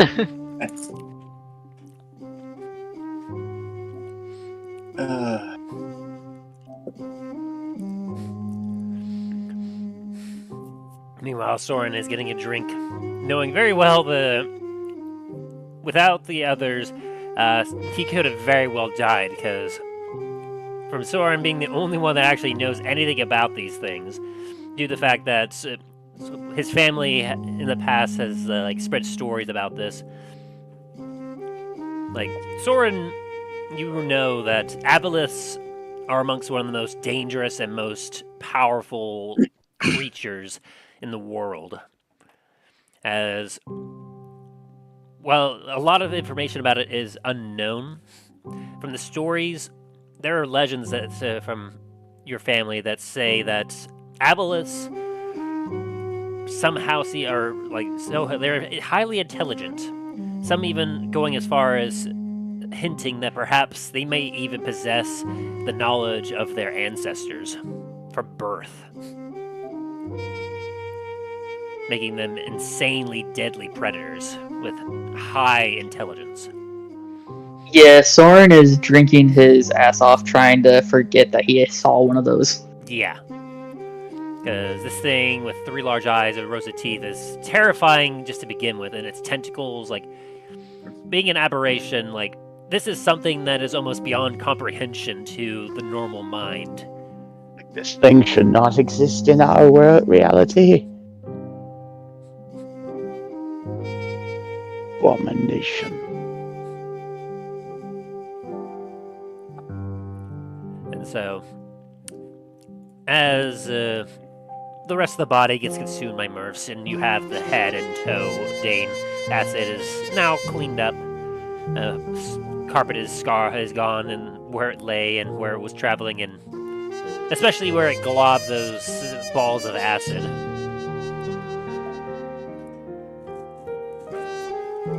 The danger is past. And it'll take 20 days for the water to clear, but hey.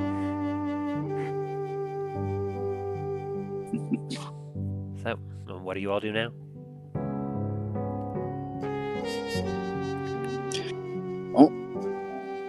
Dane's gonna go try and find if there's anything anywhere on Antiva that can be, preserve this head.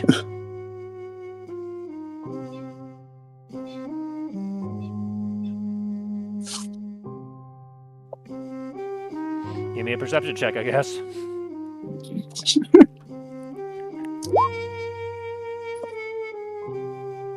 It takes you a while. Where's my taxidermist? You are able to find someone in the black market, because most of the people, as you present this to, they get scared and run off like, no. But you managed to find one that, instead of running off scared, he's like, And you know you're in a bad part of town because, like, he seems insane to begin with, and the fact that he's willing to take this job proves that he's probably even more insane than what you think, as he goes, ooh, yes. I'll give it a try, but something this big, this slimy, won't be cheap, no. Like, I can just imagine this thing, like, taking a quick lick of it. Oh. Spicy, yes.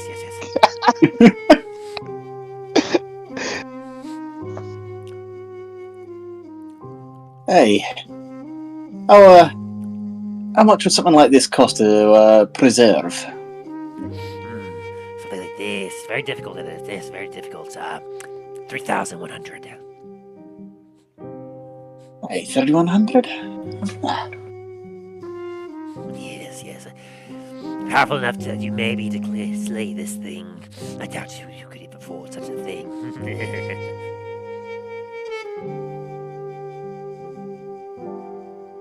You know what? What was it?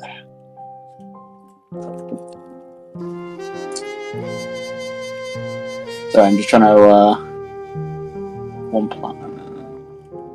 3,100, you said? Yes. I'm gonna drop, just do some, like, counting off to the side.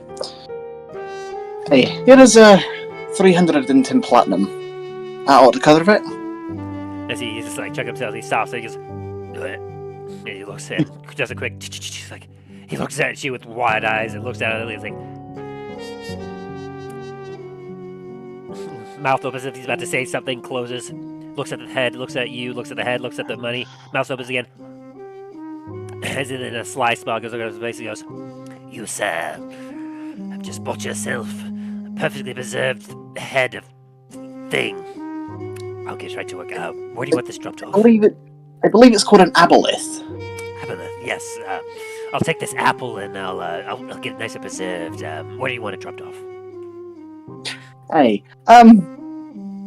bring it over to the back of the Comet's Landing.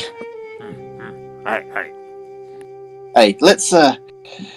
Well, I've already brought this to too many people and scared them off. We don't want to scare off the patrons as well, so just bring it to the back. Alright. As he kind of takes it and he just kind of like strains at her for a second, then watches he heaves it on his back, and he's like almost ground level as he's like as he marches off.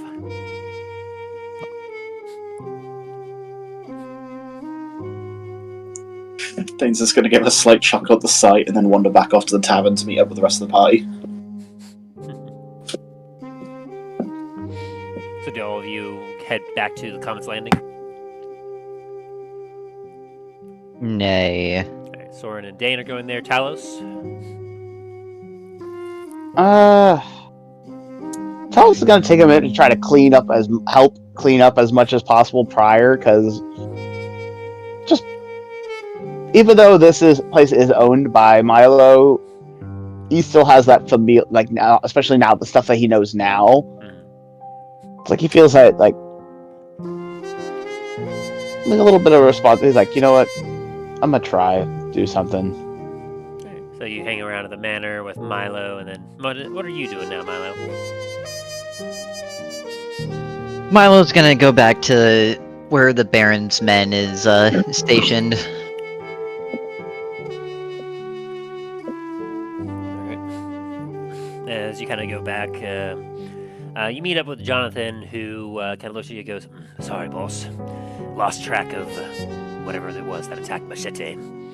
Seemed to head towards the water, and then we lost all traces of it." My office now, please.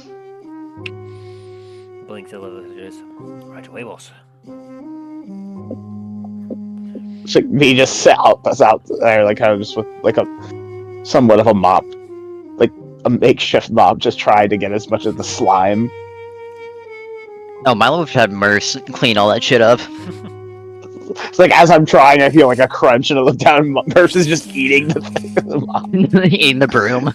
Like, you know, just like Milos just lets go and just like walks away, hands up, like, you know what, done. I'm done. Is that opposite Crunch. the Comet's Landing, or where the Baron's men are? Where the Baron's men are. If there is at least like a secluded space so Milo and Jonathan can talk. Yeah, I would say there probably would be. As Jonathan kind of like leans against the wall and like has a quick look around, is like, "All right, none of the other men are around. What'd you find?" Well, I stopped the murderer. Eyes wide a bit. Did you know? Yeah, but I'm gonna need to explain a couple of things, and I already know that the heads of the other families are gonna find this very hard to believe. I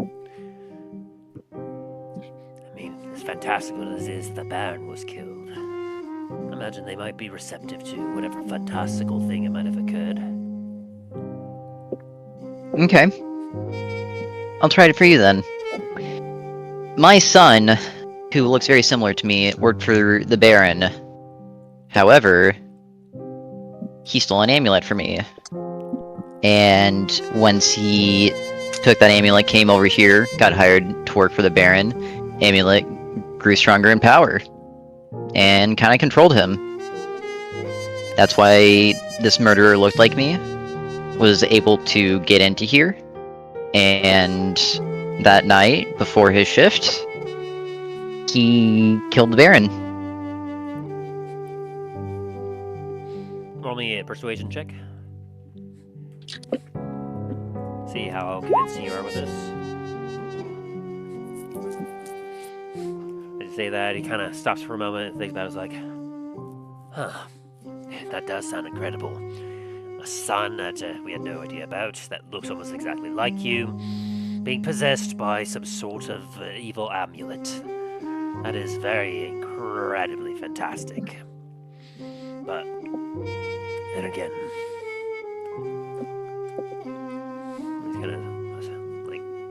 rubs his chin a little bit. You've given me nothing to doubt you up to this point. So, you got possession of this amulet then? No, we destroyed it. Well, that's gonna be a little hard to, proof-wise, to bring clarity to the other crime families. They're gonna want blood.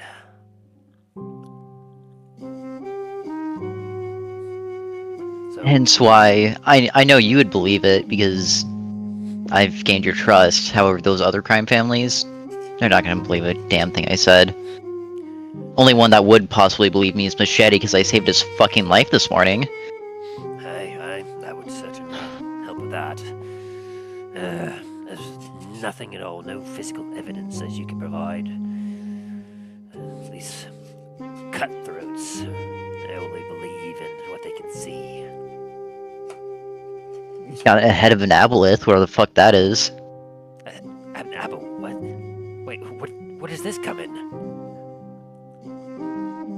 When I took the amulet from my son, or tried to, I had to take a swing at it to see if I could destroy it, and a creature came out of it, this aboleth.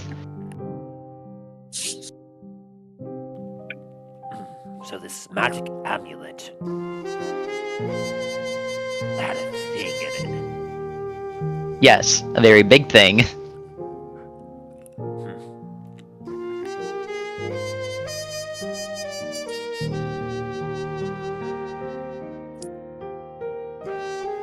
Actually, hey, I'm gonna kind of like pat on Merce and see if he can't like pull up any bones or something from this aboleth as well.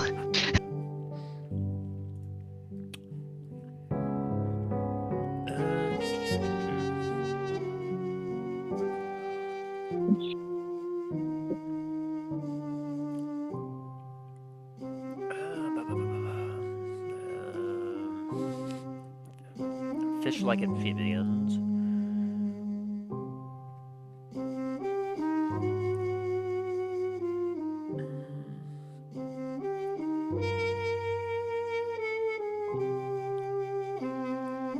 I'm reading its description.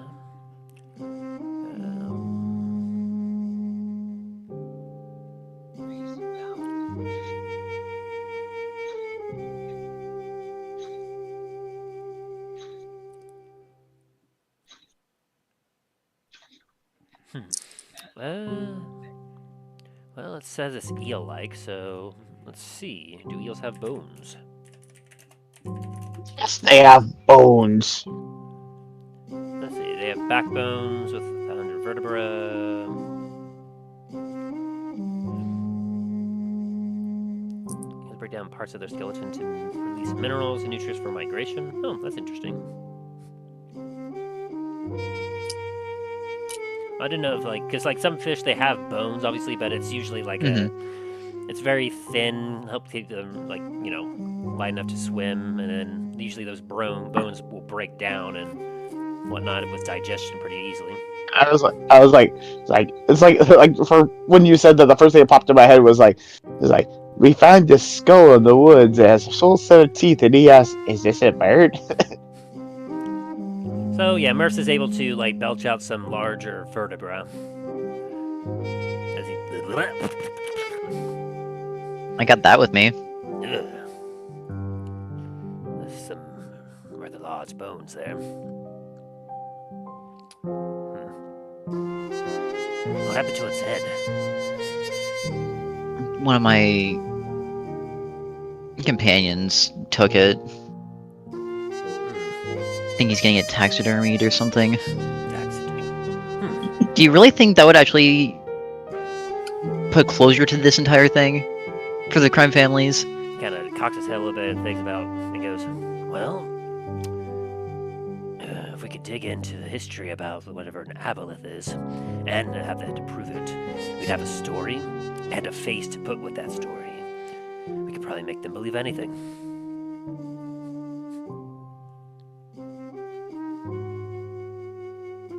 Problem is, I don't know, and we're gonna have to go check in with some info brokers to see who all of Antiva might have any idea what an aboleth is. As he kind of scratches his head a little bit, thinking, I think I know a few guys I could talk to. I'll have to keep it on the down low, though. Keep this information from reaching the other heads of the crime family, so they don't think that we're trying to pull anything. As truthful as it is, boss, well, we don't want them twisting it to anything about this to their advantage. Yeah, even when it is so far-fetched already as is. I'll see what I could do, what information I could pull, and that buddy of yours, is he's able to preserve that head. Maybe even look scarier. I'm not sure how scary it might look.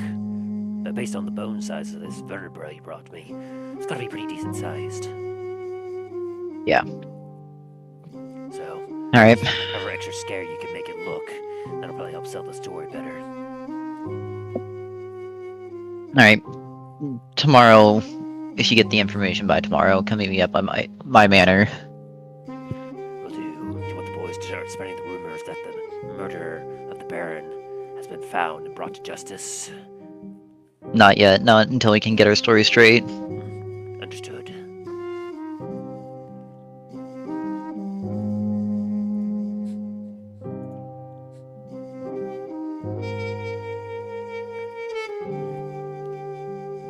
With that, I assume your meeting concludes? Yeah, that'll be it. Good.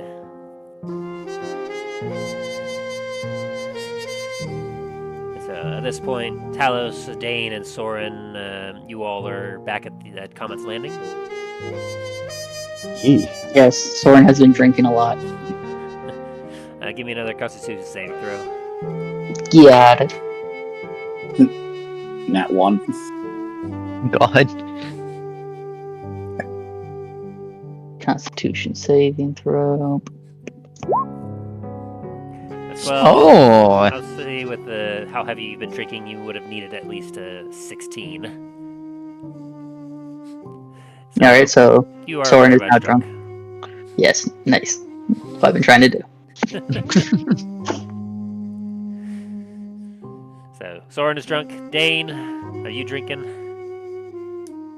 Yeah, seeing that Soren has already started, and seeing that a couple of the other patrons are also getting in on the action as well, just like cheering Soren on every now and again, I'll join in. And after a little while, Talos, you will also join in into the tavern as you see Dane and Soren up to some drinking shenanigans. Oh boy, what are we doing now? Hey, Talos, only a little bit of fun. Soren here's a bit wasted, but well, after the day he's had, I'm not surprised. As Soren grabs onto on Dane's shoulder and says, You know what? Yeah, alright. Way better than my wife. Way better. You're cool. You are drunk too, Dane. I don't know how to take that, Soren. I'm sure she's a lovely lady, though. Oh no. I didn't get a choice to marry her. I didn't want to. Actually, it's why I started venturing in the first place, to get away from her. She looks for me, you know. That's why I can't stay in one place for too long. It explains why you're also so skittish as well. You think she's gonna be behind every shadow?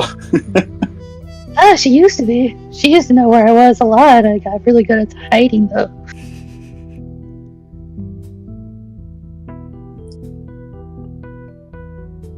But, anyway, let's keep drinking. I gotta get this shit out of my mind. Bartender! Give me the strongest stuff you have! Her gives you an eyeball and looks over at Dane and Talos. Talos kind of just shrugs and goes across to a different table to get a drink. It's alright, Laura, I'll pay for it. All right, as he goes over and gets a very tiny shot glass and pours it with an amber-colored liquid, and then hands it over to you, Soren. Opa! Is immediately just starts downing the bottle. Hey, no. Oh, hi! Dane's just gonna grab the bottle and bring it back over to him. I may be slightly drunk, but even I know that you'll not survive the night if you down the entire bottle. You don't know me. You don't know the power of the moonberries. The moonberries can drink anything. Aye, seeing as the one moonberry in front of me is drunk. I've seen kinsmen who have been less drunk than you and drank more. That's a lie. I can drink any dwarf under the table. I drank Dane the other night. He's too drunk to remember that. Yeah, he's too drunk to remember that. Hey, well, you've got a dwarf in front of you right now. I'd like to see you try. Alright, old man, let's go. Come on. Round 2. Fight! Alright. With this, I'm gonna take this opportunity for us to go do a restroom break. Sounds good. Time for me to start actually drinking. We'll be right back. Sounds good.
we all back yet?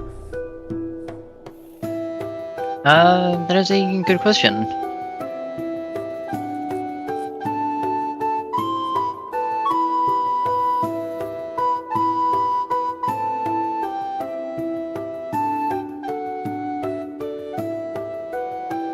Well, seeing as how Shax and Ryan haven't responded, I'm assuming they probably haven't gone back yet. I would assume not. Or Unless they muted themselves accidentally.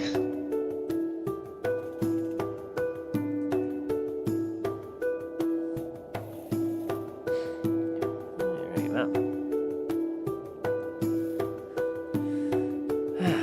Been enjoying part 2 of your personal quest here, Milo? It is a relief to have the killer, at least, uncovered. Well, I see Ryan, you messaged within Roll20. Are you having difficulties to hearing us or speaking?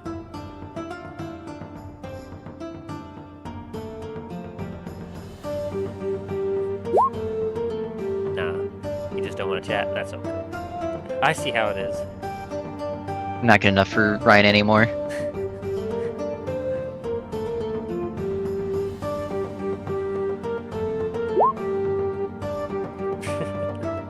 Fucking knew it.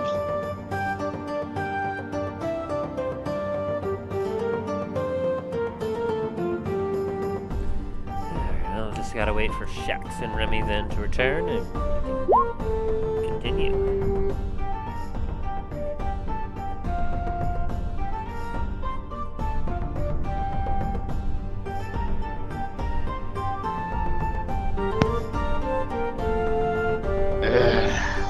Percentage. Shax. Yep. Now we just Yeah, gotta I wait noticed. for Remy. Mm.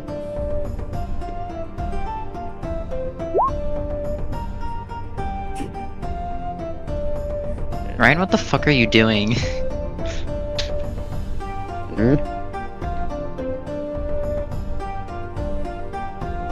What is going on? Or is this Ryan's way of saying that Soren got so wasted that the only way he can actually communicate is through writing? Quasnot.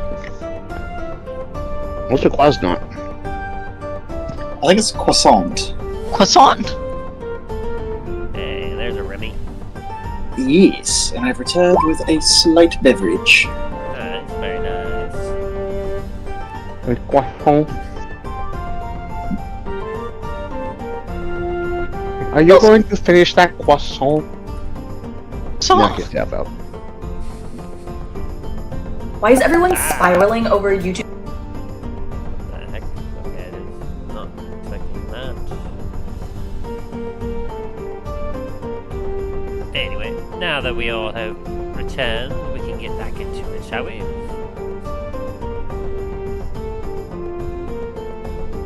Shall we? Hi! Yes. Alrighty. Here we go. This is one to share with all of you. No sound, but alright. Share. Let's copy.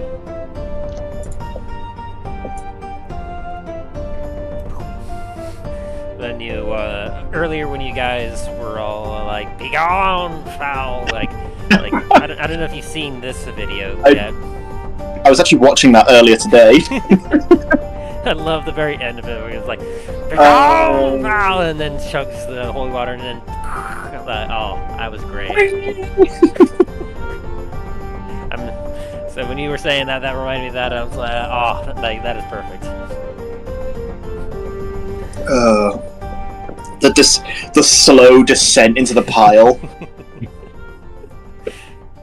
That was great. So That was funny. anyway, back into it. Boop.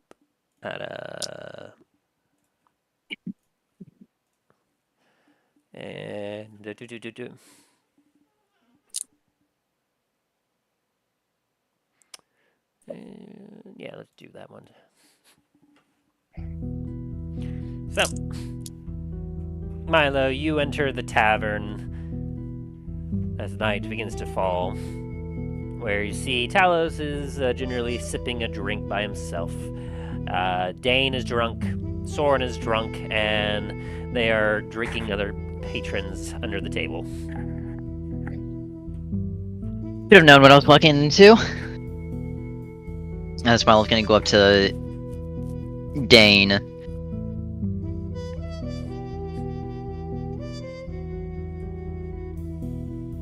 Well, you went in? Milo, join us for a drink? Yeah, I'll have one with you guys, and then I'm gonna head out back to the manor. That's more like it, yeah. Yeah, Soren slaps his hand onto your shoulder. You're alright, you know that? You're cool. Way more than my wife. Oh my god. What? Your wife? Yeah, I'm married. You didn't know that? I don't see a ring on your fingers. Oh, because I don't want to be married. Fair enough. Lure around, around for me and my friends here, please. I'll get around for you and Dane. The little one is that, isn't it? No, you bastard! Give me more! Don't talk to Lure like that. Come on. Alright, I'm sorry, Lauren. I don't know what came over me. Please give me more. Soren, do you promise to stay in your room tonight? Yes. Deception check with disadvantage.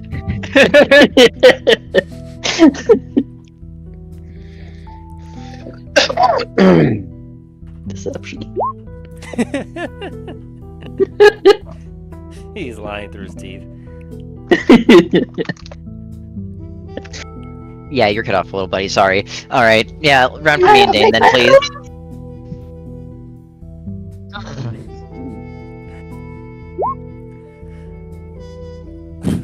I'll just have some food, actually, for me. You try to whip out your brewing kit and supplies and brew yourself up some alcohol yourself, but like your hands aren't working right, they're not moving things correctly. You're just making a mess of yourself and not accomplishing any sort of brewing. The only brewing that he actually gets done is he makes water. You're like, fuck it, I'm gonna drink this. He just drinks the water. It's just dirty water. That has a little bit ink in it.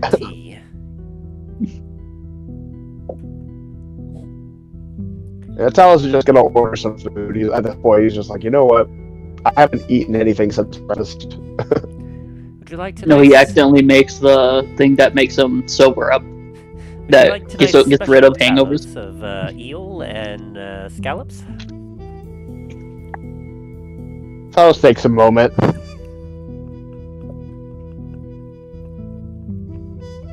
Yes, and a very big mug of mead, please. Coming right up.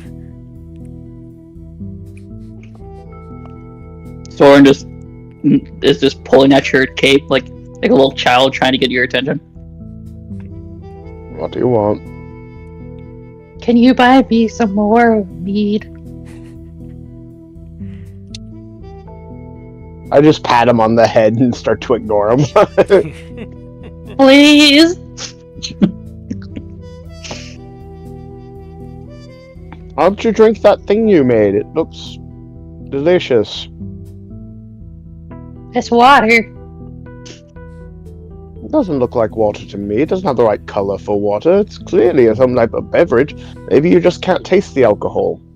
Maybe your taste buds have been overpowered from the other drink.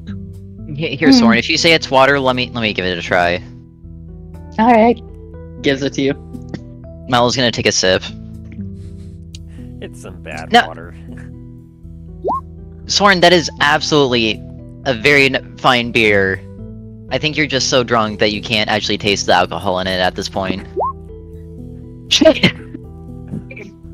Would I have advantage on this, Tim, because he's drunk? Oh yeah, and plus what I just implied as well. See, Talos is helping me. Or aiding me in my deception. I'll allow it. How dare you guys keep me from role-playing my alcoholic gerbil. Well, technically, you still are, because if you convince an alcoholic to drink something they think is alcohol and it's not, it's still. Oh, you're right. Let me. Soren just downs it. He No! only knows is the start of the intervention. No! No, how about you go sit down for a minute and. We have to leave soon. If I stay here for too long, my wife will find me. I gotta leave. I don't want her to find me. Just sit Soren, down. how is your brewing company gonna actually work around here then? I thought you were gonna be over here doing it. Oh, yeah, you're right. Fuck. And you signed a contract, so you have to stay with it. I did. Maybe I can get my family to kind of make people hear Moonberry somewhere else, and then they'll leave because she won't find me here. I'll have to hide in the walls. Soren starts looking at the walls, he starts drawing renovations for the tavern. Hey, whoa, hey! You could wear a mask and just say, "Oh, I'm not Soren, I'm Thorin. I tried that. Pete's." Talus starts looking around and just sees like a bowl of nuts. Pete's nut. Well, maybe that might work, but I tried covering my face. Soren, come over here. I got you. As Milo pulls out his disguise kit and just makes him look like a rat instead of a gerbil. Like grease down his tail. There you go, Soren. You don't even look like yourself now. Who am I? Soren just starts has his hand to the mirror, just like to his reflection. Like, what have I become? it's like, Soren, let's see like the Soren. invaders in. Who are you? Who are you? Who are you? Soren, you're still Soren, but it looks like you're not Soren, therefore your wife can't find you. Maybe. I mean, she's not a Gerbine, so she wouldn't really be able to tell before. I mean, she found another Gerbine once. I had to save that guy. Oh my god. Things she did to him. You know what? I think this is my cue to go for the night, as Milo finishes his drink and walks back into his office to grab the bottle Talos given him earlier, and then head up to the manor. Wait, give me. Soren, you're cut off. Alice is just sitting there waiting patiently for his food at this point. He's just like... It's like, you know, when you're at a bar wanting just to sit there with your drink and a bit of food, and there's that very drunk person that's just like going off on a tangent and then crying on your shoulder, and you're just sitting there taking it. That's what I'm trying to go for.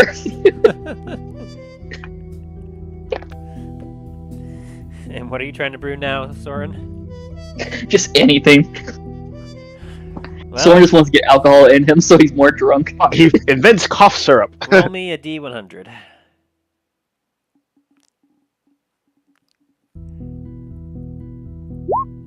You create chloroform. You make amasec.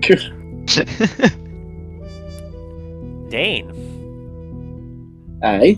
even in your drunken state, there's a waft in the air that is very familiar and nostalgic. Same, like it's strange. Hey, what is that? As you look over to what Soren is doing, you get a look at a liquid that feels to be very frothy. It looks like a beer of some kind. Soren, what have you just made? As Soren is like halfway down the cup that he drank.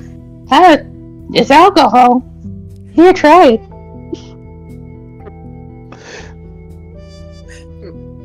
Dane's gonna take the cup, have a sniff, and then just have a sip. Give me a history check with advantage. Oh no. Oh no! 14. I'm gonna give Dana Bardic Inspiration. Roll an extra 1d8? 26? 6. 26. Big numbers. 4. Or Hey! 18. as you sniff this drink, memories go back all the way back. Oh dear. You are with a few of your other fellow family members as you are surrounding what appears to be a vat of this liquid. As you remember that this was the day that you took your oath for your ancestors. As you all proceeded to take part in the ceremony to seal this oath of your devotion. As all of you swore this oath before one of the priests of your family, you all took a knife in your hand and sliced the palm of your other hand as you shed a little bit of blood into the beer before a cup was dipped down and passed around as each of you drank and partook of this, this drink helped to bind you and your family members to your oath. Soren now has to multi-class into a paladin. As Dane is remembering this, you kind of just see him just like look down at his palm and just see a very, very, very faint scar amongst all the grime of his hand. He just starts clenching his fist for a minute and then continues to drink. You see a little spot of red in there. You see that Soren cut his hand to pour some blood in there. That is unsanitary. So, like, specifically, yeah, Dane, you know this to be oath beer, and it's specifically, like, it's a uniquely, like, a dwarven paladin drink. Like, it's very much a dwarven paladin ceremony drink. Tell us what the fuck is that? What's going on?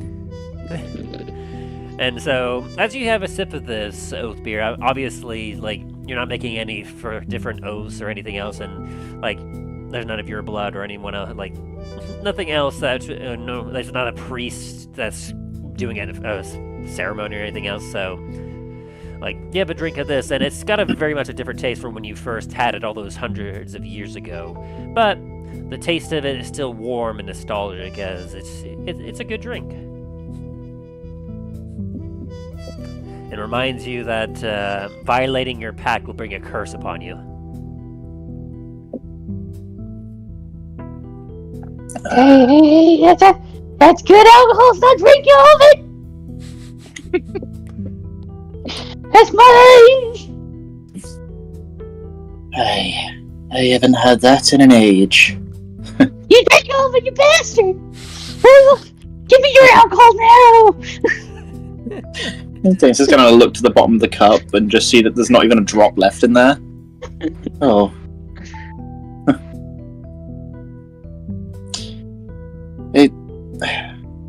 Sorry, you don't happen to have the recipe for that, do you? No, I was just ripping with the whapping of something up, and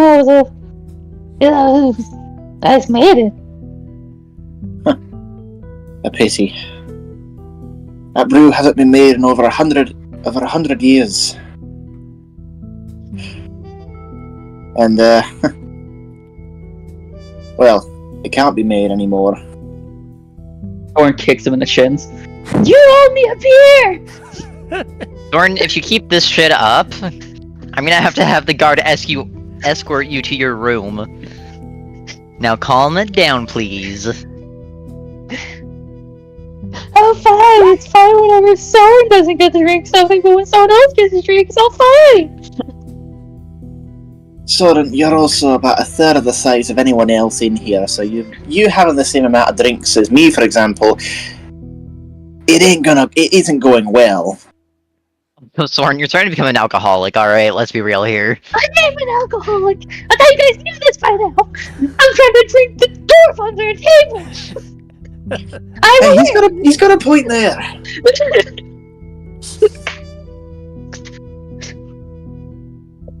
Soren goes back to brewing.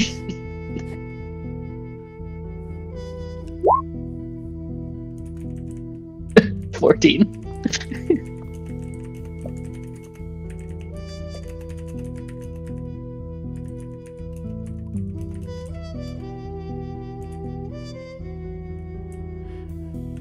Alright, never mind. fine. Keep your secrets. 14. Roll me another D100. Jesus. 70.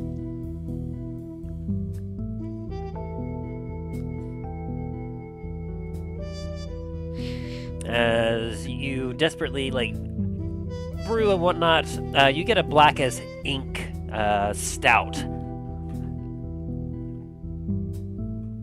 And it has a very kind of almost sickly sweet aroma to it.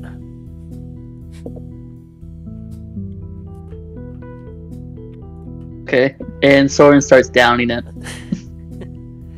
It goes down very smooth, and by the time you get to the end of it, you pass out. Of course. As Soren is has the cup over his head, he just falls over right in front of Dane.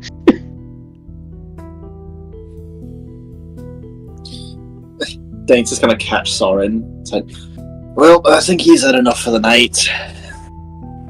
I help you carrying him up to his room before I head up to the mansion or manor. It's alright, I got him. Very well. Just gonna kind of huck him over my shoulder like a sack of flour, just so I make him running upstairs. Soren just plants his face on Dane's face. You're a wizard, Dane. No, Soren, I'm a paladin. Alakazam. As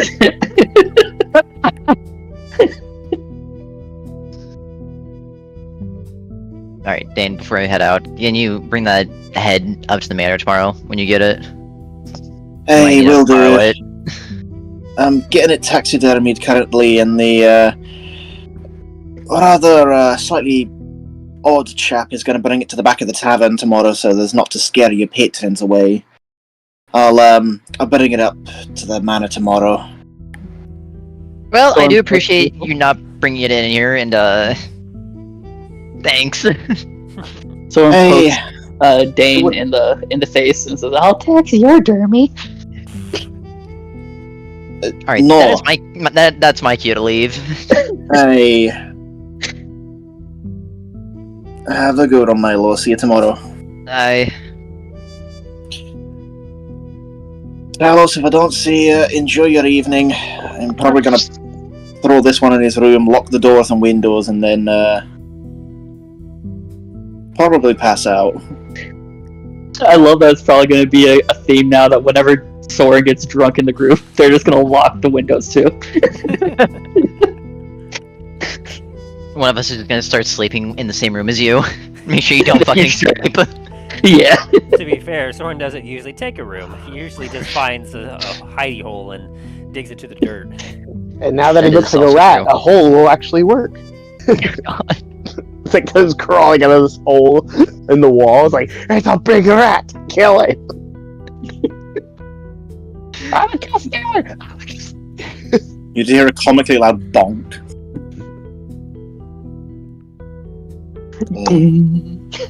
It'd be weird if I've actually seen. Sorry, getting off topic, but there was actually a campaign I was listening to where the paladin was about to smack somebody, and apparently, and I don't know what was done, but it made it so that all the weapons, whenever they hit, it would have the properties like a rubber mallet, so it would just God. and then as flavor they made it squeak. So that it's like anytime the paladin tries to hit somebody in the party because he's gotten frustrated with them, it would just squeak. Even though it's clearly a big old ass warhammer. It's like goes and kills the goblin with it, squishes easily. Tries to hit the barbarian or the rogue, squeak squeak. This isn't fair.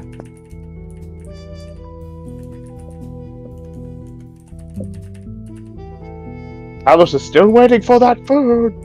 Like I said.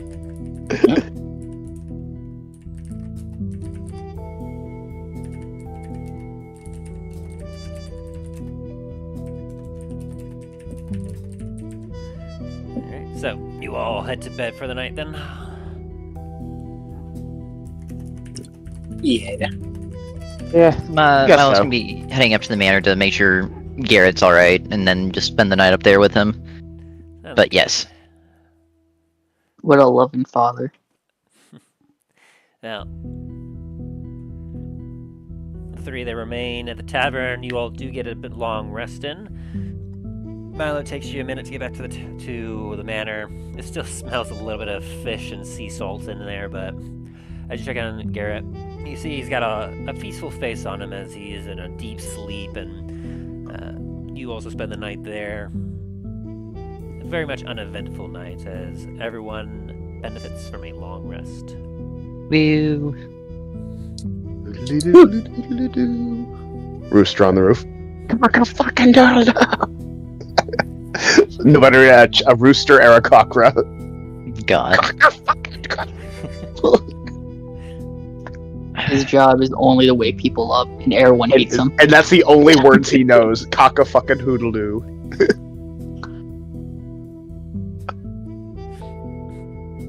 Incoherent screeching into your ear. Give me a Constitution saving throw there, Soren. Let's see how you fared. Oh no. Alakazam! Oh no. Oh no. Oh no. Ooh. Womp womp. Through your alcoholism, you have suffered another point of exhaustion, leaving you at 2 points of exhaustion. So you Guys, I need intervention. Oh gosh, like you look ragged. Like it's like Well, the yeah, he's a rat. slightest noise, like due to your ears. It's like someone drilling it into your. So, as of right now, your speed is halved, and you have disadvantage on ability checks. Fuck. Every single regular level voice talking is probably, I'm sure, is painful for you, I quiet especially with your whispering to you. ears. God damn you, you yell so much. We're not yelling. We're just talking. Onward! Okay. Onward, Snuffle Scout. As Garrett wakes up, sees you there, as you're kind of getting yourself geared up, you go, oh, good day, Da. I don't know what time it is. Nah, it's morning. You're good. Morning then. I got to say it's nice to get a night's rest without nightmares for a change. Yeah, know that feeling.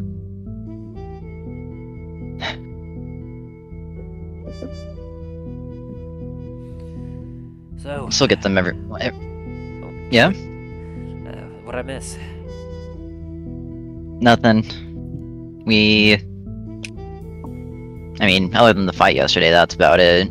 Dane's getting the head taxidermied from this aboleth, and then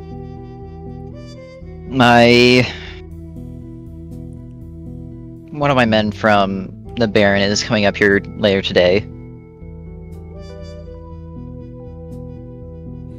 But that's about it. Sounds like we've got ourselves a busy day.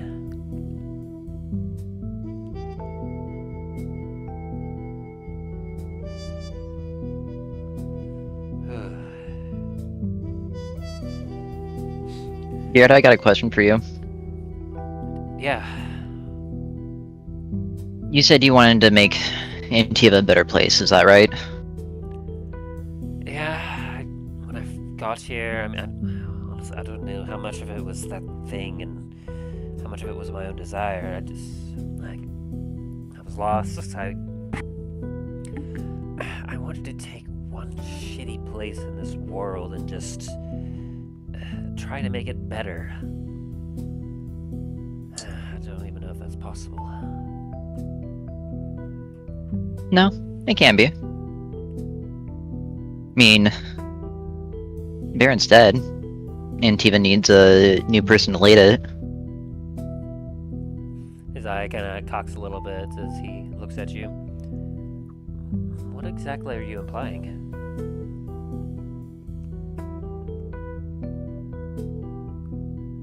Like, do you see me? I'm in no condition. I can't be a ruler. That's the thing, though. You're not gonna be a ruler. You're gonna just be the head of, or not the head, but you're gonna be someone that people look up to, want to be, someone who unifies people.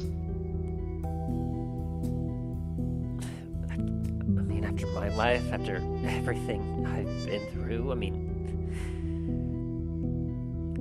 mean, I can say the same thing about myself. Never did I, in my life, did I think I was gonna own a fucking tavern chain, but yet here I am.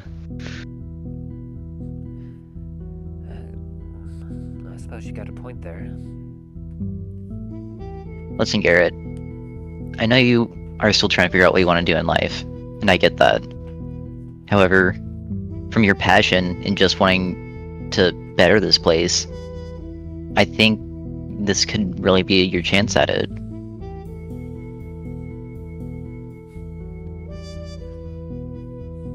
Give me a persuasion check. Not even with advantage? Damn. Please with advantage. Please with advantage. Like you hear the dice roll in the background, like I see that he kind of just sits there and just kind of stares and looks down at his knees.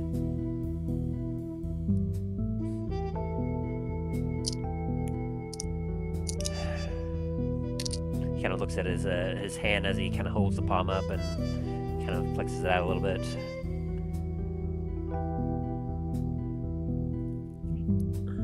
This place is so corrupt. It's full of such terrible people. He clenches his fist. He looks up at you in the eyes. I suppose it would take an equally terrible person, at least with a good conscience, to rein them in and help keep it in line, wouldn't it? It would. He kind of nods to himself a little bit and looks up to you, stands. Well, I suppose if it can happen, I swear, if I can make my way into that position, I will do my damnedest to help lead Antiva into a more controlled era of peace. I will do everything in my power to bring some better sense of justice and honor to this forsaken land. I may not believe in myself, but with you and those who may believe in me, I will do everything in my power to see it done.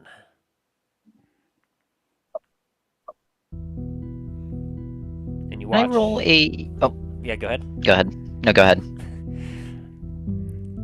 As he says this, you watch as kind of the dimness, like the room almost seems to get brighter as he kind of stands and says this.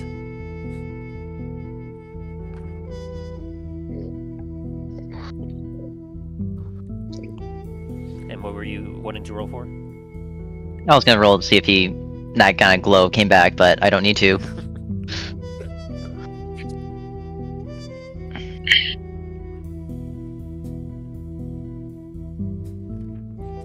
As Garrett has accepted a new oath.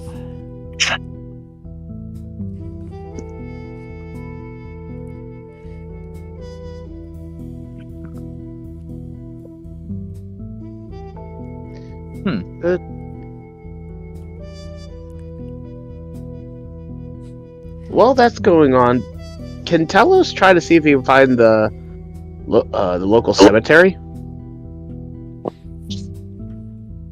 Yeah, I say that you could probably do that.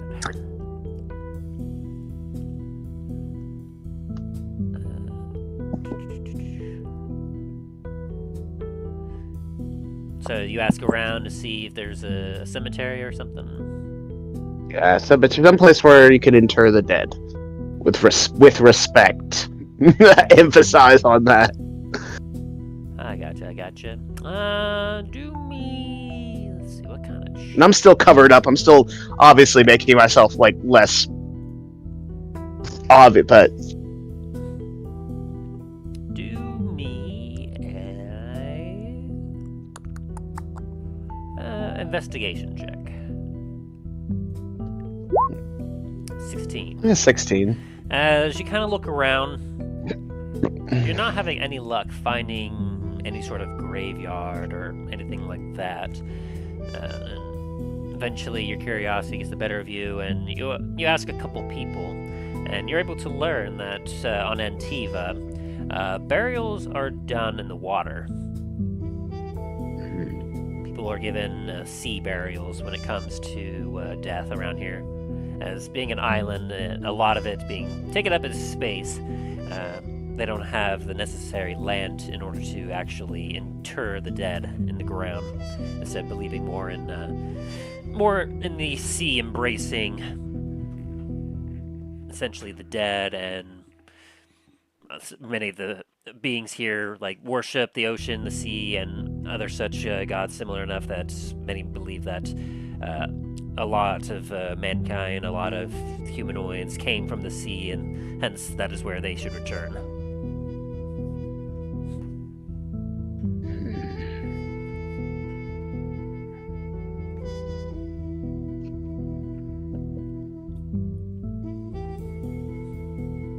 So he's gonna find this like a area that's a little more secluded, somewhere where he can like, obviously like. People won't mess with him, but he'll be able to like sit and think for a minute. Easy enough. Meanwhile, Dane, anything you're doing? I'm gonna go and check on the back to see if the gentleman has arrived with my head. Let me do a roll real quick.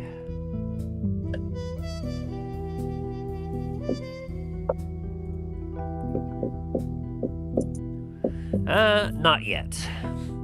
Not yet. That's all right.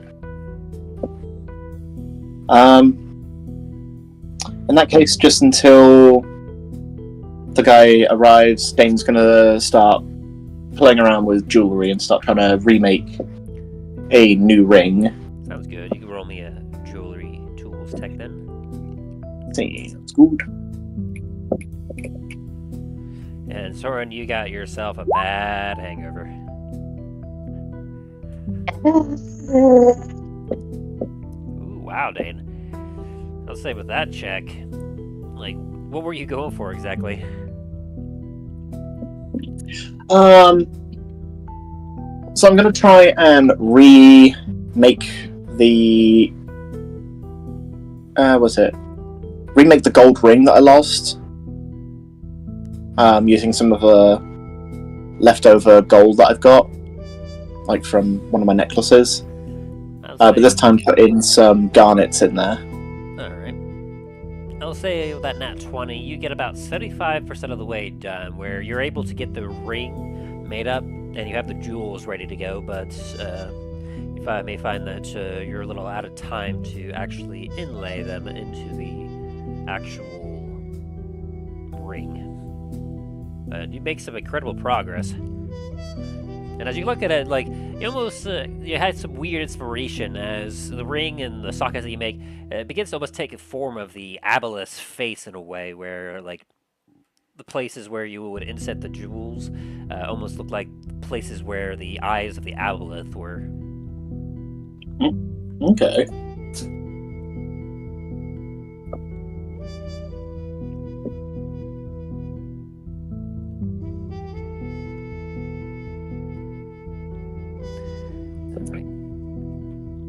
So, Soren, as you nurse your hangover, what are you up to? He is trying to figure out what his new persona name is going to be, just in case his wife shows up here. All right. And he has made a decision that it will be peanut brittle. Love it.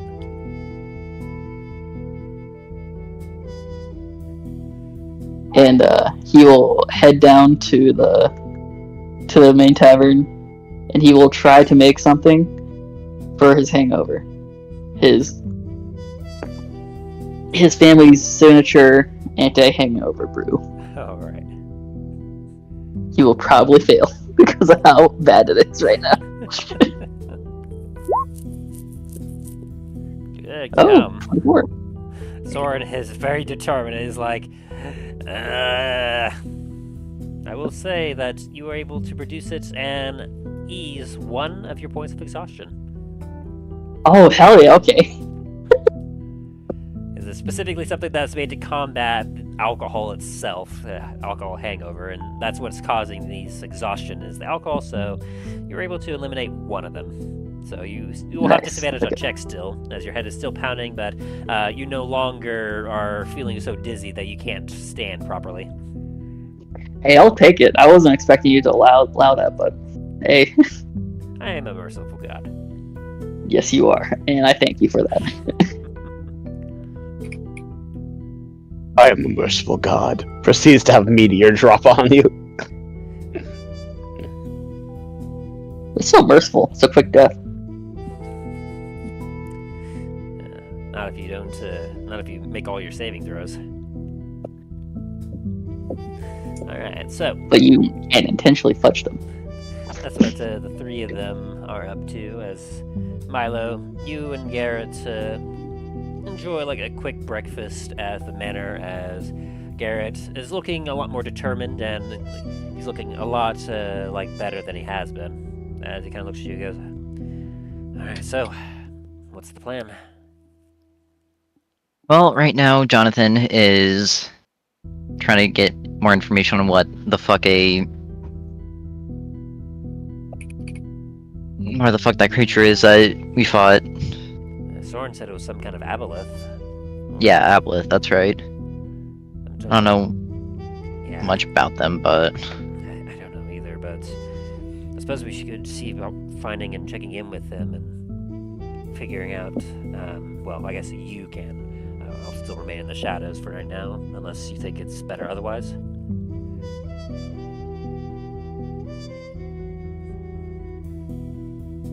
unfortunately for right now, I think it probably would be best to do that.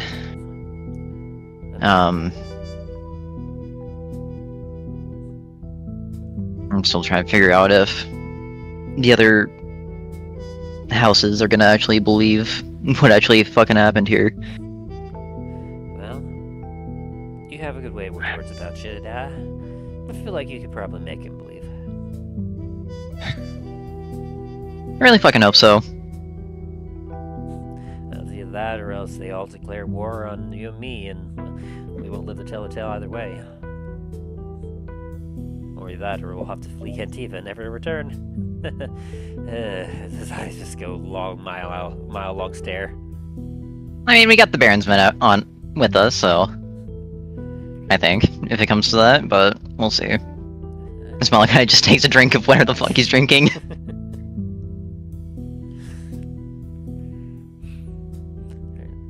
So, what do you do now, Milo? Now I was gonna go see hungover Soren. Alright. As you depart from the manor, as Garrett works on continuing to clean up and re-straighten up the area that the fight occurred in, you make your way over to the tavern where you find Soren, but not Dane. Well, and Dane. Talos has made his way elsewhere.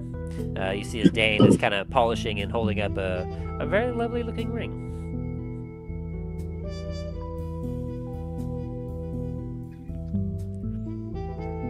No, you glad to see that your craft there is definitely improving there, Dane. Hey, thank you there, my lord. I'm trying my best to to hone my craft.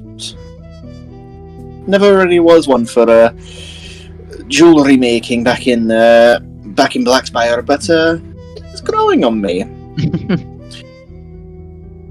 I can't exactly do much don't have a forge with me, so I can't craft anything with that I'd normally do. But I think Diathor would be happy with this. Nah, well, what you got around you, you're definitely making pretty good. Hey, maybe if I keep this up, we can. I can get us all enchanted rings at some point. Maybe. We'll see how it goes. Yeah, if we can find someone who's willing to enchant it without spending an arm and a leg. Hey, there's that.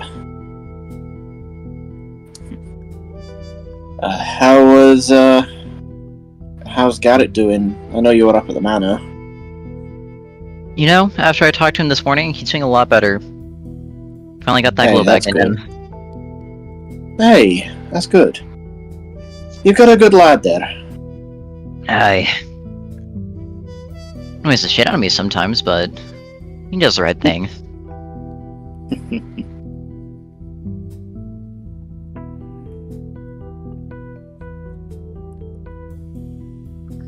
Hey, but hey. You know where Soren is? Last I saw him, he was still up in the room that I threw him into. Nah, I probably could just yell and see if I can find him out. Soren! Yeah. Right behind you. Oh, hi Soren. How's it going? Hi. As Soren's drinking the brew, like sipping on it. Please tell me that's not more alcohol. It's anti-alcohol. It's what? Anti-alcohol? I mean, it's what I kind of call it. Helps me with hangovers. Yeah, that's good. Hey, he made himself a hangover remedy. Yep. Family signature. As Soren drinks a little bit more. Well, I was gonna nudge Dane and be like, hey, I'm sure you could have made a fortune off of that in your hold. Hey, but then where's the fun in that? I'd probably assume, All the upsides, like- but none of the downsides.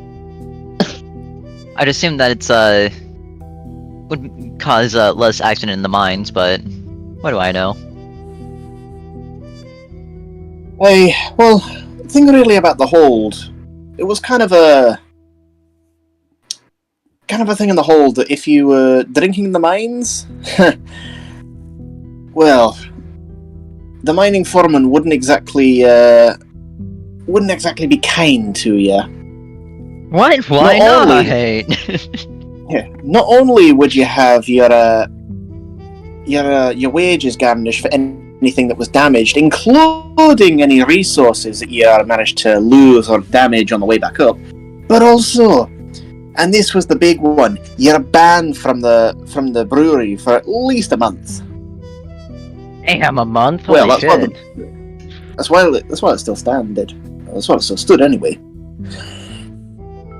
Hey, it's not fun when you can't drink as a dwarf. I'd assume so. That's like one of Like- your,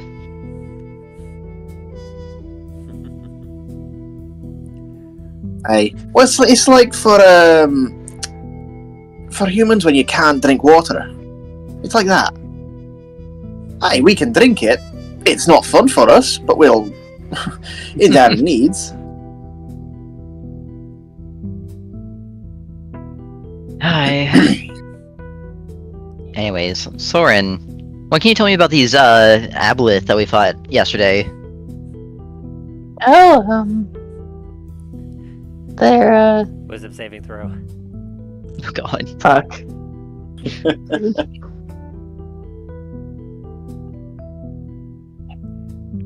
As Soren is slowly going into a fetal position. Dark inspiration. You're fine, Soren. It's okay. It's dead. Ooh, a 27. Oh. The kind words helps you as, like, you're able to kind of describe a little bit about Aboleth and what little you know from the legends. I don't remember much. It's more from hearsay and legends. But damn help me, I don't actually know much about Aboleth. I don't know anything about Aboleth. Fine. Essentially, from what the legends say, Aboleths are not known to be from this plane of existence. They're like one of the few creatures where their origin is not really known, from what the legends say. But essentially, from what little the legends and stories say about Aboleths, they tend to be very, very old. With rumors that perhaps there are some that might even have there's rumors and legends saying that their kind has been known to terrorize the plains since the beginning of time. They're known to be extremely cruel, highly intelligent, and are known to be some of the most dangerous foes to ever exist. Holders of terrible secrets. And as before, there's stories that say that they hold some of the grudges of their ancestors due to perhaps some sort of strange reason that they may even hold the memories of their ancestors.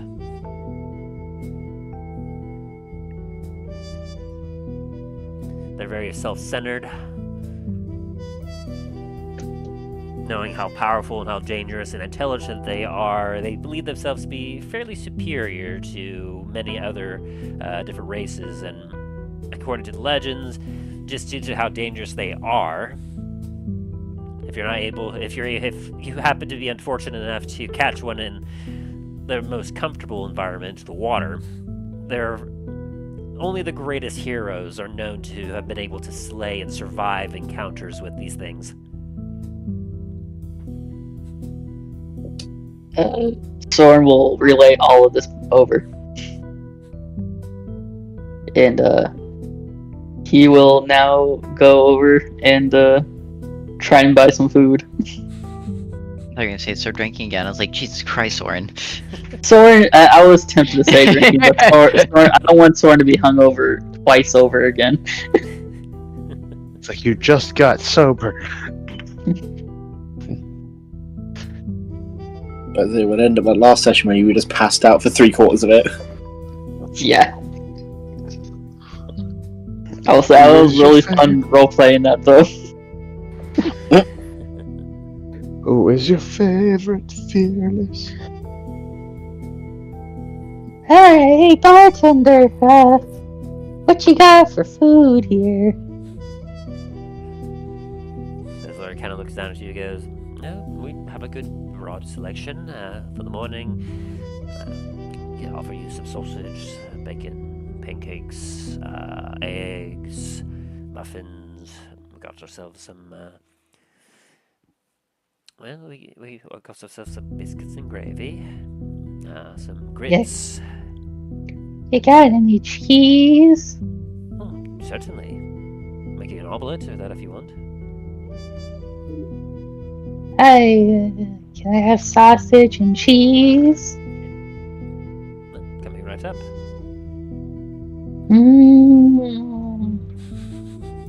Hey, Soren, if you want, I can put some cheese on your sausage. This man is 14, you leave him alone. Oh dear. Sorry, no diddy. like just preference it.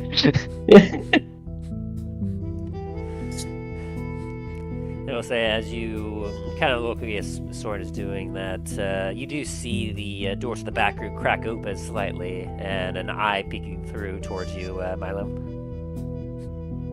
I'll be by back, the way, gents. Soren is sitting on a booster seat to be able to be, and he has He has his right hand a fork, and the left hand a knife. He's just has it out like a little child, waiting for his food to come. As Milo walks into the back, Milo's gonna whisper to Soren, or Lure, install a small cage to put Soren in when he gets drunk. No, he doesn't run away. He gives you a nod. Milo walks back to his office. The cage Jabeen. As you make your way back there, Jonathan is leaning against the wall in your room. Jonathan, what can I do for you? Morning, boss. Called in a few favors. Managed to find some info brokers about that aboleth that you got there. Yeah, what'd you find? Nasty business, that. If that truly was an aboleth that you faced there, according to all the information I got for the brokers, there's not a whole lot of information on them, but for best can be tell, they're nasty things. A few of them have even related them as being almost as dangerous as those illithid. The what? I didn't know much either when they told me, but from what they described of those things, oh boy. Essentially... Milo, roll Oh, yeah, go ahead and roll like a history check. A 10. Yeah, Milo doesn't know much. Yeah. Like, I had to go to a real expert about this. When it comes to these illithid and these aboleths, they're not of this world. Talking some kind of creatures that, like, exist. He kind of scratches his head a bit. It's a lot to take in, but... well, you know how we apparently have our world here, the seas, this land, and, well, according to what they described to me, there's like above and below worlds compared to what we have here. I guess these aboleth and the mind flayers, they kind of come from one of those. He called it like, I don't know, far realm or astral plane. I don't know exactly. I don't know. They seemed almost foreign, the words he was telling me.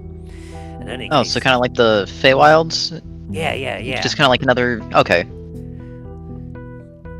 Because the Feywilds they're a little bit more well known to more people than others, because there's a lot of creatures like elves and whatnot that come from originally from the Feywilds, but when it comes to the aberrations where they come from, those are a little more foreign and unique. As he goes, yeah, like kind of like the Feywilds. Now, they didn't know exactly what, but according to them, like these things, highly dangerous, highly intelligent. I mean, according to what he said, they apparently have the ability to take over the minds of those that are weaker than them. Yep, I found that out the hard way. Milo kind of just like rubs the back of his neck. Ooh. Well, he didn't have much information on those illithids, but apparently adventurers that have faced these illithids before called them like mind flayers. Apparently, once they take control of someone, those illithids, they tend to crack open their victims' skulls wide open and drink their brains out like a smoothie.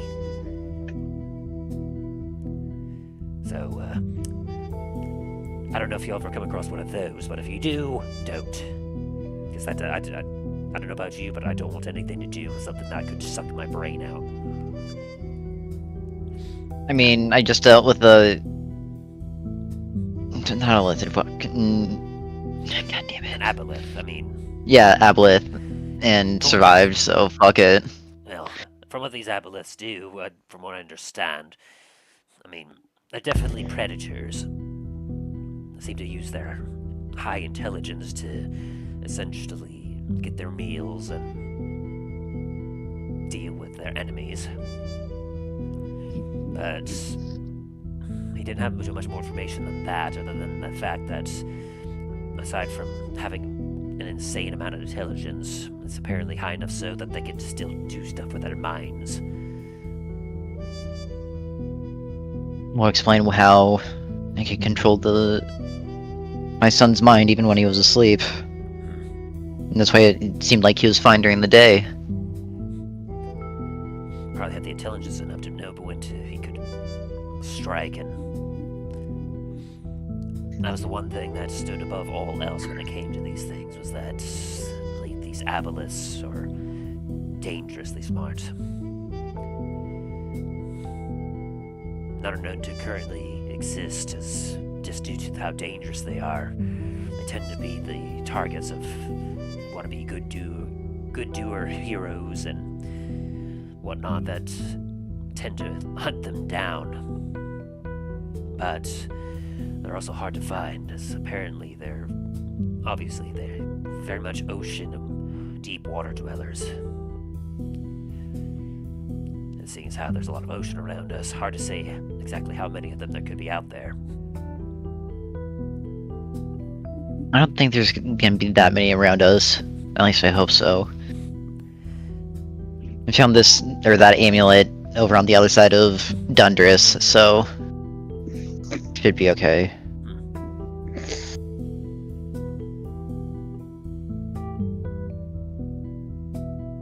Alright. Get your men, tell the house members that we got the killer. We'll reconvene with them tonight. Can do. If you got that head, we provide the story of a terrifying creature with, whatever that looks like. Nice face to a name, to abilities. I got some documents here. As he kind of pulls out several different papers that describe what he found that he got from the info brokers, of different handwritings and everything else, and a few that wanted to provide it some actual names. These here should help provide some credibility to the story. A few of these are some trusted info broker names. If any of them doubt it, seeing those names alone should be enough to help sway some minds. Alright, good to know. Might have to make more copies. No, you don't have to sit around and wait for everyone to read it. Well, need someone that's good at doing that then. I'm afraid I'm not much of a writer myself.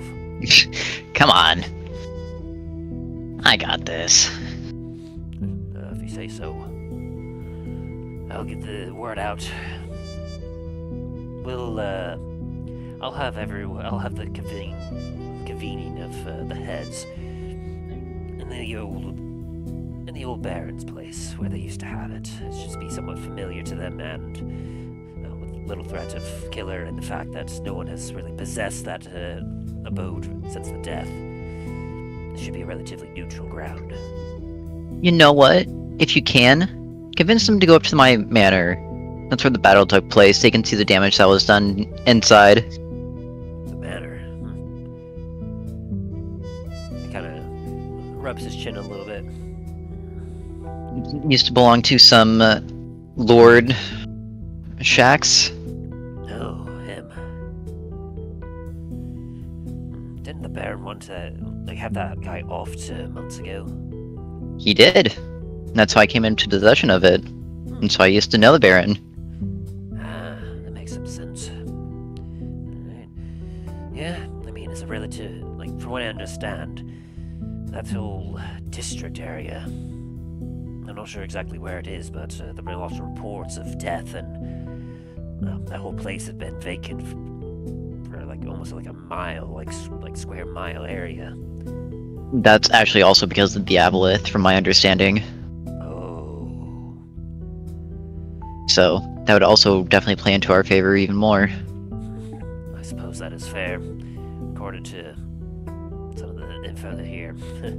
They were saying that apparently wherever aboleths were known to take place, they just turned the water and everything around it into just absolute shithole. Apparently nothing besides the aboleth could survive around it.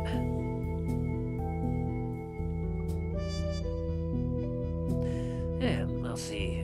I'll see about getting the gather up there. Who knows? Perhaps by the end of this, you may find yourself sitting at the head of the family's Baron. Good luck. We'll all need it. Jonathan, one more question. Yeah. Do you really think this will work? Can't say for certain. All I can say is that I really damn hope it works. Otherwise, this island will eat itself apart. And that's something that we can't afford to happen. It's bad business. As he gives you a bit of a grin. And with That's what I'm afraid of. That, as he heads out of the room to go gather up the heads of the families, is where we're going to end the session for today. As you all have earned yourself 6,000 experience points for the defeat Woo! of the Aboleth. Yee! I'll be right back. And so, as our heroes prepare to meet with the heads of the crime families and decide the fate of Antiva, will they be able to come to a conclusion and bring an end to this conflict in Antiva? Find out on the next exciting episode of The Adventures in Dundras.